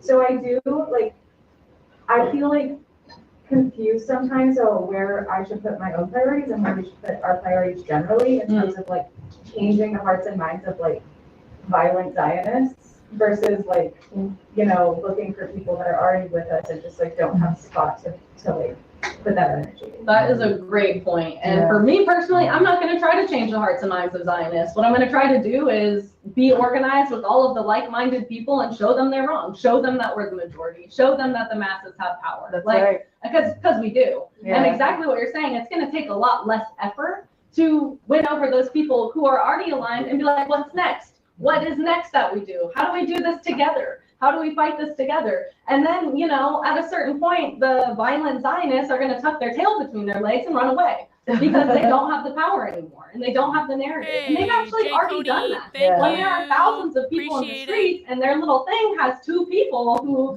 you know, aren't even chanting or doing anything and are afraid hiding behind cops, they already know they don't have the power. And so I love that point. I'm going to move on to just gonna talk to you guys forever. But what's relevant to working class people? Because as we just laid out, nothing that they're covering on either side is necessarily relevant for people. Nothing that they'll actually change. Like you said, Trump did try to appeal to working class people by saying there is an economic crisis. But I just want to go over these before we open it up. So 150 million people are having trouble making ends meet week to week. So not even paycheck to paycheck, not month to month, week to week. 22 million people are going hungry week to week. 30 million kids can't afford school lunch. 12 million spent over half of their income on rent. That's something that we really have never seen before. Yeah. And 650,000 homeless people are in the United States. And most of these, which could be solved by like one policy change, like taking 2% of the defense budget, like could solve this. We have enough homes for homeless people. We have enough food for people who are hungry. Yeah, we have enough resources. Just saying all the up here.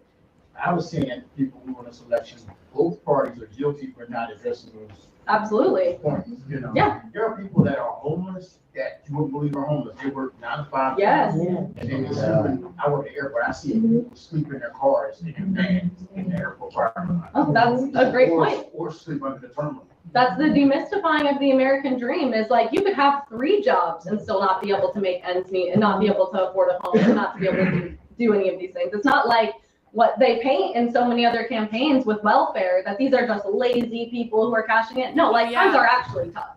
It is actually really difficult. Reagan, that's a really good point. I didn't see that. Look on the slide. It says capitalism is your ration card. They're projecting that they want ration cards. Inflation is an impossible thing that we're faced against. That like, if half of your paycheck is going to rent, and then groceries is what, and then bills is what, like there's no wonder so many Americans are in debt. What else? What else is relevant to the working class people? Universal health care is like almost 2/3 of the country support it, and not a single politician will put it in their platform. Yep. I'll rephrase. What ways can we talk to people to bring them in? What ways can we say, does this matter to you? Let's talk about it. I think we have to sort of establish as a people what are going to be our red lines in the sand. Mm-hmm. And I was thinking about what Huey P. Newton of the Black Panther Party says, that kids are passed through schools that don't teach, to look for jobs that don't exist, and they're left stranded to stare at their lives glamorized on the TV around them. And that's so much the situation in Philadelphia now, where it's like we have the worst schools in the country, you know what I mean? And kids feel that, they know that. I work in criminal defense. When kids come to me, they're like, I can't read the papers that I'm charged with, right? It's like they can't read the papers and they're being held accountable for they're criminally responsible as individuals. There's no jobs for them. The jobs that they can get are hustle jobs. Like you can deliver food, you can drive people around, you can, these are all just little hustles. You might collect 9, 10 little hustles and sell stuff. Mm-hmm. It's not, you don't have a living. You can't make a living that way. Right. And then all around you, when you pick up your phone, your whole life, you're looking at people who have extravagant wealth, unspeakable ease of living. They could just be on board today, they're at this concert tomorrow. And they're like, why aren't you here? And it's like, because I'm in the real world where people don't care about us, right? And so we have to say, what's our red line? We're working regular people, and if we band together, they're terrified of us. Huey P. Newton said too that power is the ability to define a phenomenon and to make it behave in a desired way. And we need to be able to define this country and then make it behave in the way that we want it to behave. That's right. Let's give us.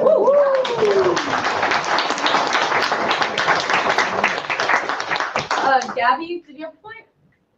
Yes. Another thing that's relevant to working class people that struck me recently is healthcare. Yes. Just as we need to be consistent in talking to people and pointing out the contradictions, the fact that this is the richest country on the planet, but half of the residents in the town where I work at a school can't read. Like, how is that possible? Mm-hmm. And when it comes to chronic health issues are a huge reason. It don't matter Democrat or Republican. We're going into debt over medical bills, hospital bills, ambulance bills. People are dying in the streets. COVID was a thing in the richest country on the planet. We couldn't come together and figure out a system to take care of each other when Cuba, who is under an insane blockade of the United States, created 5 vaccines where they had doctors with a 300-to-1 ratio. Every single person can see a doctor 1 day a year, guaranteed, because of planning, because we planned our economy, because we train doctors. We don't make school so expensive that no one can afford it. So that's just another thing that I feel like is really relevant. Our families, our elders being cared for. Like home care is a huge industry, a huge, field where people are working in Philadelphia, and people are literally not paid. They're taking care of their family, working full time, unpaid. And it contributes to the homelessness, it contributes to the hunger, it contributes to the despair. And we really do have to come together and start valuing the labor that's important to us and not allow our government to devalue the labor that's very essential and necessary for us. Yeah, absolutely. And a part of that, like locally, that we can address is it goes back to a lot of people are like, ooh, it's scarce for me, so that means it's scarce for everybody. Like that means we don't have the resources. That means that we don't actually have the funding and the money. In Philadelphia alone, $877 million goes to the police. Shame. That's 4%, like 4% is for education of that budget. Like, 2% is like any social services, like anything that's actually a service gets scraps, crumbs, nothing. And there's actually so many, I sat in on a hearing, there were so many organizations and nonprofits even that were making real changes in their community who were genuinely begging for crumbs of like the city council. Like, could I just get like 1 million? Like, could I just get, $100,000? Could I just like, this would make a drastic change. And I was, oh no, that all has to go to the police. And then what do the police do? They occupy our neighborhoods. They sit inside of their cars in black neighborhoods all across Philadelphia doing jack shit except for showing that they are an occupied force that is willing to take it out on all of the people there at any time, just so they don't feel. The police are literally an occupying force. Again, listen. Organizations and nonprofits even that were making real changes in their community who are genuinely begging for crumbs of like the city council. Like, could I just get like 1 million? Like, could I just get, $100,000? Could I just like, this would make a drastic change. And I was, oh no, that all has to go to the police. And then what do the police do? They occupy our neighborhoods. They sit inside of their cars in black neighborhoods all across Philadelphia doing jack shit except for showing that they are an occupied force that is. Nope, that's a conservative bullshit talking point. They're not stupid, they're not lazy, they work way harder than the right does, and it's not even close. They're having meetings about organizing for the socialist revolution days after the election. The right doesn't do that. They have meetings all the time like this. They travel around having meetings like this. They have educational events like this. They have organizing events. When they're not having organizing events, they're making calls, they're sending emails. These people are not lazy. That is a bullshit right-wing talking point that's not real. They work way harder than anyone in the Republican Party, with the possible exception of Scott Presler. These people are all Scott Presler. That's how you should think about this. Do you think Scott Presler works hard for the Republican Party? I do. These people are all Scott Presler for the far left. And they exist in every city in this country. They have organized presences in most states, if not all states at this point. These people are doing in every single state for the far left what Scott Presler does in one state for the right. Think about that. Willing to take it out on all of the people there at any time, just so they don't feel comfortable in their own neighborhoods. They don't feel comfortable walking around. That's what we're paying them to do. That is our tax dollars that could be going to something else. And that's like another thing that we have to struggle for. I would rather have healthcare than have all of these cops sitting in their cars playing games on their phones, eating and taking naps, being ready to threaten and kill people at the drop of a dime.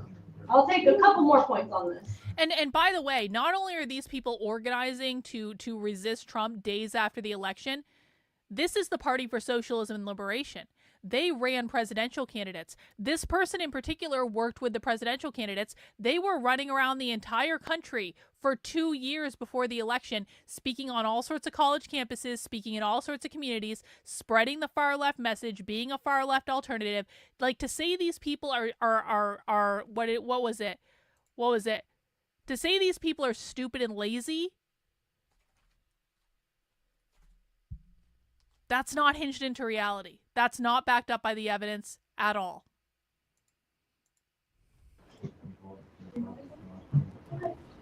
I was going to say a big issue I've heard of too is that you pointed out rent as well. I also saw that. I think someone posted. If you want to have a good time, look at how many votes the Party for Socialism and Liberation got in your state. The Party for Socialism and Liberation got hundreds of thousands of votes in Florida. No, you're not listening. You're not listening.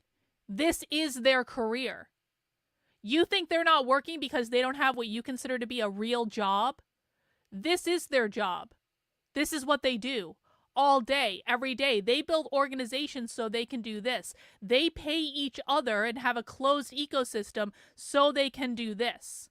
No, that's not their ultimate goal. You're still brand new here, and you're shilling a lot of conservative talking points to me that are not based in reality. I'm gonna say, I welcome you, Thomas. I welcome you to be new here. I welcome you to learn, but you need to go back and watch this whole presentation from the beginning.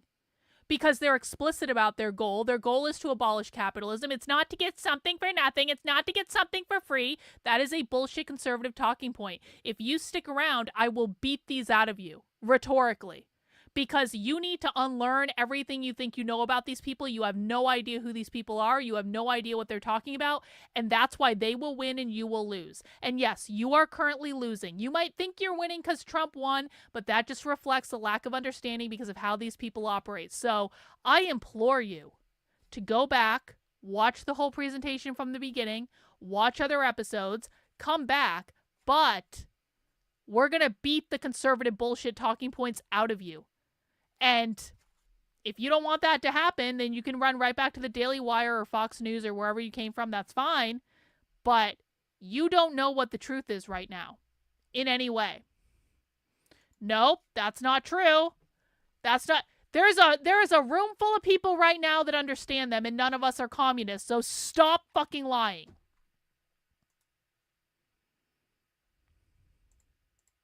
There's this fancy, expensive building, a part that no one can afford, and so it's just being completely vacant. And related to that, speaking to yeah, are you suggesting that everyone here is a communist? Because we've been watching communists for 4 hours now. Are you suggesting everyone here is a communist? Because that's really dismissive and arrogant and wrong.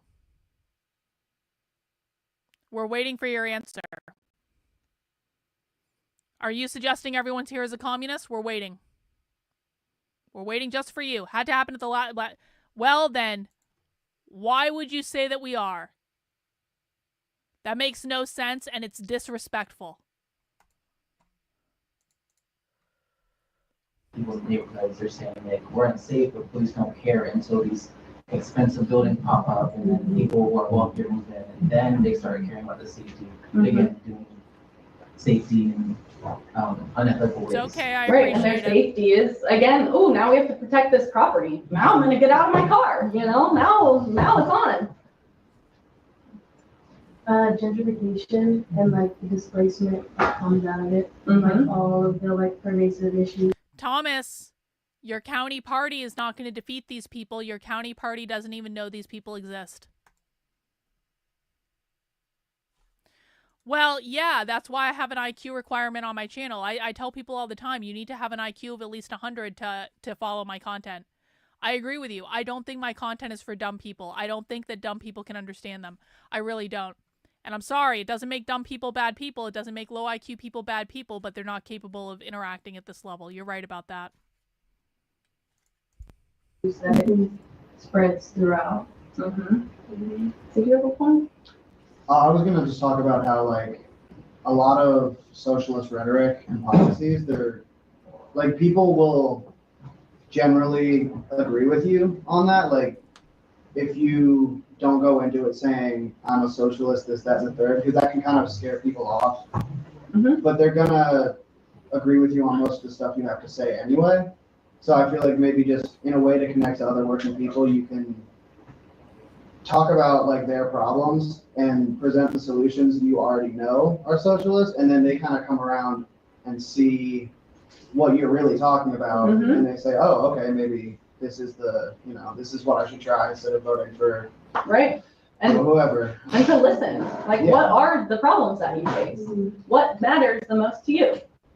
I can relate to your point because every time like the socialist topic comes up, it's like people saying, oh, like you're gonna give money to people who don't want to work, or you're gonna give money to like people who don't care. we want to take the private property away, like all these things that Well, like that's blown true. out They of do wanna do proportion that. and Yeah, not they do really wanna do that. down to earth of what the issue is. So like I was talking to other people about this, like if I would just promote socialism, people just gonna cut me off like right away. They're not gonna even listen to anything.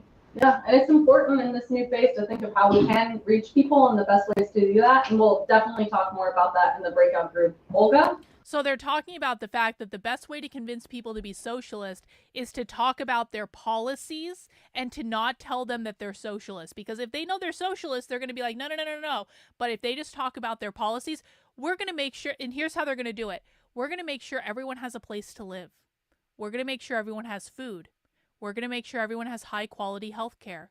We're going to make sure that inflation isn't a problem anymore. Is that what you want? You don't want inflation to be a problem. You just want a place to live, and you want food on the table, and you want education for your kids, and you want access to good health care. We're going to do all of those things. Don't all of those things sound great? And people are going to be like, yes, yes, all those things do sound great. And they're never going to tell them that the way they're going to do that is to take away all private property and to make all resources part of the collective. That comes later.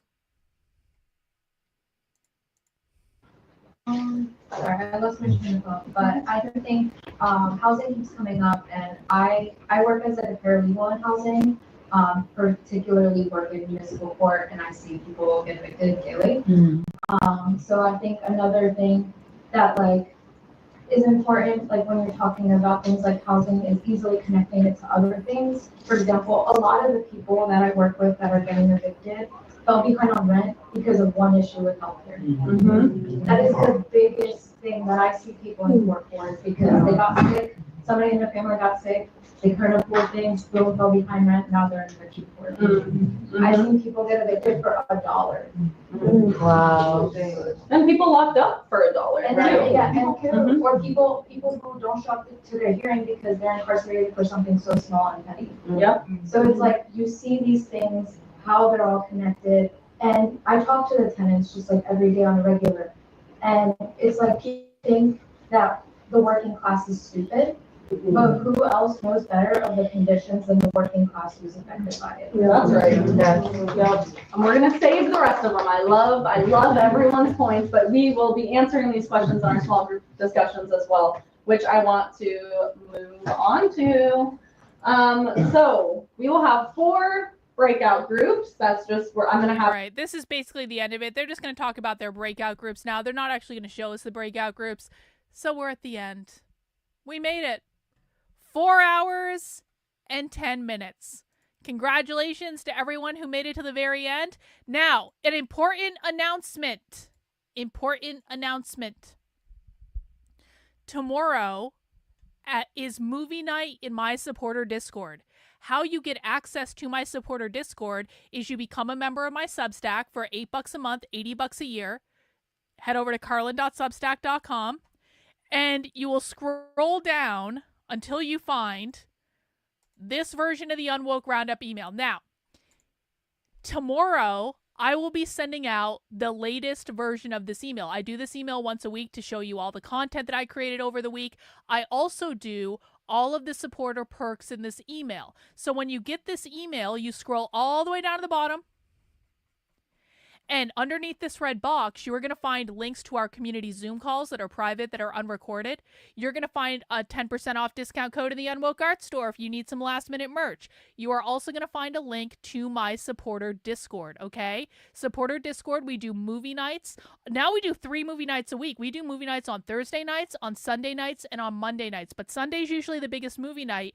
And the reason that we need to talk about movie night right now is that tomorrow in the Discord, we are doing a double feature of Hunger Games 3 and 4. Now, those are some long-ass movies, okay? So we are starting movie night in the supporter Discord 2 hours early. Normally, movie nights on Sundays start at 8 p.m. Eastern Time. Tomorrow, it's going to start at 6 p.m. Eastern Time. So I'm going to send out a reminder But I would love everyone to come and join us. We're doing a Hunger Games double feature, Hunger Games 3 and Hunger Games 4, back to back. We're going to be watching movies all night. We do this a couple times a week now, which is really, really great. There's also a writers group in the supporter Discord on Thursday evenings. There's all sorts of stuff happening. So if you are a supporter on either my Substack, my main one, carlin.substack.com, or on my locals, I highly recommend you join the Discord. We're not watching the edited we're watching whatever version Jennifer picked out, okay? I don't know which version we're watching. We're watching whatever Jennifer picked out. But join the Discord. Come to movie nights. Get involved in writers group. There's all sorts of other things you can do in the Discord. I will be sending out the newsletter tomorrow. You can probably still get into the Discord through that email from last week and come and join us for movie night. And it's going to be awesome. And that's going to be great. And that's really all I have, guys. So thank you to everyone who came out. Let me see. Thomas says, I have an old friend and he and his family are dyed-in-the-wool socialists, as I understand it, and he was and is rather unambitious. Well, Thomas, your lived experience does not matter. I'm very sorry, guys. Your lived experience means nothing to me. I track dozens of socialist groups all over the country. Just because you have a friend that is lazy does not mean that your friend is representative of all socialists. I'm sorry. But Thomas also says, I do love learning and I'm not afraid to show my ignorance. Well, I appreciate that, Thomas. I really, really do. Guys, thank you for helping me meet my super chat goal for the night. I really do appreciate it. I am 100% funded by you. That means if you guys don't pay me money, I don't get to do this stuff. So please help me continue to do this. Sign up on the Substack, $8 a month, $80 a year. Send in super chats. Buy merch in the Unwoke Art Store. It's 25% off, $100 or more until Monday evening. And I don't stream on Sundays, so I will be back to see you guys on Monday, unless I do a surprise stream on Sunday. Maybe I will. Maybe I won't. Maybe I will. But I will see you guys at a bare minimum for movie night tomorrow, and I will see you on Monday. And take care, guys. Have a great rest of your weekend. We'll see you soon. Bye.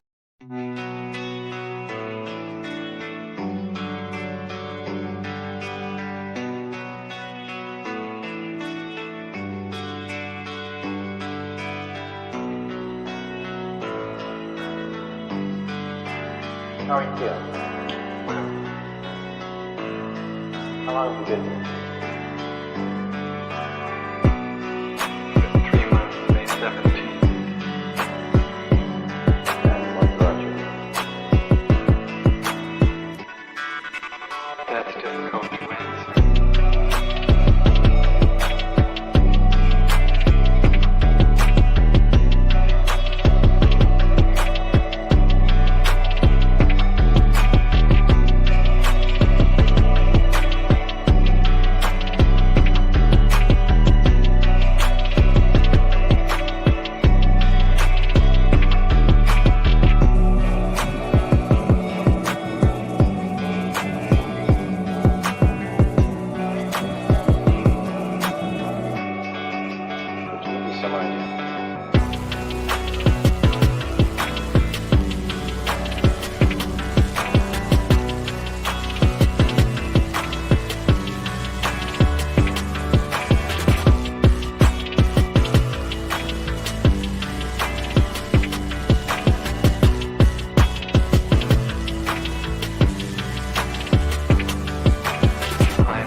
few people try to do.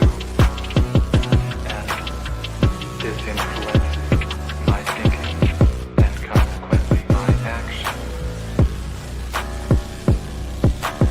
What is it you're trying to do with your life?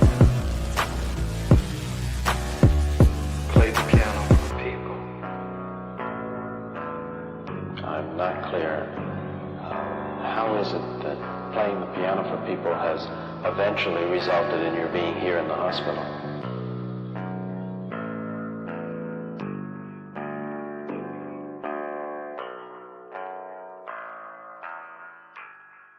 That's difficult to answer.